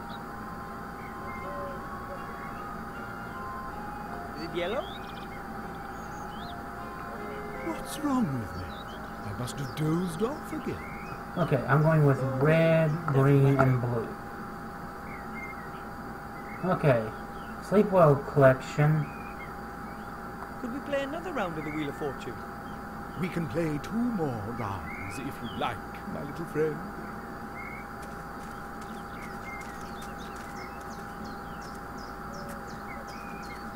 Which color do you want? It'll stop on red. All right then, off we go.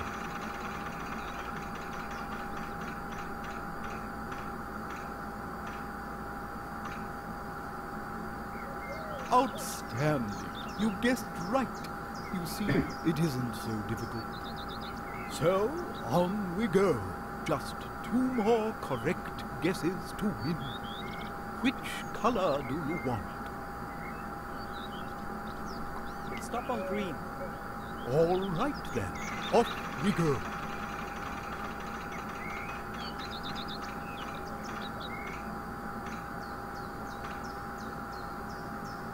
Oh, sadly that was Okay, completely so I went to wrong. red again. Do you want to try again?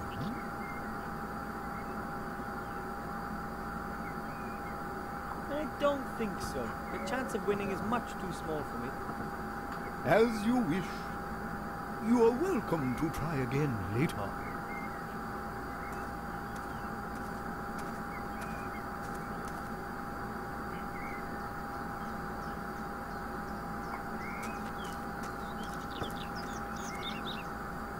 Hello. Wilbur, what can I do for you? Could you predict my future again, please? I'd be happy to. Hocus poke. He's in a trance again. Okay, Is it red or green? so it's neither red nor green. Is it blue? Okay, so first one is yellow. Let's go to the next spin. Is it Second blue or one. yellow? It's neither blue or yellow. Is it green? Yellow, red. Let's go to the next spin. Is it green or blue? What's wrong with me? I must Okay. have dozed off again. So it's either Oh, it's yellow, doesn't matter. red, and then the last two is either yellow or red. Could we play another round of the Wheel of Fortune? We can play 2 more rounds if you like, my little friend.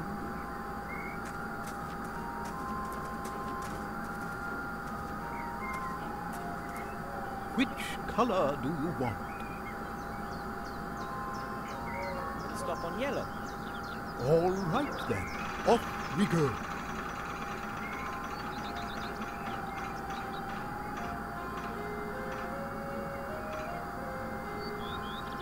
Outstanding. You guessed right.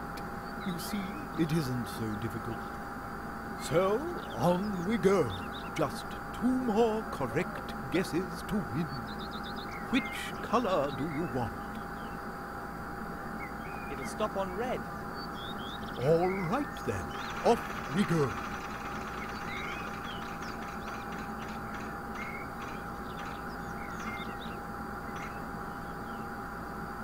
Unbelievable! 2 in a row. Do you know what that means? Not really. Does it have something to do with the space-time continuum? Not quite. It means that you are just 1 away from winning a pile of gold. Oh, the pressure. Which color do you want? So do we want yellow or do we want red?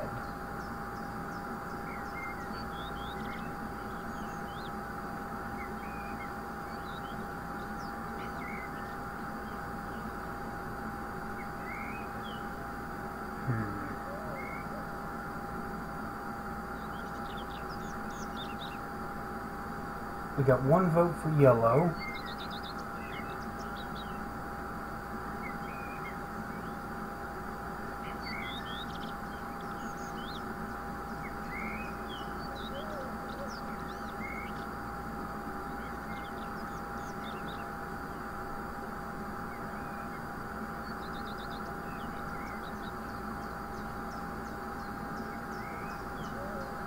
One vote for red.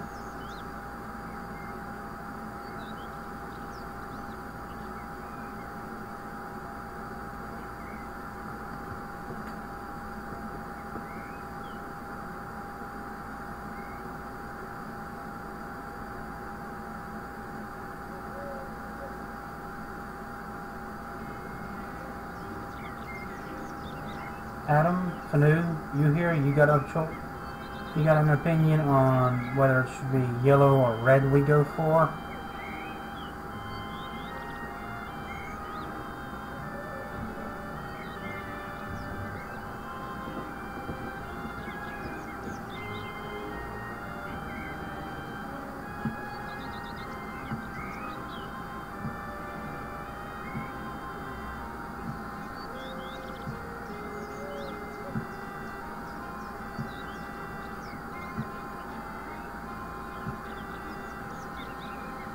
Okay, we'll go with yellow since we got 2 votes for yellow.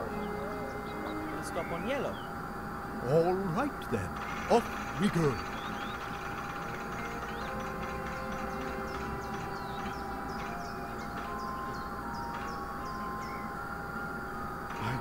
Yellow it is. I don't believe it. The chances are... About 1 in 4,096? Exactly. Perhaps you can see into the future, just like me. Certainly not as well as you do. Do I get my sack of gold now? But of course, you've won it. Oh, thanks ever so much.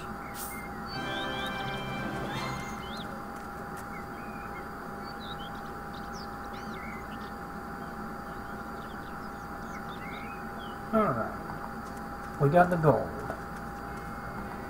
Now to join the mage school.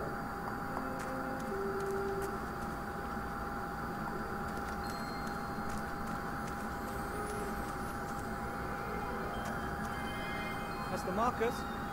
Yes? Ta-da! I've got a pile of gold for you, Master Marcus. Really? Amazing. Who did you mug then? I would never mug anyone. Real heroes just don't do that kind of thing. And that's what you want to be. A hero. Not an easy job, that. But thanks for the gold. So, I've fulfilled the conditions for admission. I have the robes, the magic wand, and a pile of gold.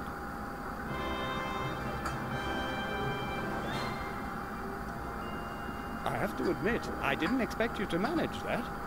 Well done. Thank you. And you're sure you want to risk all this gold? Of course. It's a very good investment. Well, if you say so.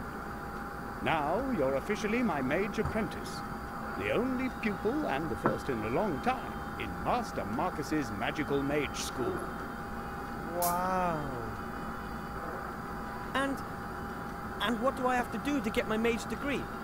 You'll have to accomplish 3 tasks that I will set you. I should have known. Like always, we got another 3 tasks ahead of us. What do I have to do to become a mage? What kind of tests do I have to pass? Well, that's simple. 3 examinations in any order successfully completed here in front of me, and you receive your mage degree. In one, you have to brew a magical potion. Herbs, potions, and tinctures are an important branch of magic. Another involves you coming into possession of a powerful magical artifact. It's important to own precious magical objects. It distinguishes us mages from the general population, and they can be very useful. And of course, you have to perform at least one spell, whatever you like. Perhaps something with sheep?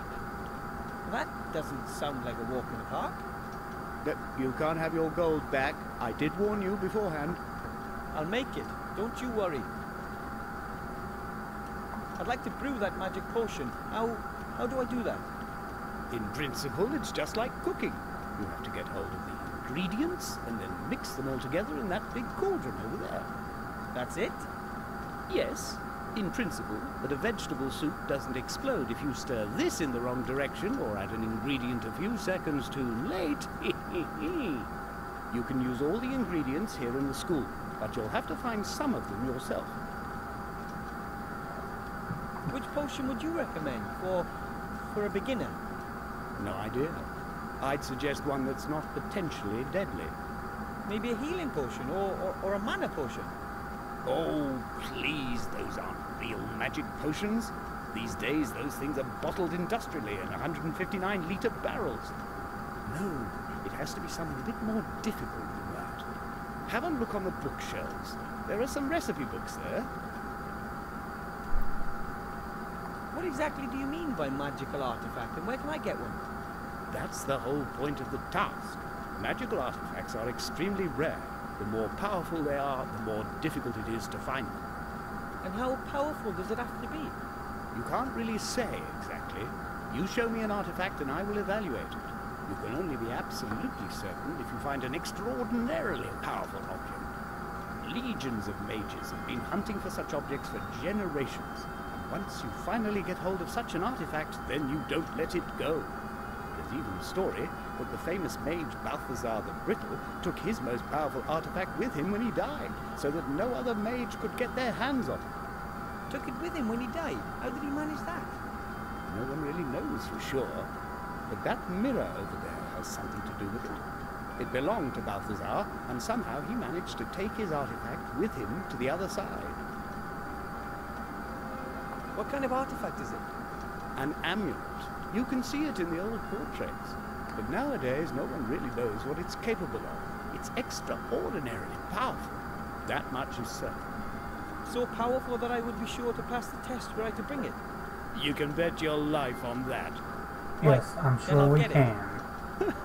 Good luck. That's a ghost mirror. Only ghosts can pass through it. Is there a simple way to become a ghost?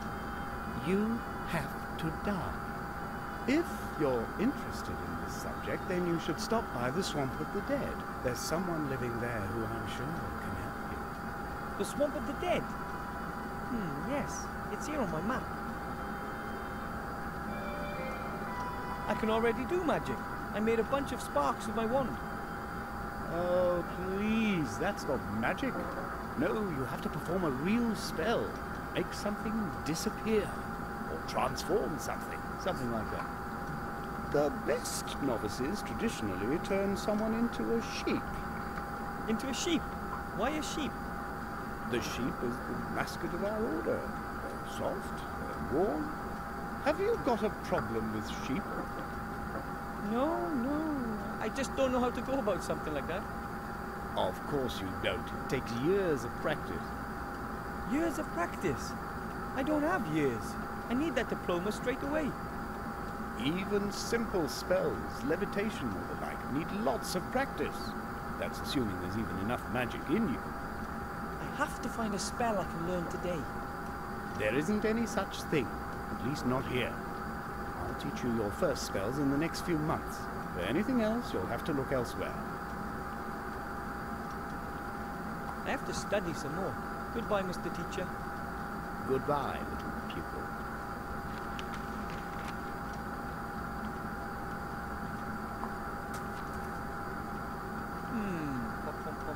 Recipe book, Theory of magic, defense, advanced rune translation. Here it is. Potions and elixirs.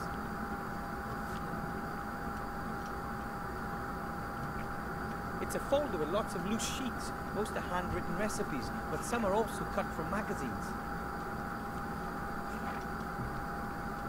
This doesn't look too bad. The Power of Elixir. Step-by-step instructions for beginners. Power elixirs grant superhuman strength and increased confidence. That's the one for me.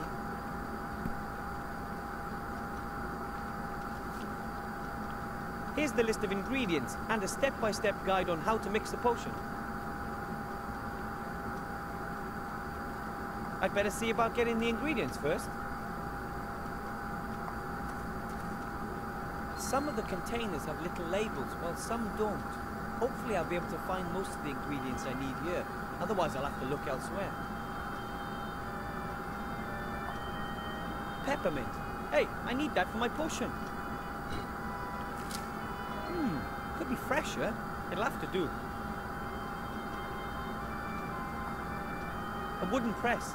It can be used to press fruits and such to get juice or extracts. I'm only brewing one potion, so I'll take just one vial.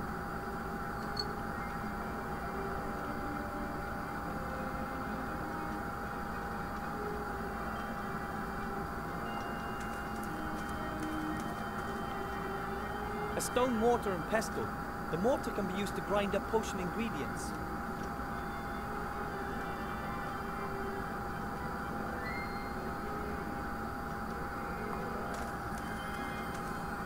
A large brass pot.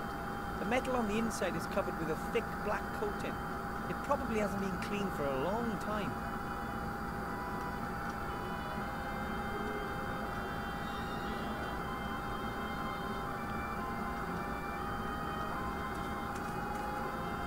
I would love to sit here all day and study these books.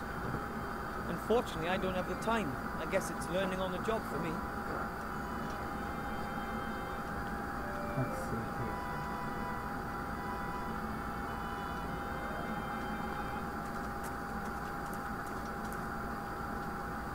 That is the ghost mirror, behind which lies hidden Mage Balthazar's powerful magical amulet.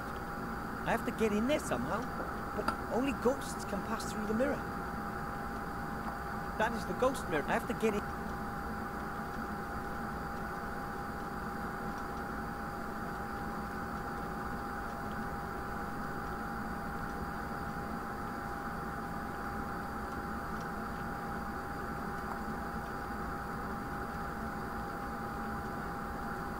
That's some juicy mouldy slime, but no extract.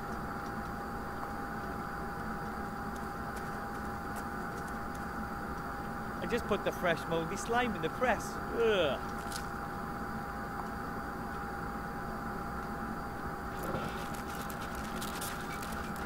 Ugh. Tasty. Mouldy slime extract.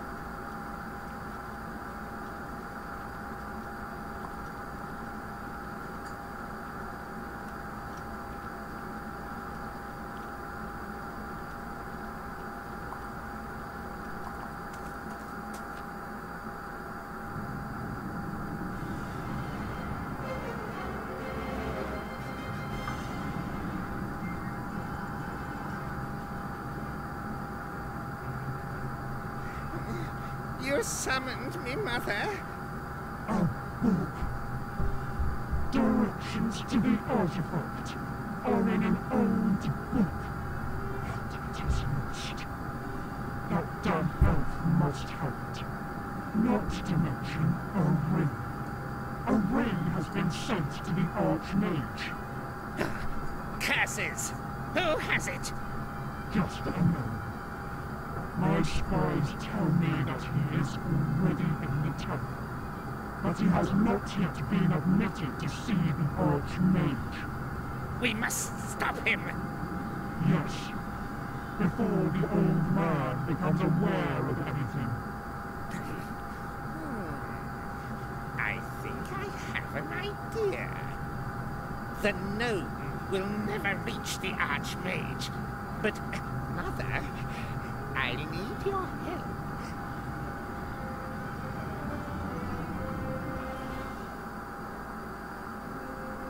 Okay, let's see if the merchant has anything for me.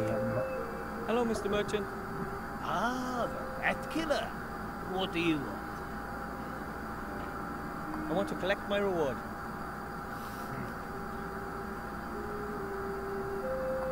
I'm looking for ingredients for a magic potion. Do you carry anything like that? No, I only sell ready-made potions. All those creepy crawlies, pus essence and poisonous plants aren't for me. I need to learn a magic spell. Have you got anything that might help me? Of course I am. I think I've got a bag of ingenuity around here somewhere. So that's a no? Yes, I sell things, not talents. A powerful magical artifact. Got anything along those lines? Well, of course. What would that be then? A fountain of youth? A sword that makes you invincible? Or maybe the goose that laid the golden egg? I think I'll choose a sword. A weapon that dangerous dare not fall into the wrong hands. You're taking the piss. Certainly. You mean you don't have any powerful magical artifacts? You don't get out much, do you? I'll come back later for my reward. Take your time. I have to go. Maybe I'll come by later. If you have to. Okay, let's see what the rat has for us.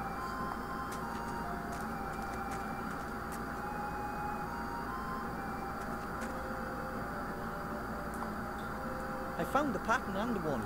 Thank you very much. My pleasure, Wilbur. Let me know if you need anything else. Could you rats look for something in the sewers for me? Sure. What do you need?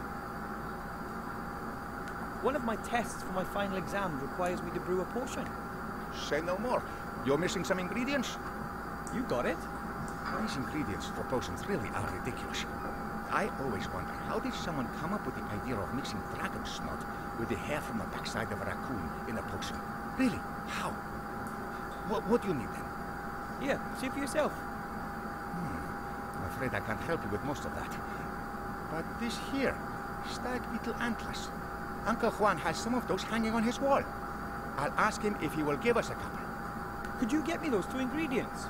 That would really be a huge help. Not a problem for the King of Thieves. I'll hang the flag in front of the entrance again as soon as we have anything. Could you help me learn a spell for my final exam? I'm afraid that none of us is a mage. Then I'll have to think of something else. I need a powerful magical artifact. Can you get me something like that? Unfortunately, that is beyond our capabilities. Such artifacts are very, very rare, and as far as I know, and I would know, there are no more in this town. Apart from the Archmage's artifacts, of course. And now for something completely different. Take care, Mr. King. Take care, my friend.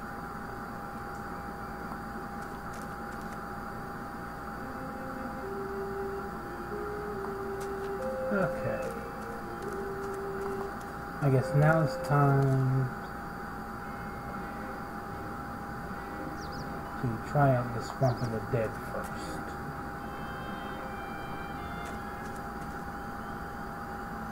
Oh, such a cheery looking place. A rather large and ugly stone head. It has only been roughly carved, a truly primitive work.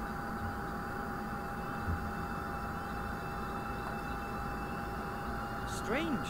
Why is there a lit lamppost here, in the middle of the swamp, so far away from the town? Lampposts in the middle of nowhere are seldom a good sign, whether they're in a snowy forest or a swamp.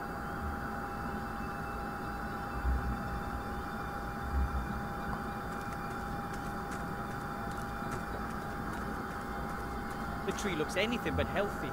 Its bark is covered in strange mushrooms, and it seems to be slowly sinking into the swamp.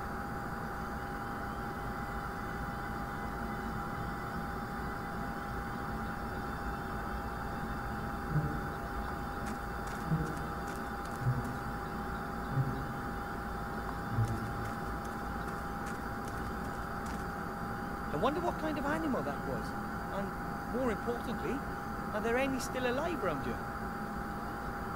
We'll see. Really rotten. Aha! Bone worms have been at work here. They go through bone like a woodworm through a tree. Now I have the worms for my potion.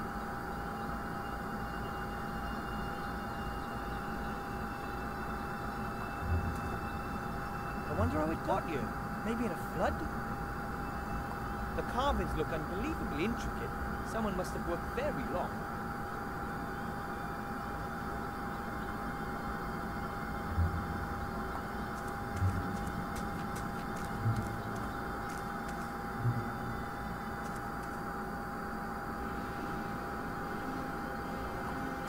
Whoa, a human skeleton. Maybe the poor soul was part of the ship's crew. I can't see anything all that interesting. The skeleton looks kind of old and smells a little, but otherwise... I don't smell. You almost scared me to death. I don't doubt it, sadly. Who are you? I'm Death. Ah! Don't worry. Don't you? I'm just so excited because you're the first celebrity I've ever met. Death. Wow. Bah, what is death in this world? Nothing. This is a damn point-and-click adventure. No one dies. In any other reasonable role-playing game, you have to kill 100 rats to reach the second level. Now that's a real game. And is it a bad thing if nobody can die? It is for me. I'm unemployed. Not qualified to do anything else. It was my life. But you're deaf. Who's to stop you from killing people? It's not that simple. I'm in middle management. I don't make any decisions. I just carry them out. Which means... It's the boss who decides when someone's time is up, not me. It's all written down in that book there, the Book of the Dead. Name and time of death of everything living in this world. But as you can see, there's nothing written in it. No murder, no accident, no suicide. No one has ever died here, and no one ever will die here. What am I doing here?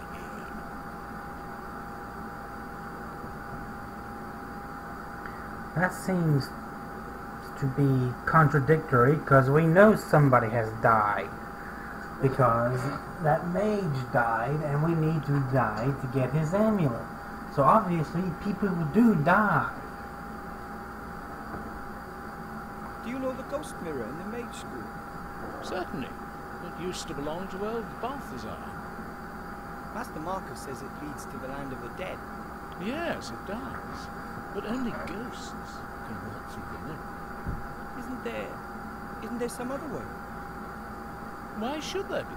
It's a ghost mirror. No living being would be interested in walking through the mirror, believe me. If you were to write a couple of names in the Book of the Dead, well, then you could go out and kill them, couldn't you? And get into trouble with the auditors. Oh, thanks. Someone audits the Book of the Dead. What do they do? They check the should and haves. Have I killed exactly the number of people I should have? One little death too many, and all hell breaks loose. No, I'm not fiddling with the Book of the Dead. You know, I've noticed it's nighttime here in the swamp, but it's daytime in the town. Why's that? I don't know. Probably magic. Once again, it's magic and I don't have to explain it. Isn't death not the end, but just the beginning of something new? I'm sorry. Are you trying to be intellectual? Come on, it is one of life's fundamental questions. I've never been interested in what comes after me. I just look ahead. You should, too. Could you turn me into a ghost? Ghosts are dead people who still have something they need to sort out in this world. You're still alive, and no one's allowed to die in this game. Do you see the problem?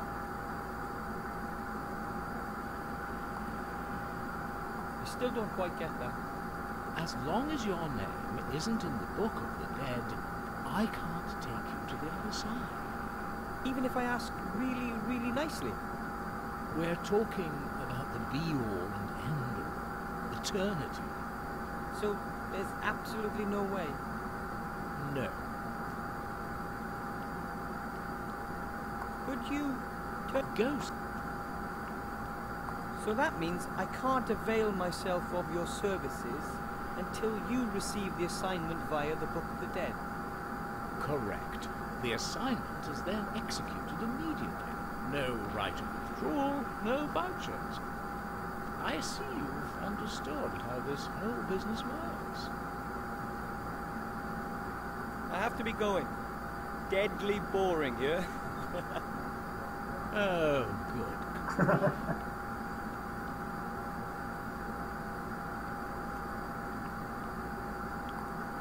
Now I can write anything, anytime. But what? And on what?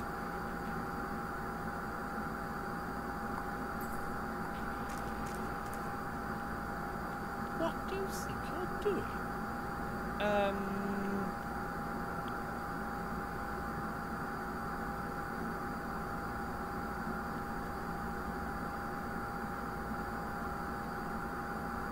Disturb the internal order of the universe.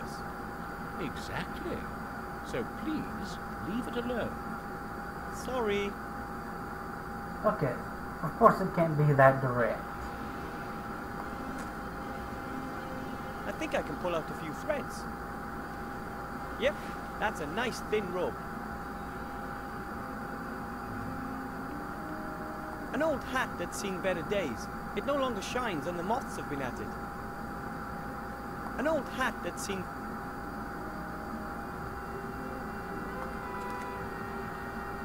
That's the Book of the Dead. That book contains the names and dates of all those mortals the Grim Reaper is supposed to take. But at the moment, there isn't a single name in the book.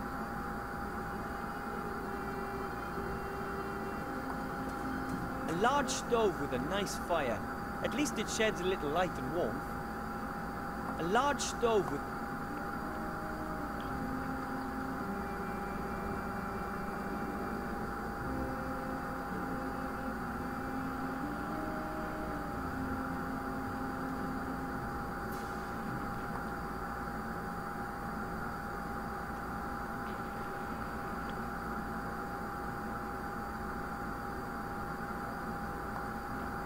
Hello, Death.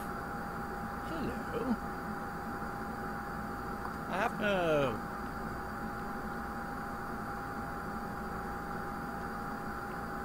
Okay.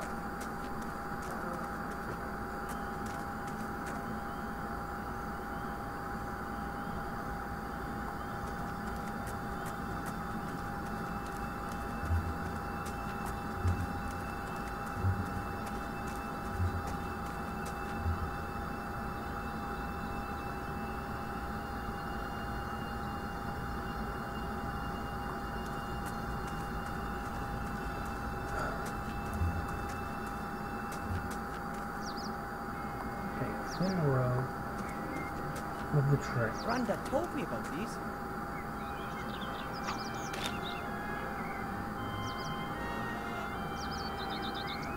The treetop is jammed under a rock. A slight tug on the rope and the noose will tighten in a flash. That's the plan anyway.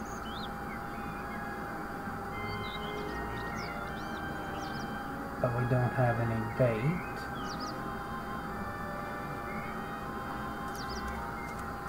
I already have enough creepy crawlies, thank you.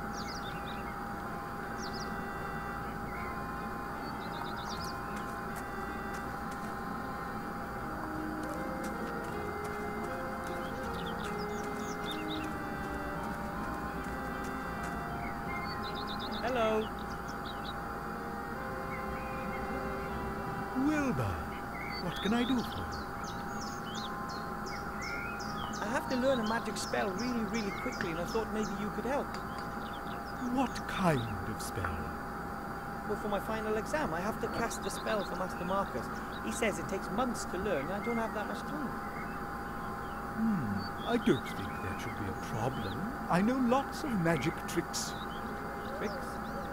For example, I know a trick that is largely unfamiliar to the experts, which uses a top hat and a rabbit. Your master Marcus will be utterly dumbfounded by it. All I need is a rabbit and a top hat. Wow, and you could teach me the spell today? Indubitably. It'll only take 5 minutes. Right, I'll get the rabbit and the hat. This is my lucky day. Almost too good to be true. But if something is too good to be true, it's sure to be true all the same, I always say. Could we play another round of the Wheel of Fortune? No, I don't think so. You've already won the top prize, and knowing your luck, you'll clean me out completely. I'll be left with just the underpants I'm standing in. Then let's just leave it. I'll just be going. I have seen that you're going to come back. See you then.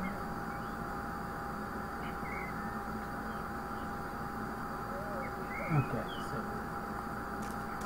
anything else around The Wheel here of that we Fortune need? really did bring me a fortune.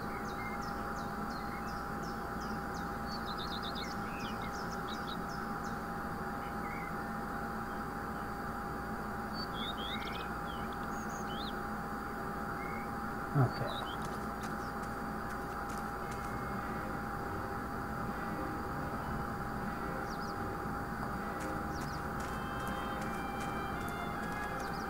The tree is easy to bend. I hope it has enough tension for a rabbit trap.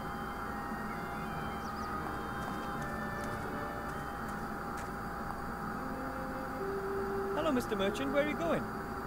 Away! Just away! Out of this hole! I'm going somewhere where my stuff will sell better. But I still have one item to get from you. Well, theoretically, 2 items. Rubbish! You've already chosen 2 things. The roll of magically treated cloth and the magic potion pot. The scratch-resistant, easy, clean pot set. That's not true, and you know it. I want to select something else. Otherwise... Or else?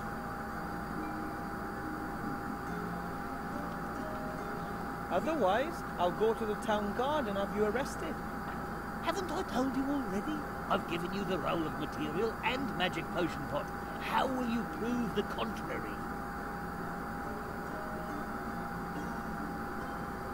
Otherwise, I'll hold my breath until my face turns blue. Doesn't bother me. I'll scream really loud. And who's going to hear you? I'll...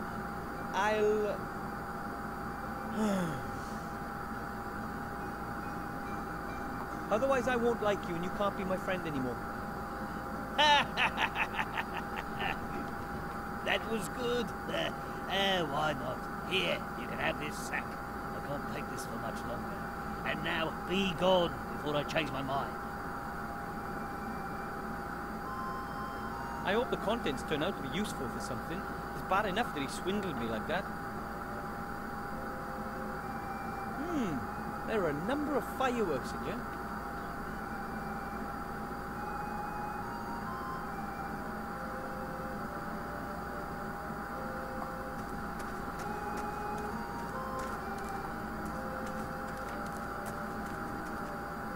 Let's see. These are stag beetle antlers. Lucky thing Uncle Alfred had these on the wall. That is to say, stag beetles don't have antlers. Let's see. Nope, nothing more there. I'll place the flag back in the entrance. It sure is helpful having allies who know their way around the city.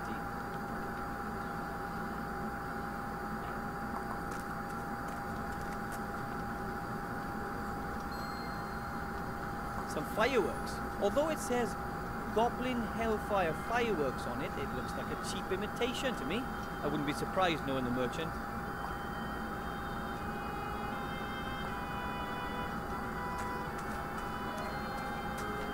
Right then, I'll grind the antlers to a powder. Done. Now I have the stag beetle antler powder for my potion. Okay. So, we need red devil's armpits, ghost mushrooms, and asthmatic trans fat maggots.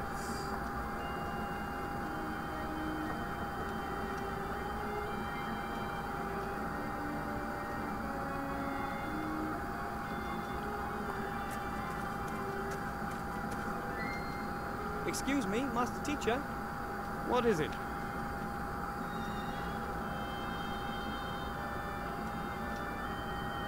I had to rummage through the recipe books, and a power elixir seems to be quite harmless. Not the easiest option, but it would definitely be a suitable potion for the exam. Off you go. I don't have all the ingredients for my potion together yet. It takes time. I needed the eyelashes from an invisible squirrel for my potion back in my day. Well, I know where to find one of those. Really? It took me 6 years. But that's nothing compared to chainsaw petrol. I haven't found that to this day. One has to search. So ask everyone you know. I talked to Death about the ghost mirror. He said that only the dead may become ghosts, and only ghosts can pass through the mirror. That's right. But Death also said that people can't die in this game. What did he mean by that? I can't tell you that. But if it's to do with life and death, then he's your man. But I can hardly let myself get killed just to get that artifact. That's true. You'll have to look for something else. It is said that there's a Yeti cave somewhere in the North Country where an enchanted welly boot is being held, which can be used to summon rain. Maybe you could try your luck there. You could be there in less than 2 months. That'll take too long. I'll think of something with that mirror. I found an excellent spell. I'm going to conjure a rabbit out of a top hat. I prefer something with sheep. But don't let me stop you. Right, you won't believe your eyes.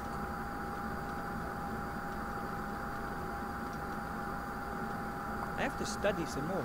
Goodbye, Mr. Teacher. Goodbye, little pupil.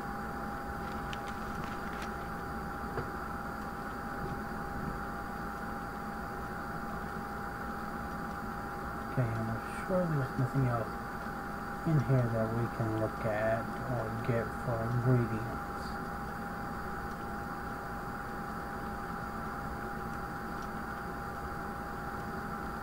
Okay, I don't think so. And the merchant is gone now. Anything in here?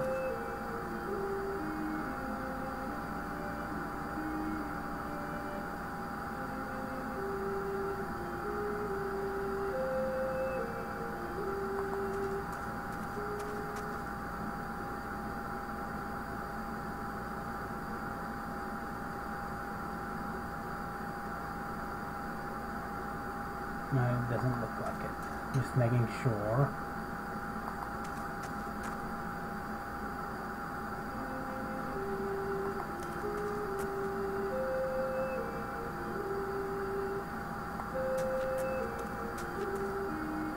This fruit looks like grapes. In truth, they're grapes from a poison ivy. I was bedridden for 2 weeks because of those as a child, and I read about Knight Tilo's adventures.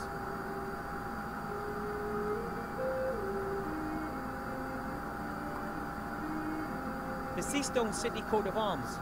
I recognize it from the map. It looks a little worse for wear, like everything else here.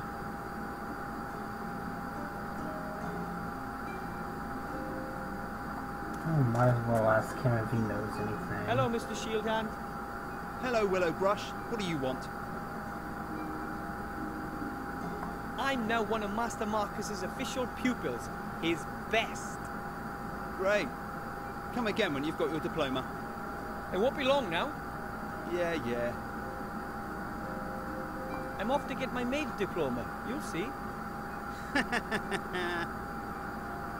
Okay. And there's nothing else in here.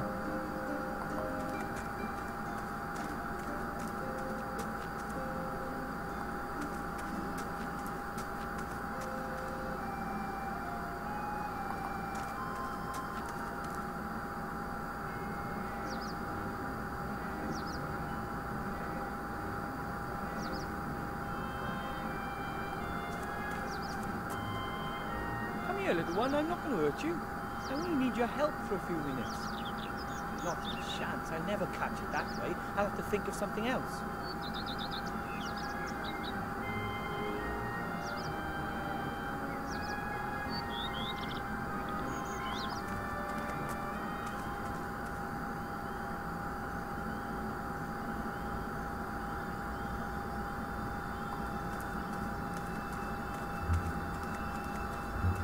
There's a plant growing on that tree. Hey, those are Red Devil's armpits.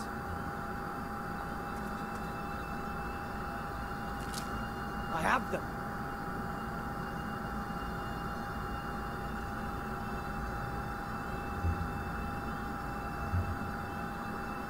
Okay.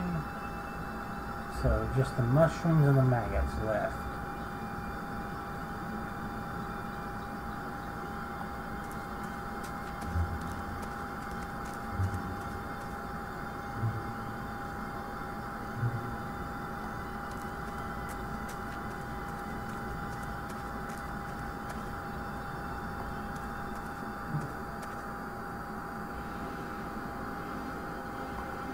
A top hat. Unfortunately, I can't reach it.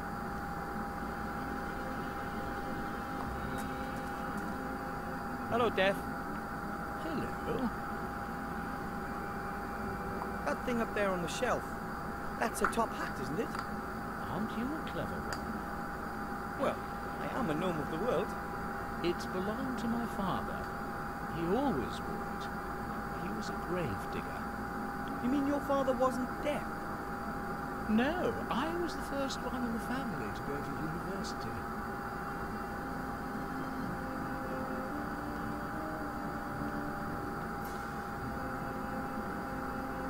Would you lend me your top hat for a bit? I'll bring it back to you in top shape. You want to repair it? No. Father's top hat stays just how it is. Then would you just lend it to me the way it is? Absolutely not. It's an old family heirloom.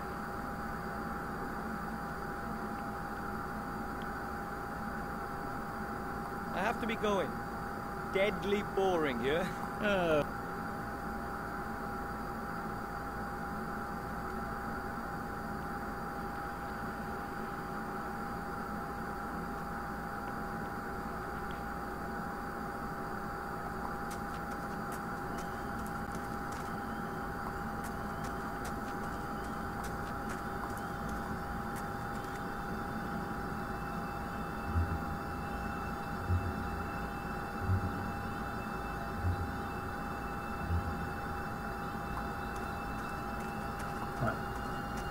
Ghost mushrooms, yeah, they're probably in the land of the dead.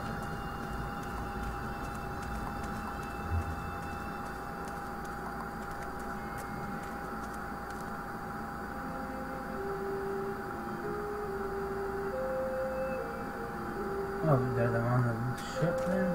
Hold on. Okay, so you say the maggots are in here.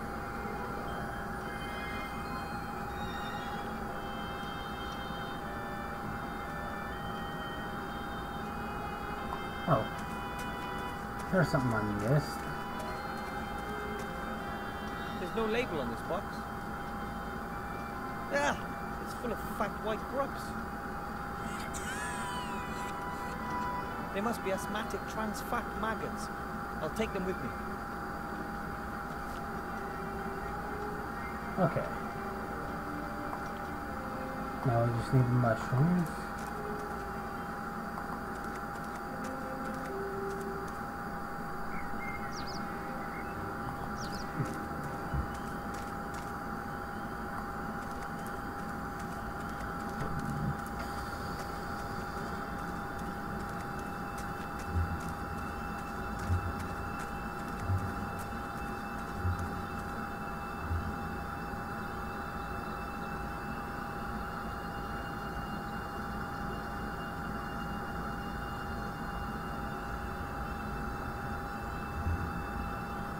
I don't see any blue mushrooms on the back of the ship.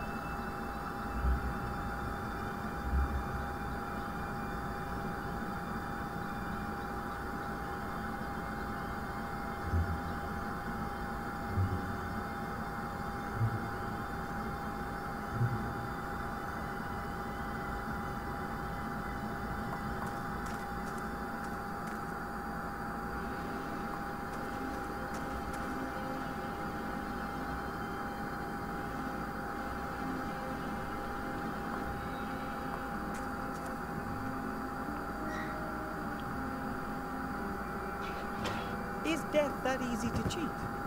What the? That's never happened before, and it's a bit suspicious. But I can't take my eyes off the stove.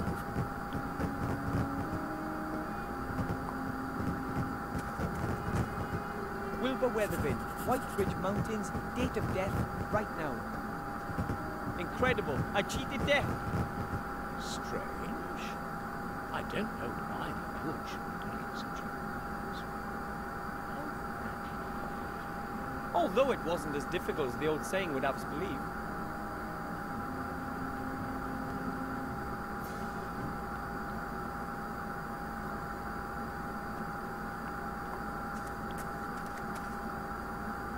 Shimmering blue mushrooms with green speckles. Those could be the ghost mushrooms I need for my potion.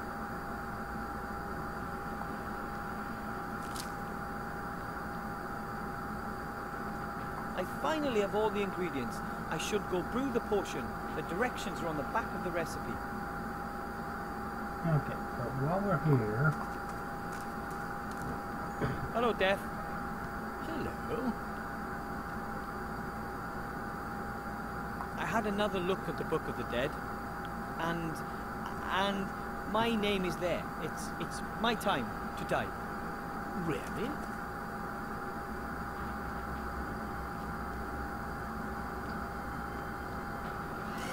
That's wonderful. Someone has finally understood that violence sells.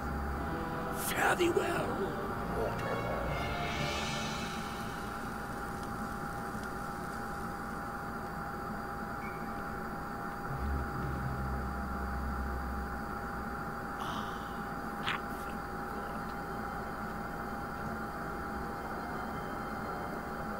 So, this is what it feels like to be dead.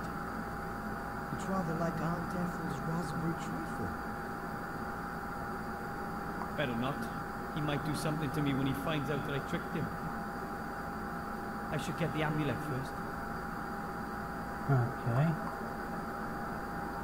I hope I don't scare people too much as a ghost. I'd better head directly to the mage school.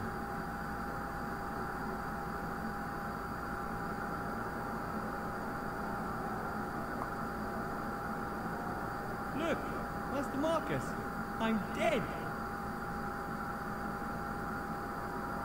Master Marcus, hello. It looks like he can't see or hear me.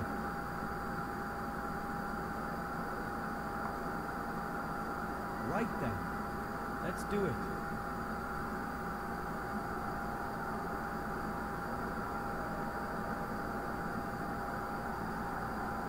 I have it. I have the amulet. A fantastic world full of just incredible creatures over there, and it's so hard to believe how I got the amulet.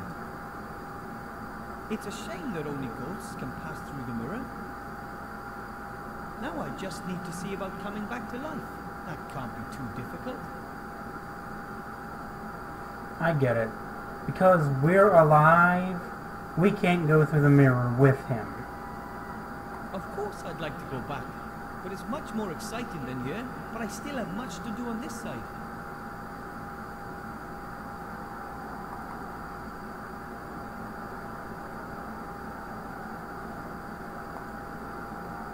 Yoo-hoo! Mr. Death! Look who's back! What the? Oh no! You're a ghost? Of course I am. That's becoming very trendy. People these days just can't let go. What do you want?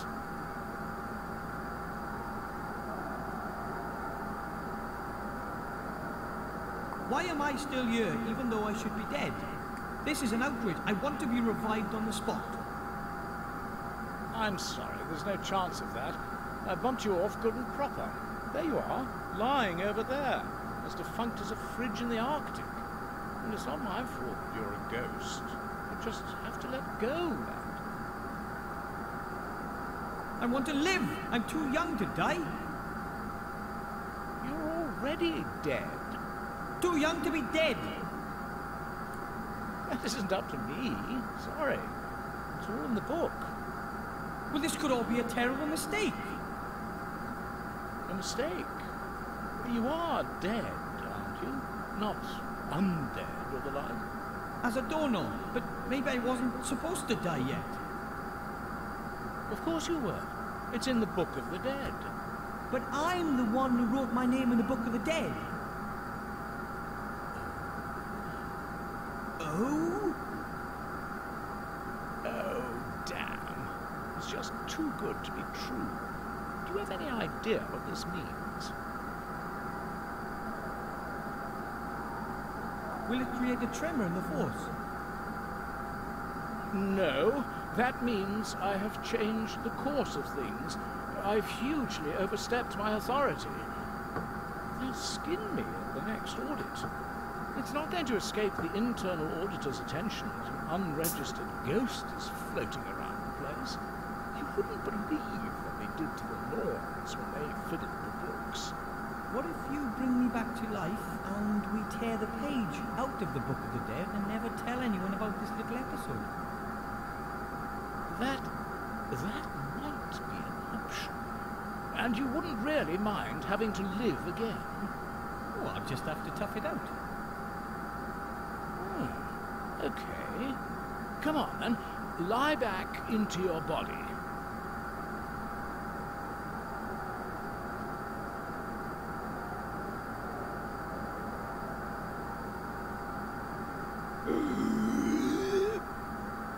I'm sorry I couldn't fulfill your desire to die.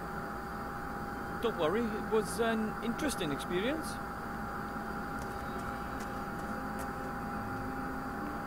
I still have the amulet. Master Marcus will be so amazed.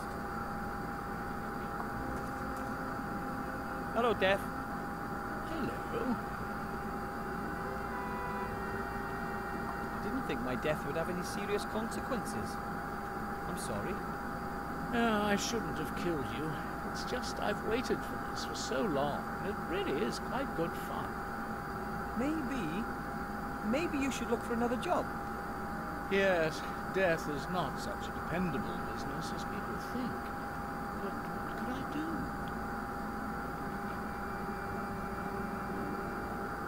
You could go into training. Get the old bones back in shape. I'm not really the dynamic sporty type. Maybe you could coach a junior cricket team. You could be a real bone grinder. People will call you Coach Death. Doesn't that sound good? Not to me. You're just disappointed, Adam, that we didn't get to see the land of the dead. You could look for an interesting hobby. Breeding toads, for example. I don't like animals. Or you could collect something.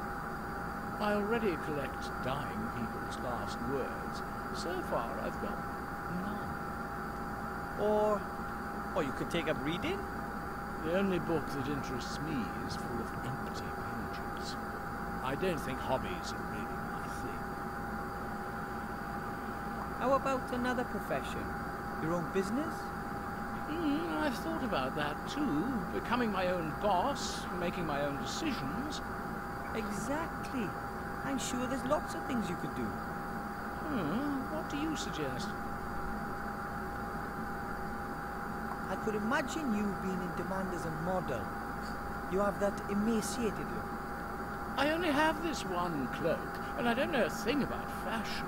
I only know about death.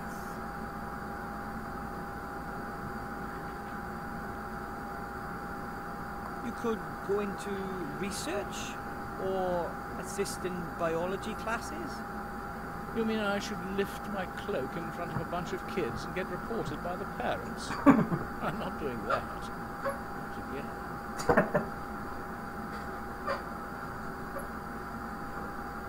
Well, nobody knows more about killing than you do. So maybe you could work as a hitman, a skeleton. Sometimes I have the feeling you don't listen to me. You can't die here. Should I just bury the people alive? Wait a minute. That's it. What? Live burials. Huh? I'll become a grave digger, like my father. I'll offer to bury people alive for a small fee.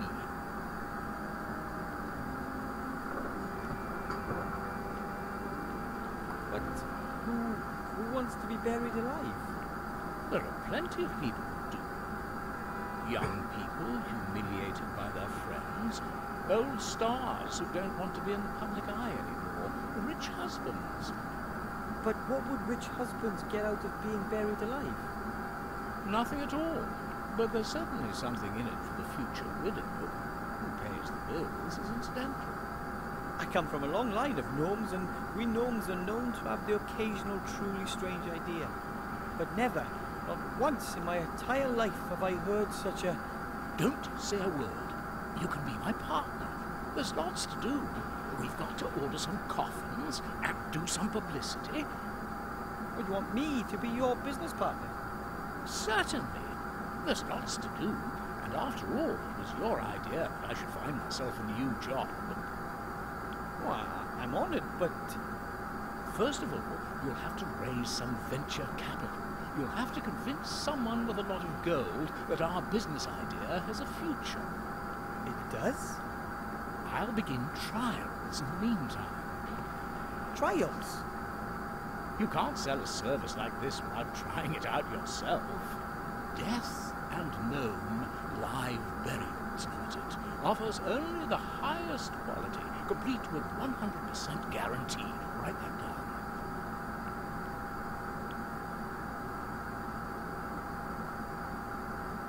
Alright.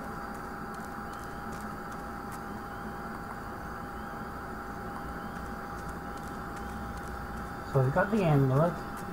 We've got Death started on a new business. We got all the potions ingredients.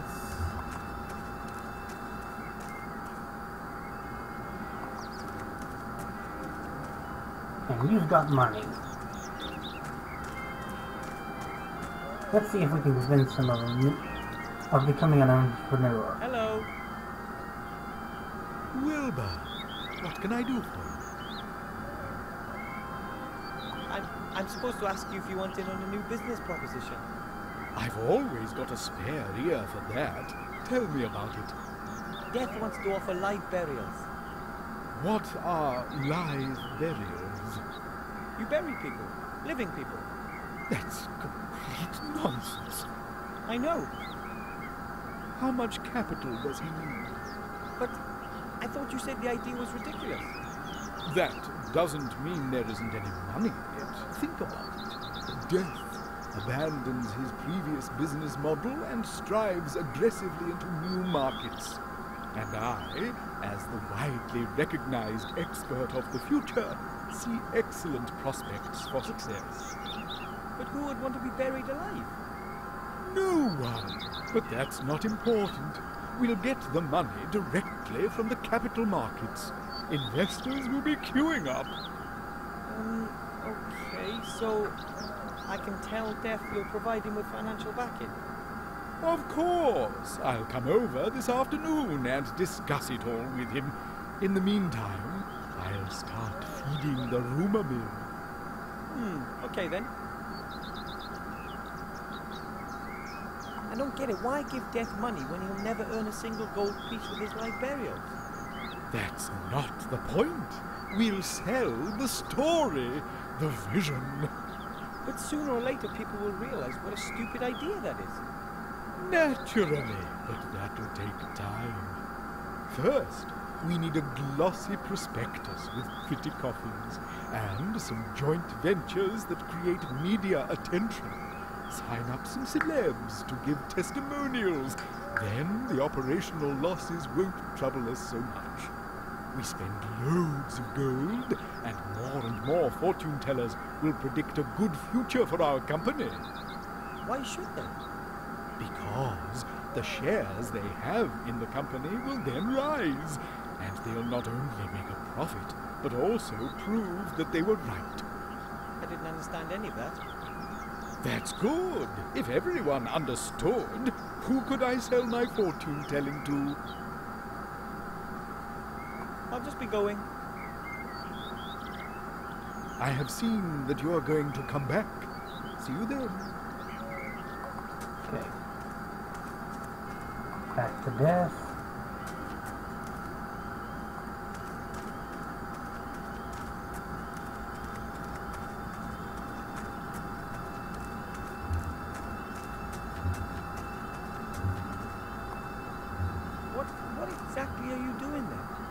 What does it look like? I've dug a grave, with grandfather's old spade in my hand and father's top hat on my head. It's simply brilliant. I asked the wealthy showman about risk capital. He may want to join us. Excellent. It's going to be a success, I'm certain. There's a real gap in the market. Makes you wonder why no one thought of it before. I can think of 1,000 good reasons right off. How are the trials going? So far, so good. It didn't take long to dig the grave. I've got the coffin here. Well, of course, it doesn't meet the standards we're aiming for, but it's good enough for the trials.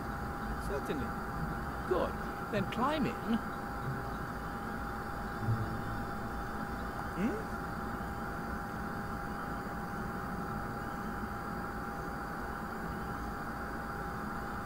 It was your idea. You should have the honor of being the first to be buried. Oh, thanks. That's so courteous of you. Credit where credit is due. All right, then. I'm too long with the top hat on. Could you hold it for me?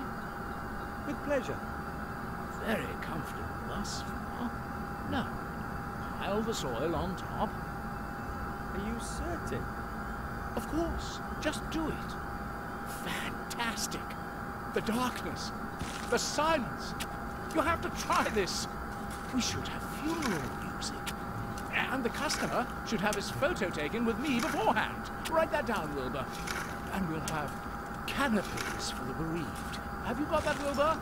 Canopies and gun salutes. Cannons, Wilbur. We need cannons.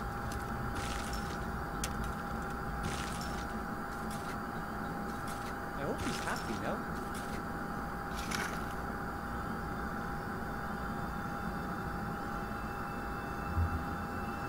Okay. We have now buried Death and got his top hat. Now we just need to get the rabbit.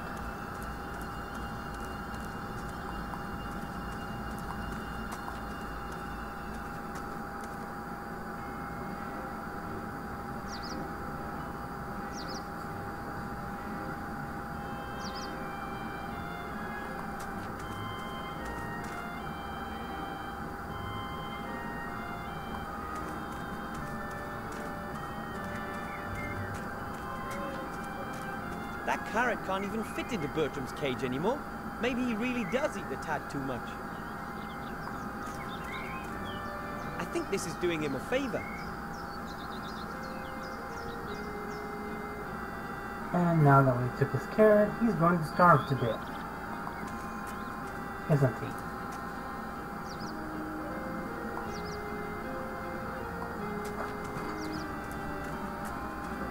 That should work.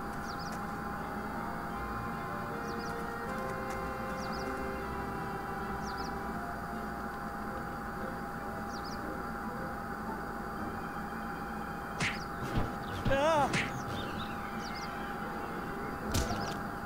No! Okay. Thank the gods it was only knocked out.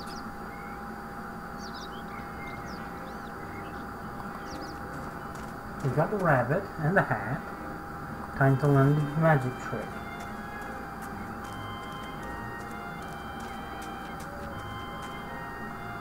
Hello. Wilbur, what can I do for you? Look, here's the rabbit for the spell. And a white one at that. That's perfect. Now we just need the top hat. On my way. I have the top hat for the spell. I had to pry it from death's icy grasp, so to speak. Well, at last we've got everything. Come over here. Put the top hat on the table. Put the rabbit in. Now I'm putting a black cloth into the hat. This on top and finished. As you can see, an empty top hat. But you have to do a lot of arm waving and the like.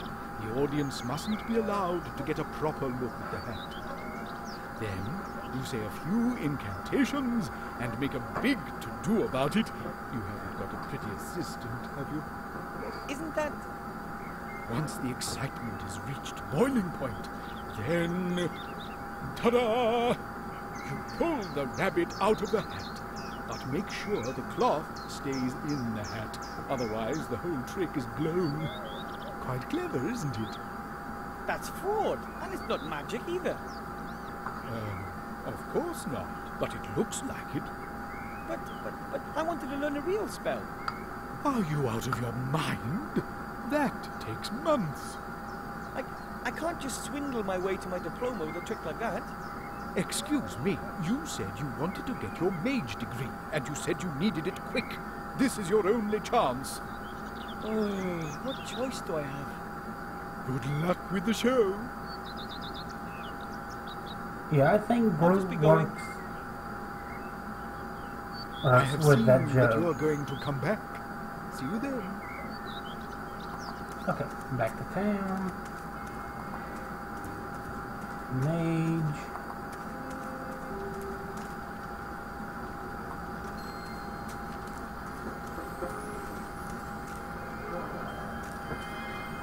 Excuse me, Master Teacher. What is it? Look here. Why, is that? Yep, the amulet of Balthazar the Brittle. How did you get your hands on that? I went through the mirror, and after incredibly exciting, meaningless and challenging quests in the Netherworld, I managed to get the amulet. I just can't believe it. A little gnome? How is that possible? Everything is possible, remember? I almost believe that too. You've passed the first exam, Wilbur. That's already one more exam than I expected you to manage. I'll manage the others too.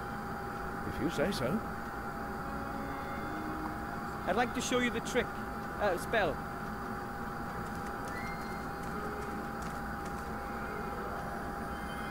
I look forward to it. As you can see, the top hat is completely empty.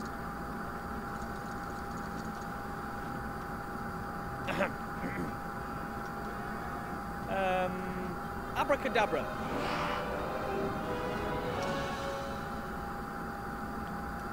Bunny, are you okay? Fantastic. You've almost transformed the rabbit in the hat into a sheep. That's extraordinary. Almost impossible. There must be considerably more magic in you than I ever thought, Wilbur Weathervane. Oh, thank you. But I had a fantastic assistant. If someone had told me that a gnome without mage history in the family would pass 2 mage degree exams in such a short amount of time, I wouldn't have believed it. There's a lot more to you than meets the eye, Wilbur. Thank you. And I'm going to pass the last test too. I still don't believe it, but I'd be happy to be proved wrong. And so you're right, is that he knew the rabbit was already in the hat, and what we got was something unexpected. The first bunny-sheep hybrid.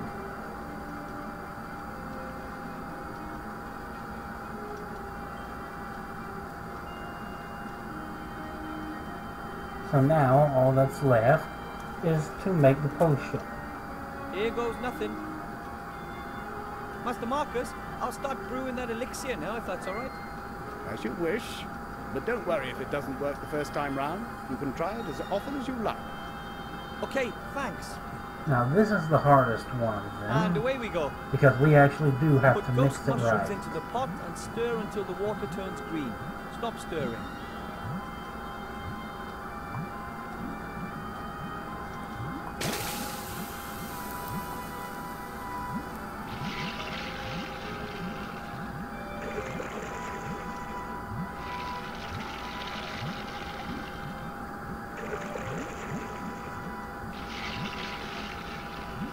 Add moldy slime extract and stir anti-clockwise until the potions turn pink.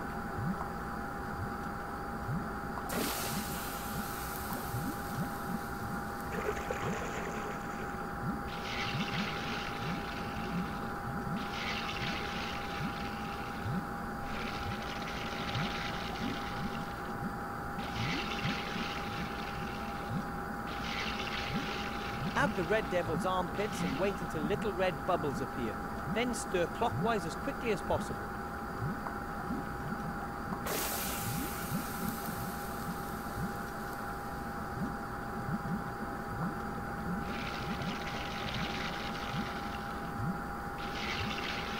Sprinkle the stag beetle antler powder into the potion. When the potion turns blue for the third time, immediately add the bone worms.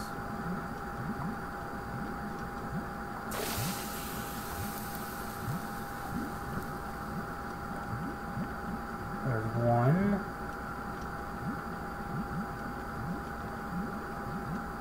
Two. Then add the asthmatic transfat maggots and stir the potion clockwise 4 times, anti-clockwise twice, and then clockwise 3 times. Okay.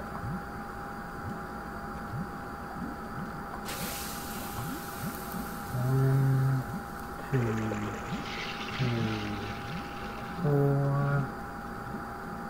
1, 2. Oh, come on.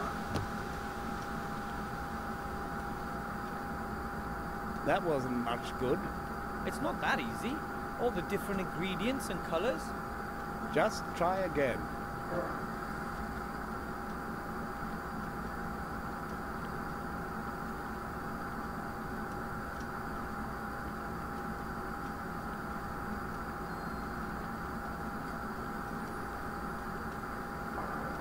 Alright.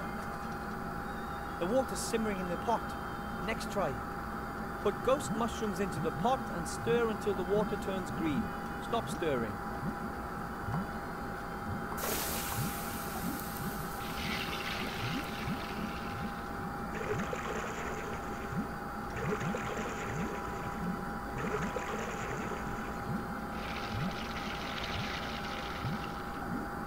Add moldy slime extract and stir anti-clockwise until the potions turn pink.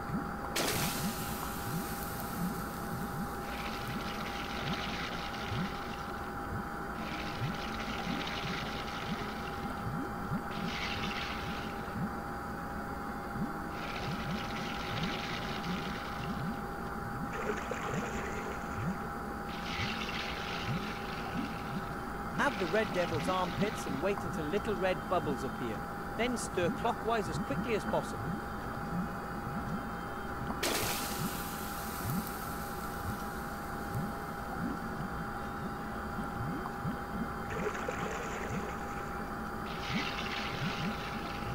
Sprinkle the stag beetle antler powder into the potion.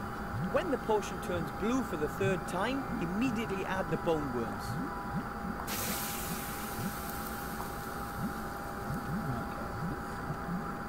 One,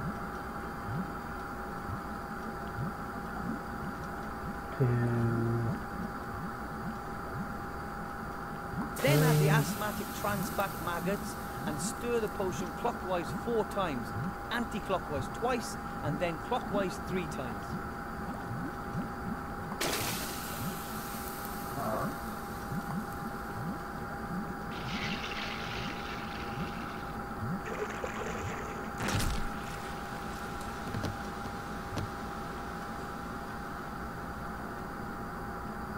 Almost. Yeah, almost. Back to the beginning again. The water's simmering in the pot. Next try. Put ghost mushrooms into the pot and stir until the water turns green. Stop stirring.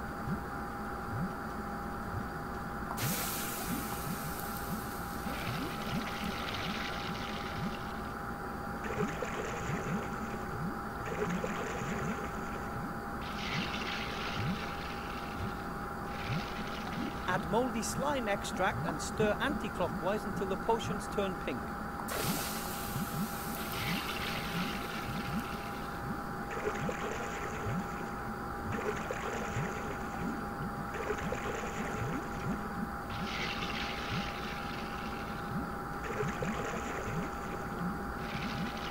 Add the red devil's armpits and wait until little red bubbles appear. Then stir clockwise as quickly as possible.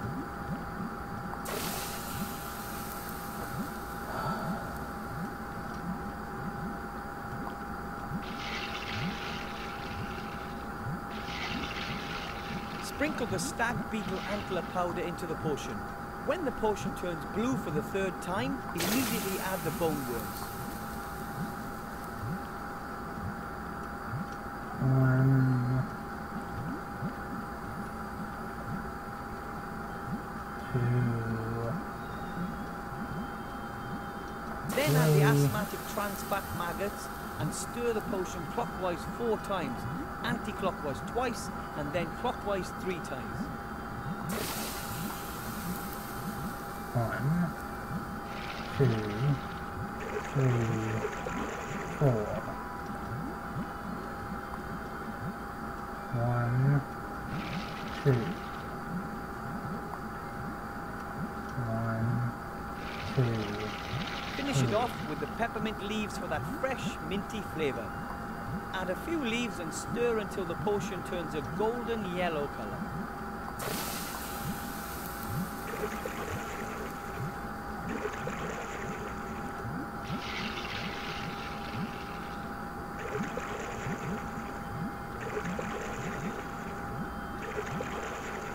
The power elixir is now ready. We recommend a berserker potion as an accompaniment.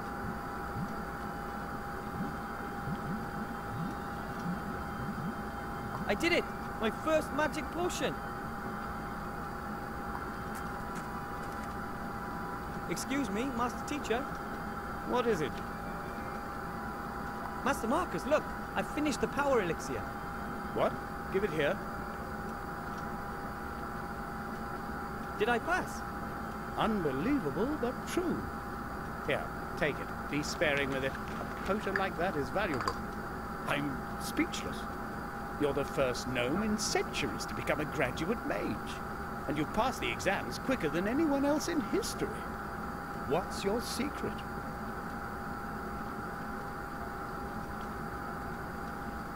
I believe I can do anything I want if I just believe in myself.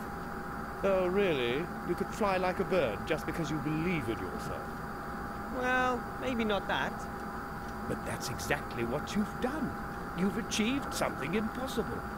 Maybe I was lucky. Or it was predestined. As unbelievable as it is, you've passed all 3 exams. Wait. Mage degree for Wilder Weathervane from the White Ridge Mountains. My brother won't believe his eyes. Your brother? The Archmage. The Archmage is your brother? Yes, of course. He always believed that our bleak fate would take a change for the better. And slowly, I'm beginning to believe that again, too. You've given me hope, Wilbur Weathervane. You know that? Nothing can stop you. You're a fine example to me. If there's anything I can do for you, come back. You have a friend in me.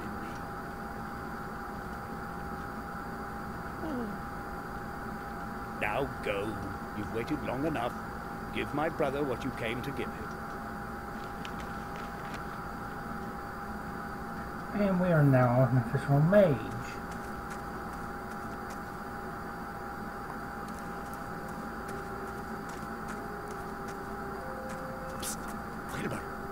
Hello, Mr. King. Look, I'm a certified mage. I told you you'd do it. We're all so proud of you. Thanks. Our work is now done. We are all well fed. I think it's time to say goodbye. Oh, you want to leave for the country? That's right. But if you want to come and visit us, Master Wilbur Weathervane will always be welcome by us rats. So long, Wilbur. See you soon.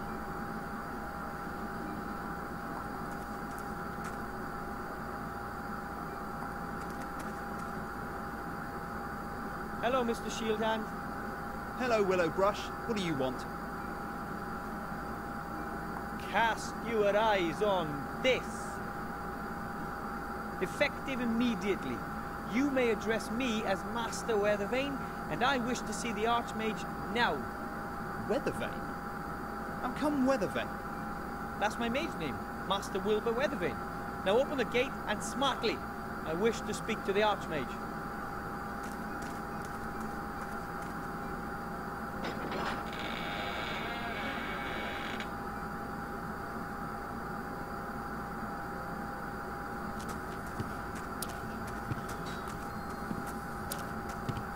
friend? What is it? Why is this gnome wearing mage clothing?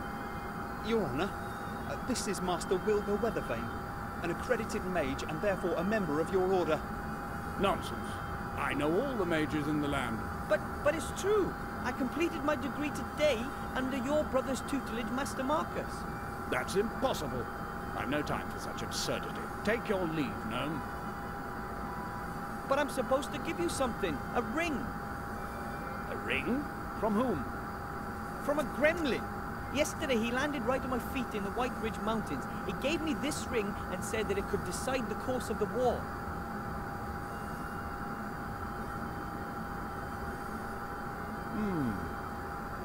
Master Alistair, I turn to you in great haste as well as in great fear. I have made a discovery that could decide all of our fates. I know where the artifact of destiny is to be found. Your Serene Highness, you know the stories. A legendary artifact created by the goddess of destiny and providence. An extraordinarily precious and dangerous thing.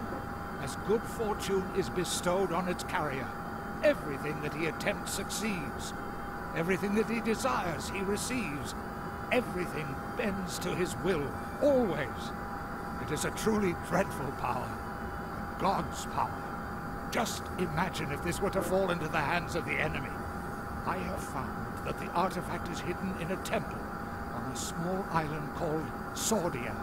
You must find it and bring it to safety. You must! Help us, Master Alistair. You're our only hope.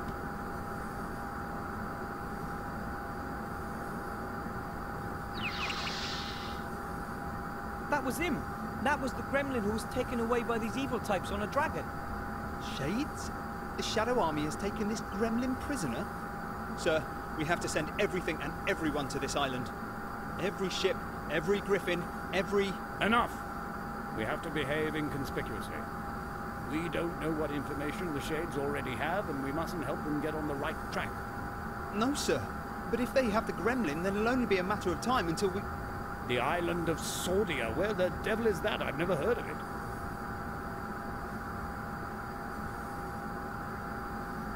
I'll be leaving the city for a few days. I have to do some research in the archives. But the Seastone archives have lots of... Silence, guard! I will send a group of trustworthy comrades to the island as soon as I've found it. And you... one word of this message, just one single word, to anyone, and I'll grind you into a fine powder. Understand? Of course. Understood, sir. Go! Leave me alone with the youngster. And don't let anybody up here, mage or not. Understood? Understood, sir. And you, Mr. Weather... thingy, you've done very well indeed. Weathervane, sir. Thank you. My granddad won't believe this when I tell him. That won't be possible for some time. You'll have to stay here and hold the fort. I want you to prepare for a small expedition. Find some companions. 2 should be enough. You shall all go and fetch the artifact as soon as I have found the island. But when it comes to something as important as this, wouldn't it be better to send an experienced treasure hunter? Nonsense. No one knows you. You don't even exist as far as the enemy is concerned. You won't arouse any attention. That is our most important weapon in this matter. You'll be back long before the enemy even knows what's happening. But I think... Enough said. I am the leader of the Order, and this is an order. Choose 2 accomplices and wait here for me. And don't talk to anyone about this. Dismissed.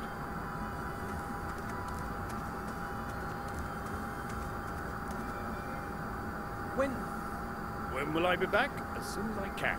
It might take a few days for me to find the island we're looking for. The gremlin told me that a book hidden in his secret cellar describes the way to the artifact's location. Really? That's good to know. That went better than I had hoped for. A fiendish plan, Marcus. Well done. Now you know where the artifact is hidden, and the real Archmage will remain out of your tentacles for as long as I need. Mother will keep him busy. She's summoned up all of her dark magic. When he returns, you will have the artifact of divine fate in your hands at last.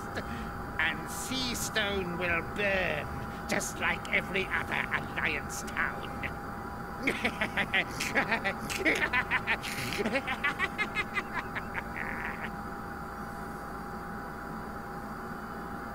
Oh man, yesterday I was sweeping floors and today I'm a certified mage and part of the greatest adventure since Nightilo fought the broccoli monster. An artifact that grants unlimited power. Hopefully the Shades never get wind of it. In their hands, something like that would definitely mean the end of the world. But the Archmage won't let it come to that. I'll find myself 2 companions and wait here for him. Okay.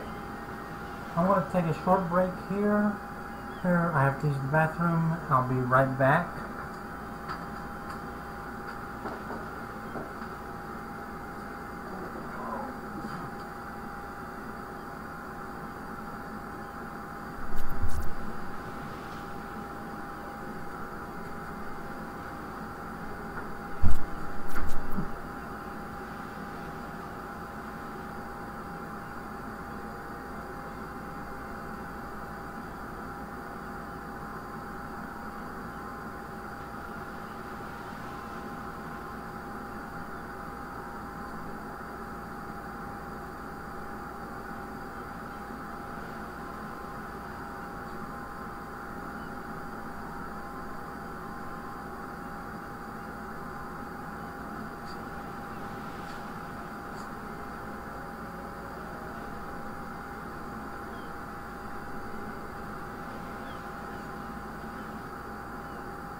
Okay, I'm back. I'm hoping to at least get done with the second chapter tonight. And then tomorrow I'll see how far I can get there.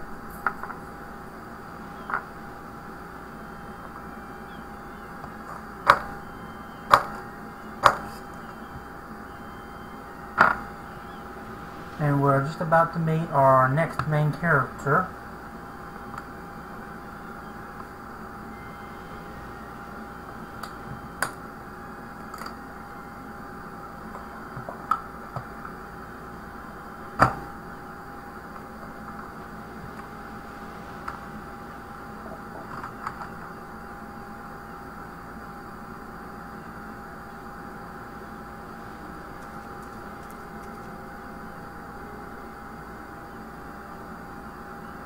By the gods, that's a female orc, here, in the human town, and she's taken one of them prisoner. I must notify the town guard right away, and Master Marcus. Together we must fight to the last drop of blood, and... I can hear you! Stay where you are. I'm a mage. So I see. A dangerous battle mage. Now that, on the other hand, I find doubtful. Who are you? What do you want here? And how did you get here? A lot of questions. Give me one good reason why I should answer them. Her name is Elizabeth. She's come here for the annual beauty contest and has brought a golden Pegasus with her. He's called Bob.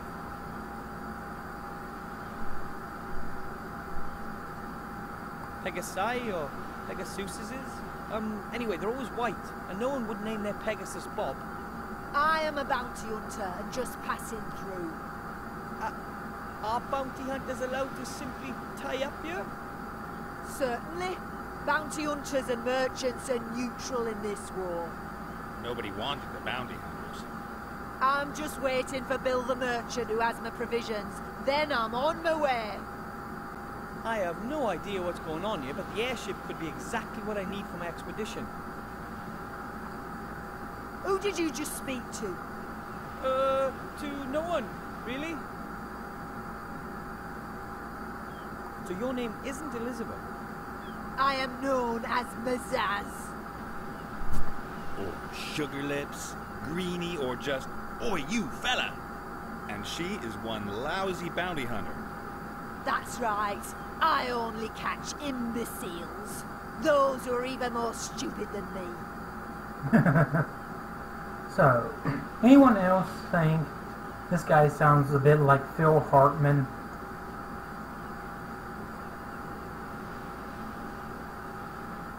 Where are you taking your prisoners? That's none of your business, dwarf. They know, and that's enough. I'm not a dwarf. I'm a gnome. Too right, Shorty. Don't take any nonsense. Turn her into a sheep. I can only transform rabbits into a kind of a sheep. Great. That's helpful. I have to go. If you see the merchant, can you tell him that I'll rip his ears off if he doesn't turn up here soon?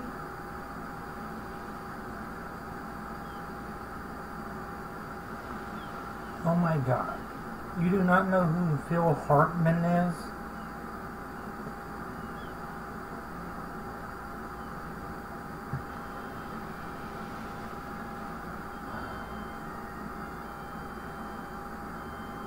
I think I am truly the oldest person here.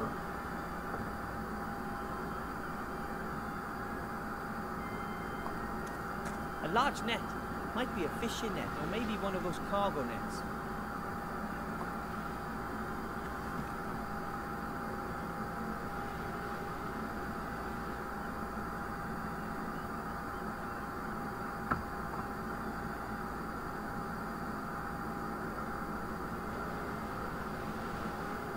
He's a dead comedian. He used to be a prominent minor character on The Simpsons, Lionel Hutz. He was slated to be Captain Zach Brannigan on Futurama before he died. Let's see here. He was Gigi in the dub of Kiki's Delivery Service.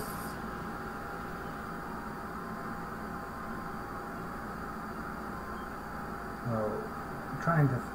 There's a lot of other things he's been in.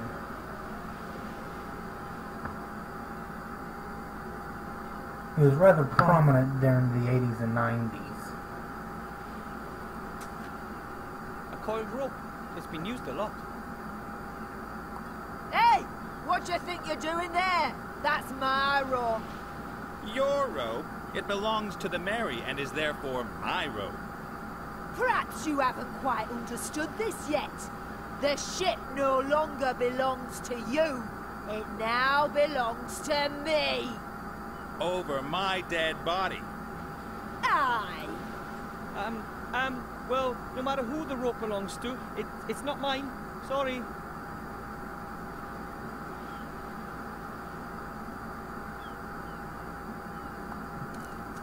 The bale of cargo looks heavy.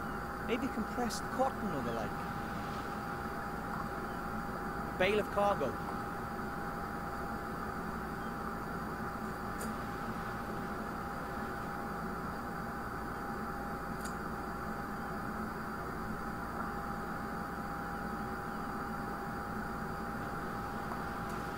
As someone who comes from the mountains, I'm not really an expert on ships, but that's called a thingy.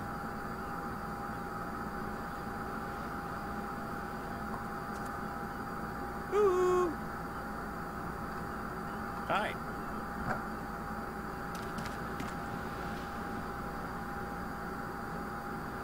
I'm Wilbur. Who are you? Someone with a tiny problem, as you can see. Could you do me a favor and whack that green lady over the head? Come on, Nate. I'm only doing my job here. I know the job market's tough, but yours is going to cost me my neck. Undoubtedly. Are you a pirate or something? No. Yes. Well, I have been called that occasionally, but I'm just about as much of a pirate as Mazaz here is a ballet dancer. I'm the captain of this proud ship, the Mary. I'm a freelance treasure hunter. You're a swindler. And you're a terrible ballet dancer. I like ballet.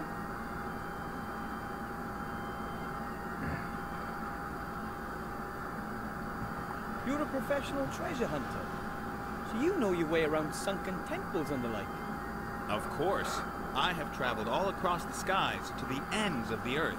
I've fought Cyclops and seen things that a man probably shouldn't have. Such as Mazaz here, for example. Suppose I needed to travel to a certain island, and I could show you the island on a map. Could you bring me there? Well, apart from the fact that I'm sitting here in a cage, then sure. Then we'll just have to free you. Hello? I still happen to be here. What's that got to do with it? See you later. Take care, Shorty. Captain Nate is a treasure hunter. And he has his own ship. Someone like him would be perfect for my team. But how do I get past that orc lady? And all on my own? I've never seen a creature like that before. It's similar to the demon from the inn. Maybe it's just an animal.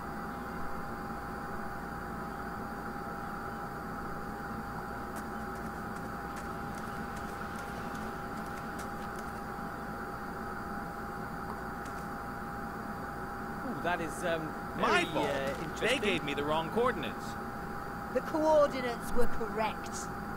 Yeah, great. Some kind of weird orc system. Look at me. Do I look like an orc? Maybe they should have given me the coordinates for a human navigation system. Perhaps you could have simply listened while things were being explained to you at great length. I've been a captain for 15 years. I don't need things explained to me. Quite obviously you do. At the very least you might have noticed that it was not a stinking headquarters when you landed in the wedding cake! The bridesmaids looked pretty suspect.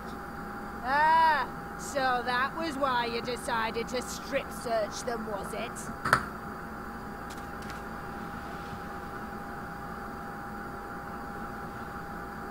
Now that really was just bad luck. She can't blame me for that.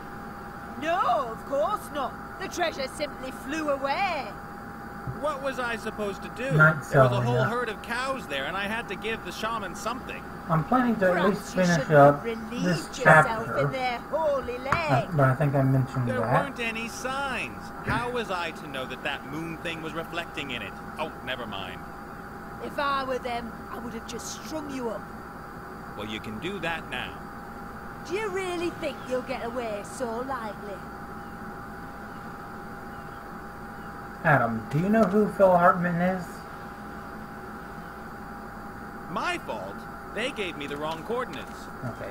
The coordinates were correct. Shield was one of these down at the Yeah, gate, too. great. Some I guess kind of dozens weird orc guards use to system. patrol the town. Look at me. Do I look like an orc? Maybe I'm they a should have given me the mage. coordinates for a human navigation And even system. so, I'd only be able to use that Perhaps thing you as a could have lance. simply listened while things were being explained to you at great length.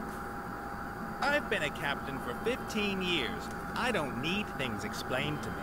I don't know what that Quite fountain is supposed to obviously you represent, do. but I hope At I the never very meet it in least real you might life. have noticed that it was not a stinking headquarters when you landed in the wedding cake. Impressive what we made. The bridesmaids looked pretty suspect. Ah, so that one was get to why the you owner? decided to Maybe some strip mages search can them, teleport was it? themselves. That, or they can climb really well.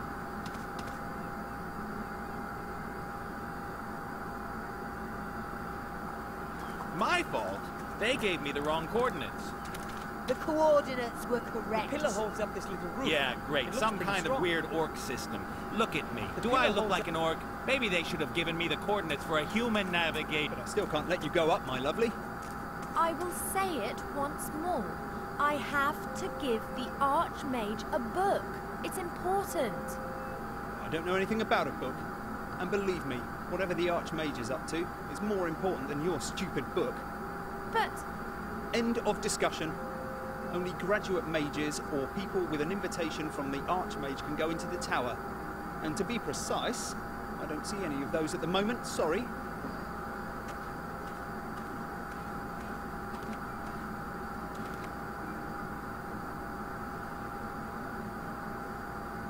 Okay.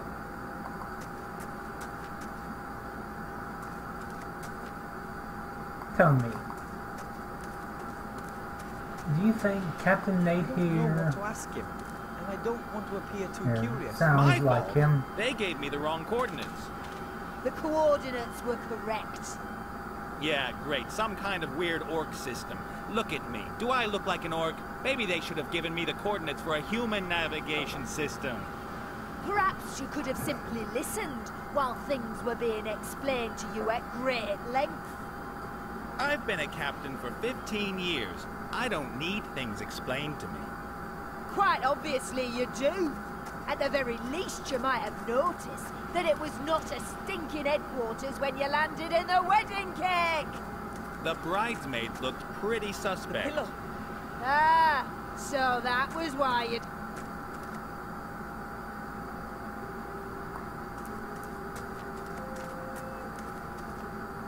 Hello.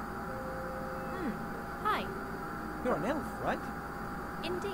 And you are a kind of wood goblin? I'm a gnome. Wilbur Weathervane. Master Wilbur Weathervane. Pleased to meet you. You're a mage. With diploma. Then you can go into the upper town and into the mage tower. That's exactly where I've just come from. Could you take me up there? Who are you? My name is Ivadora Eleonora Clarissa, Princess of Silverwood. Ooh. You're a real princess from Silverwood. Call me Ivo. He's called Cheap Cheap.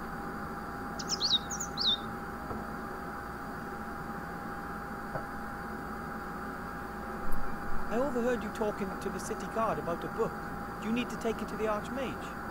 I have to. It's very important. Could it be that you got this book from a gremlin secret cellar? A gremlin who shortly before had been ejected over the White Ridge Mountains? Get out of my brain, you mage. You almost dropped the professor on my head. He sent me here with a secret message for the Archmage. Oh, were you able to bring him the news? Yes, it was very disquieting. I believe that the book you're carrying explains just where an extremely powerful artifact can be found. Yeah, the gremlin did hint at something of that sort. He was very concerned. He's got every reason to be. The Archmage is gone. He's trying to find out exactly where the artifact is hidden. And then I'm supposed to go get it, quietly and secretly, along with 2 friends. But it's here. This book tells us where the artifact can be found. Unfortunately, the Archmage doesn't know that.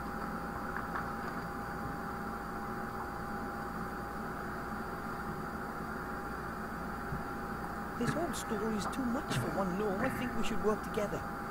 I should really be at home in the elf burrow listening to Uncle Ignacio droning on. I am in enough trouble already. Don't you understand? This book explains the exact location of the artifact of divine power. That's precisely the information the Archmage is looking for. Then take the book and wait for him here. And if the Shades are faster than we are?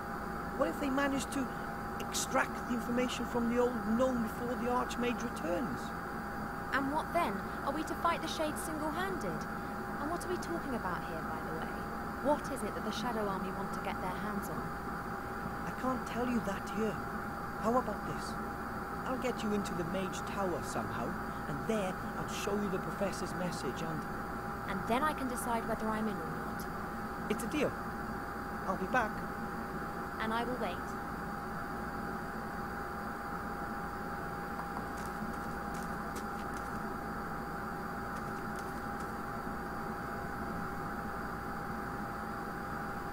Now that really was just bad luck. She can't blame me for that.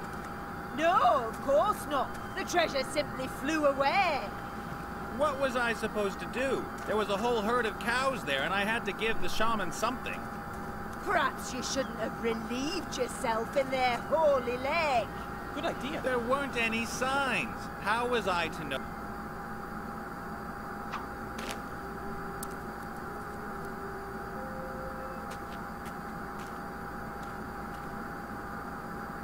You've already kept that promise once before. Of course. But what's with this oh so important message then? Come with me to the Mage Tower. I'll show you there.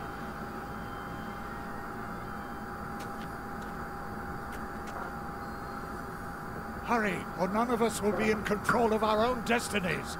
Help us, Master Alistair. You're our only hope. This is not good at all. Now do you understand? We have to do something. If the Archmage hasn't returned soon, we have to find the island's location using the book and then rescue the artifact ourselves. You're right. We have to do something. No mortal should be in possession of such power. I'm in. Yay! And there's an airship moored right outside. Maybe Cap and Nate will fly us to the island. One thing at a time. First we have to find out where this island is. Hello, Evo. What's up? Let's have a look in the Gremlin's book. Somewhere there must be a reference to the island of Sordia. Okay now, what do we have here? A story about a magician and his sheep.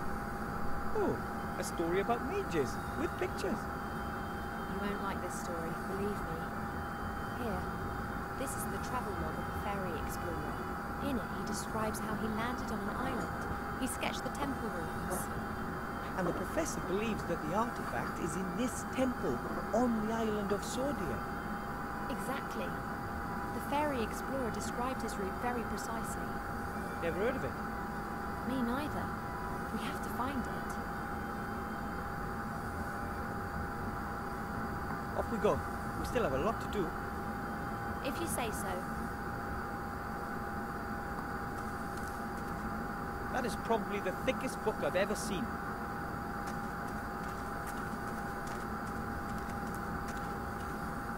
It says Encyclopedia Fantastica here. Fantastic knowledge in just one volume. The strange thing is that most of the pages are completely blank. I mean, our world isn't that uninteresting.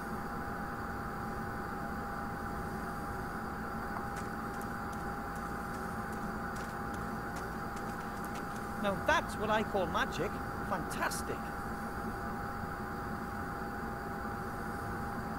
The flower keeps floating away from me. Maybe it's shy. Floating furniture is really practical when you want to mop the floor. Strange idea, stretching a map over a globe like that. How are you supposed to use it?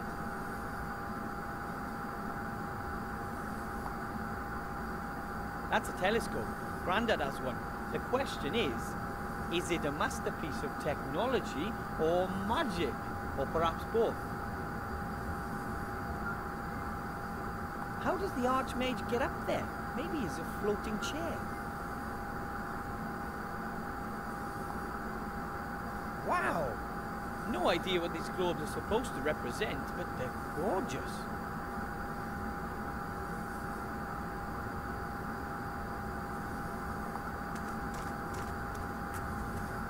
Right then, Krunpak, where are you?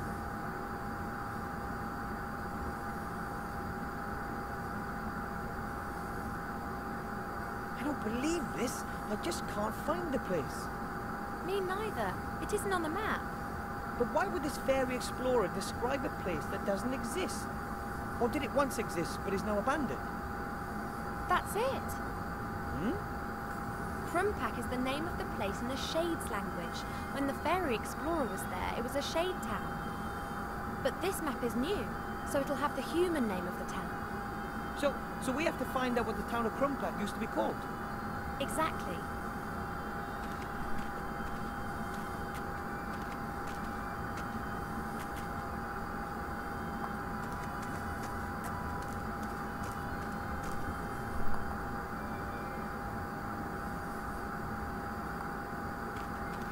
There are several large pieces of paper on top of the bookcase. Could possibly be maps.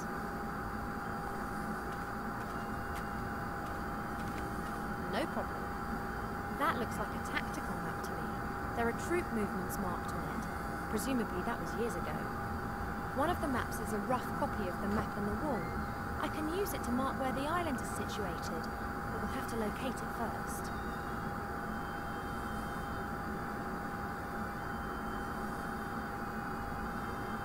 One of the maps is a smaller version of the map on the wall. I could mark the position of the island on it if only we knew where it was.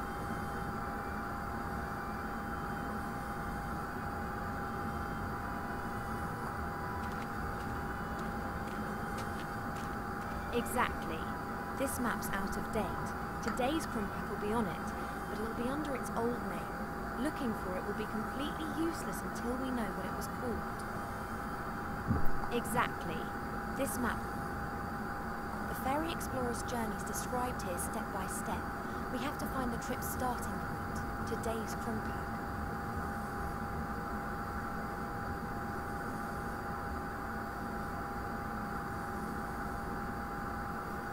One of the maps is a smaller version of the map on the wall. I could mark the position of the island on it if only we knew where it was.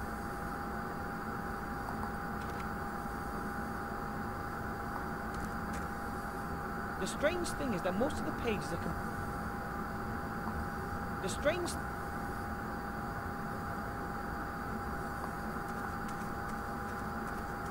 It's no use. We need to know what this Krumpak...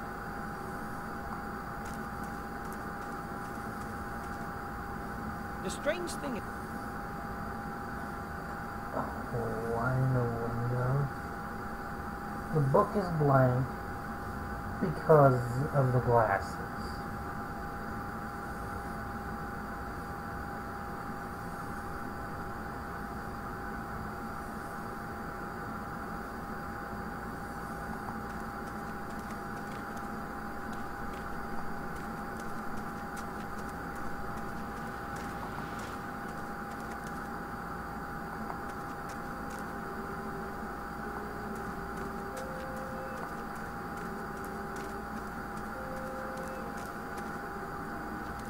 Master Marcus, you'll never believe this, but... Master Marcus? Hello? He's not here. A folded note with my name on it. Dear Wilbur, you probably don't even know what you've achieved. Not only have you completed your mage degree quicker than anyone ever, you've also shown an old man that there's always hope. I thank you for that. I have gone to stand at my brother's side at Wildthorn Pass.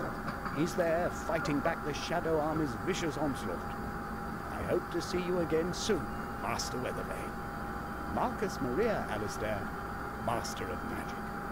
P.S. I would like to pass my magic glasses on to you as a gift. I do not need them anymore. My nose belongs in the fresh air, not amongst old books. This is really very nice of Master Marcus, but couldn't he have kept his thirst for action under control just for a few more hours? I could really use him here, and he's not likely to find his brother there either. He's off looking for the island in some archive, not standing on some battlefield. It can't be helped. He's gone. I'll just have to carry on alone. Okay, now that we have the glasses,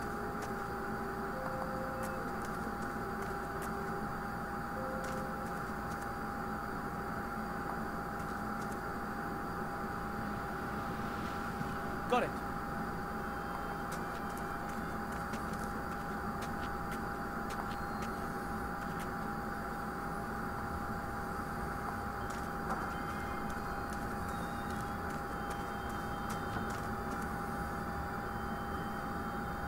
Incredible. Now I have the glasses on. The pages are filled from top to bottom with fine script. Without the glasses, the pages appear totally empty. So the glasses are as useful as they are cool. What should I look for? Let's see what we can find.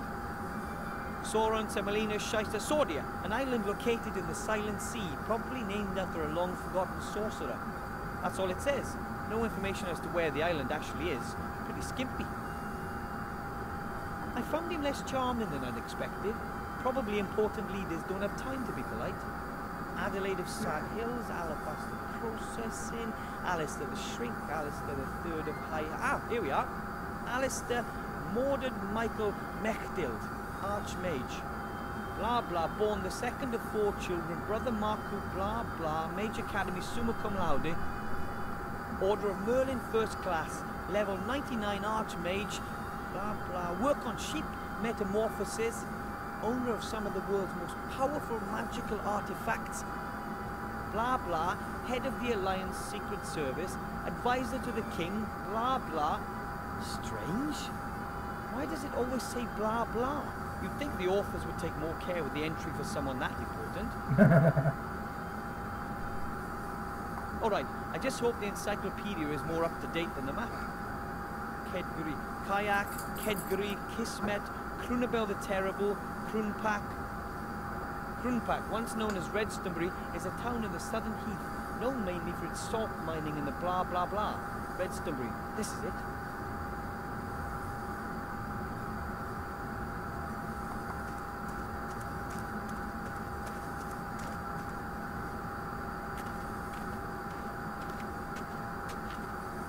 So, Redstonbury, where are you?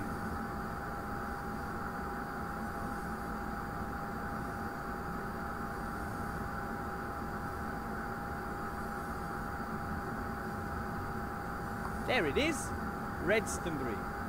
Excellent. From there we have to follow the footsteps of the fairy explorer. There are 7 steps in total. I'll read them out and you look where it takes us, okay? Good. We're in Redstonbury. The first point is 2 days' march north to the foot of the mountains. Where's that? Mark the place.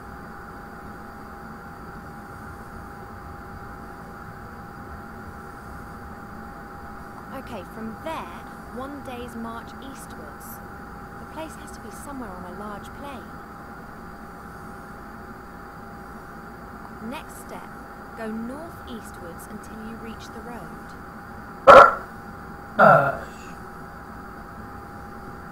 Get on the bed. Lay down. Alright.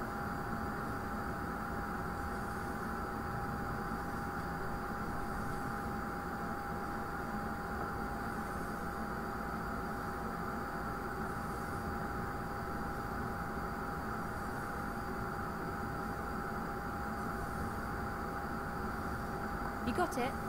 Follow the road in a northerly direction until you reach a river. The next marker goes where the road meets the river. Follow the river to its mouth.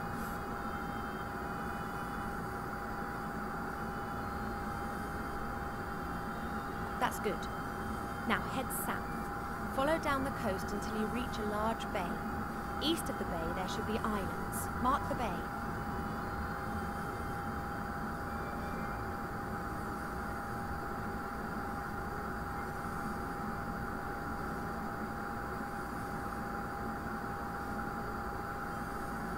Okay, from there head northeast. It's the second island along. You got it? That must be the Isle of Sordia right there. The fairy's journey to the island was a little strange, but I do believe that you're right. Let's mark the island on the small map. So, now we've found the island, all we need is some transportation. And that is floating outside. You got it.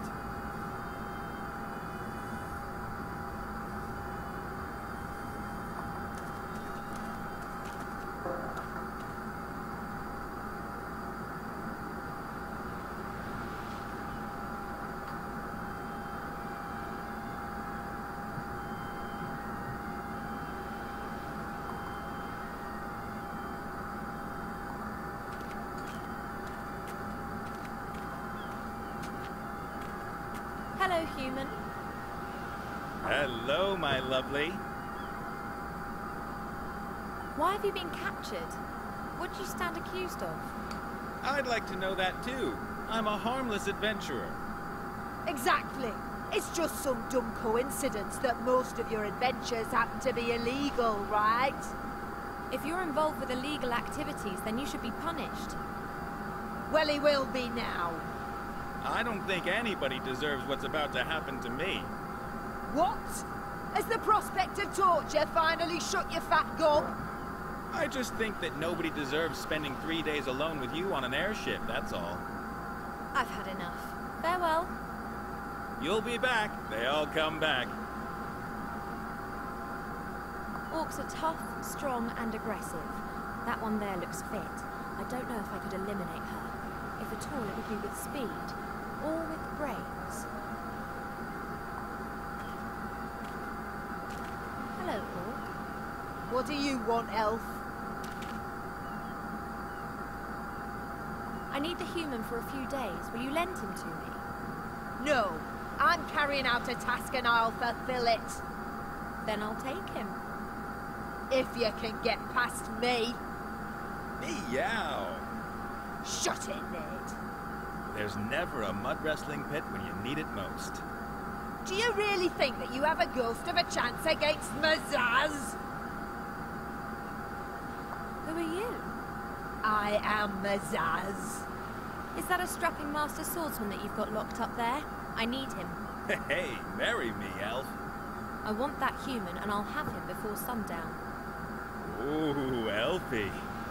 I'm looking forward to seeing how you're going to achieve that, Elf. How about this little competition? Elf against Orc. It'll be a classic. As long as it's not going to be about who can best howl at the moon by a swamp, then the result is a given. What about dental care, general education, or thunderous thighs? Shut it, Ned. So, what do you suggest? How about with a bit of ballet? I knew it. Only a young elfweed could suggest something like that. Young elf?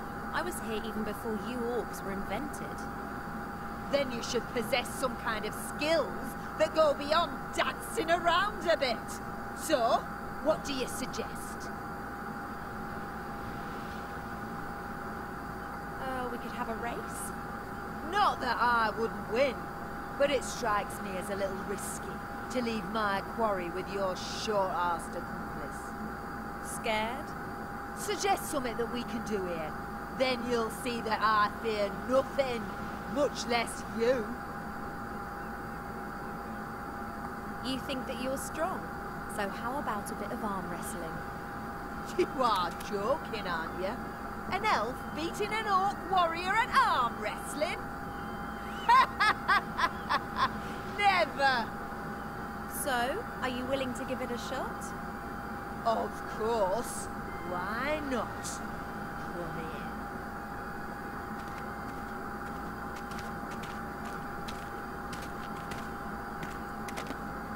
Okay, let's do it. Hey, Elf. I said let's do it. Let me know when you're ready. Shall we warm up? Right. I'm ready. Shall we start?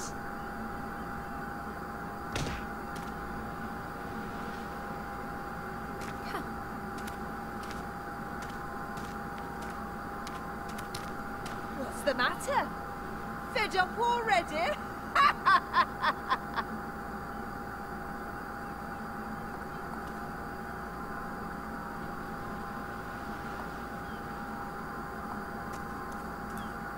Here, Ivo, a power elixir. Maybe you can use it. Thank you.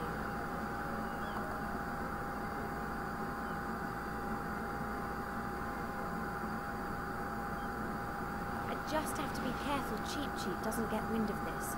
He'd tell on me at home.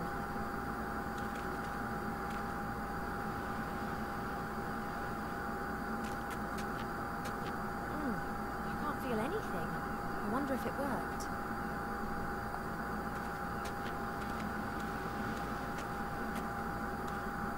Hello, Orc. What do you want, Elf? How about another round of arm wrestling? Now, there's someone who likes to be humiliated. I will flatten you. We'll see about that. This time I'm playing for real. Of course!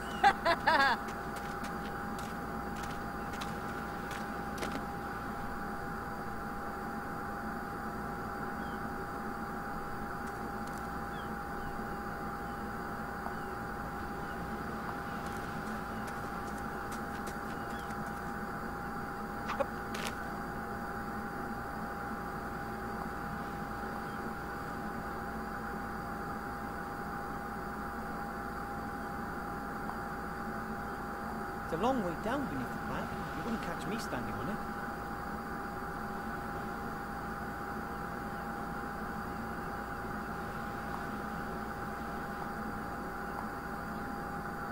Okay, let's see here.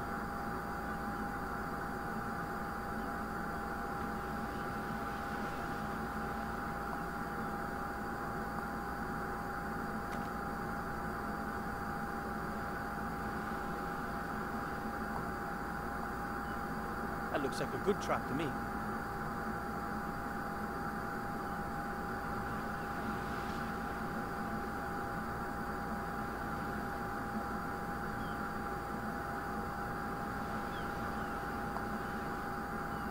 I was holding with ease. I just wonder how long that power elixir works.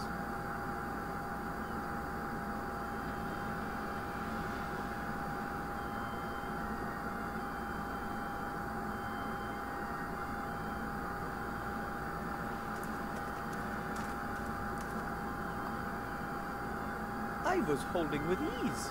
I just wonder how long that power elixir works.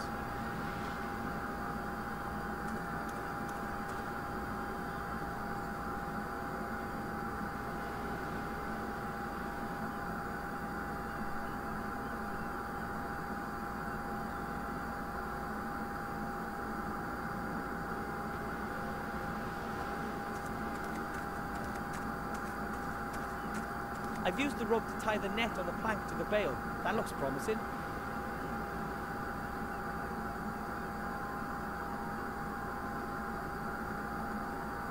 Okay. I was holding with ease.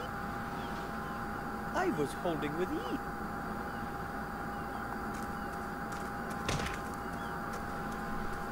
Yes. Magic! There's magic at play here. An elf would never cheat, as well you know. I want revenge! Perhaps some other time.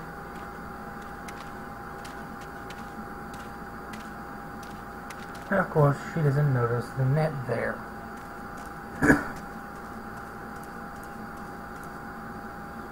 I can't do it. Oi! What's going on? Ivor!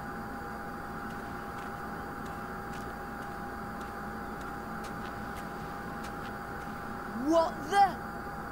Now!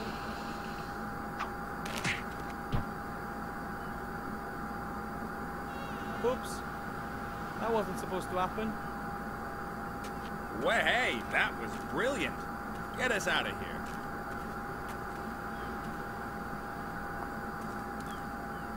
Hello. Hi down there. Azaz's departure was a little abrupt. Yes, somehow I always have problems with the fine-tuning on my traps. Main thing is, she's gone. Ivor and I have to travel to a certain island as quickly as possible. Will you take us there? What's going on there, then? Oh, it's an archaeological expedition. All right. You owe us that, Nate. We've rescued you from certain death. Oh, yeah, I'd have worked something out myself. And, my pretty one, to you, I'm Captain Bonnet. I'm not interested in a scientific expedition.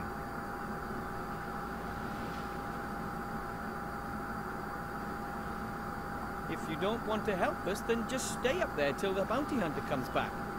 And what do you think the Green Lady's gonna do to you when she does get back?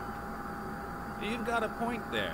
On the other hand, you still need my airship. And do you know how to steer a flying ship? Fine then. The Archmage himself has sent us on a mission. The Archmage? I'm not so sure I want to get myself dragged into this. This is vital to the Alliance. I'm not on the Alliance's side. Of course, I'm not on the Shadow Army's side either. I'm a neutral. I leave them alone, they leave me alone. Capturing you and wanting to kill you is something that you call leaving you alone. Well, put it this way. I'd prefer not to attract quite so much attention from now on. Mizaz is going to come after me again, and it's not really appropriate for me to be going into war waving a banner for the Alliance. Well, it's about this... thing. This thing? And you don't want to tell me what this thing is? Are you scared I'll go off looking for it myself? Is it that valuable? Well, actually... yes. Ah, and where is it exactly? On an island. We'll show you when we're in the air. Well, I reckon for 50%. But you're alone. There's two of us, just like you two. You're counting your pet as well? Well, you have. Hey! A third. You fly us there and then stay out of the way once we've arrived. Okay, fine, we're in. Now, will you get us down at last?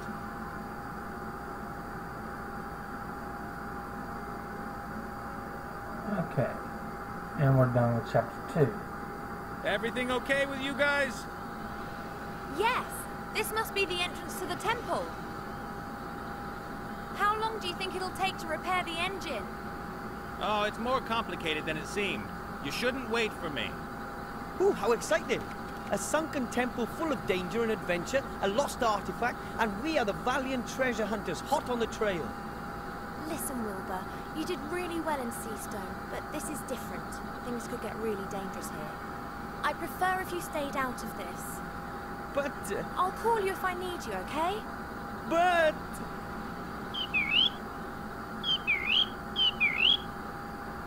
He's gonna hate me for that. But I'd rather have an insulted gnome to deal with than a dead one.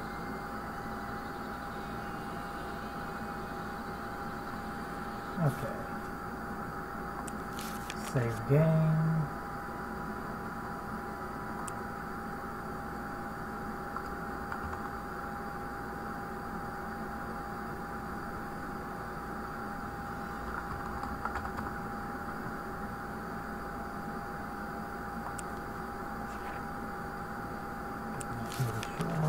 Alright.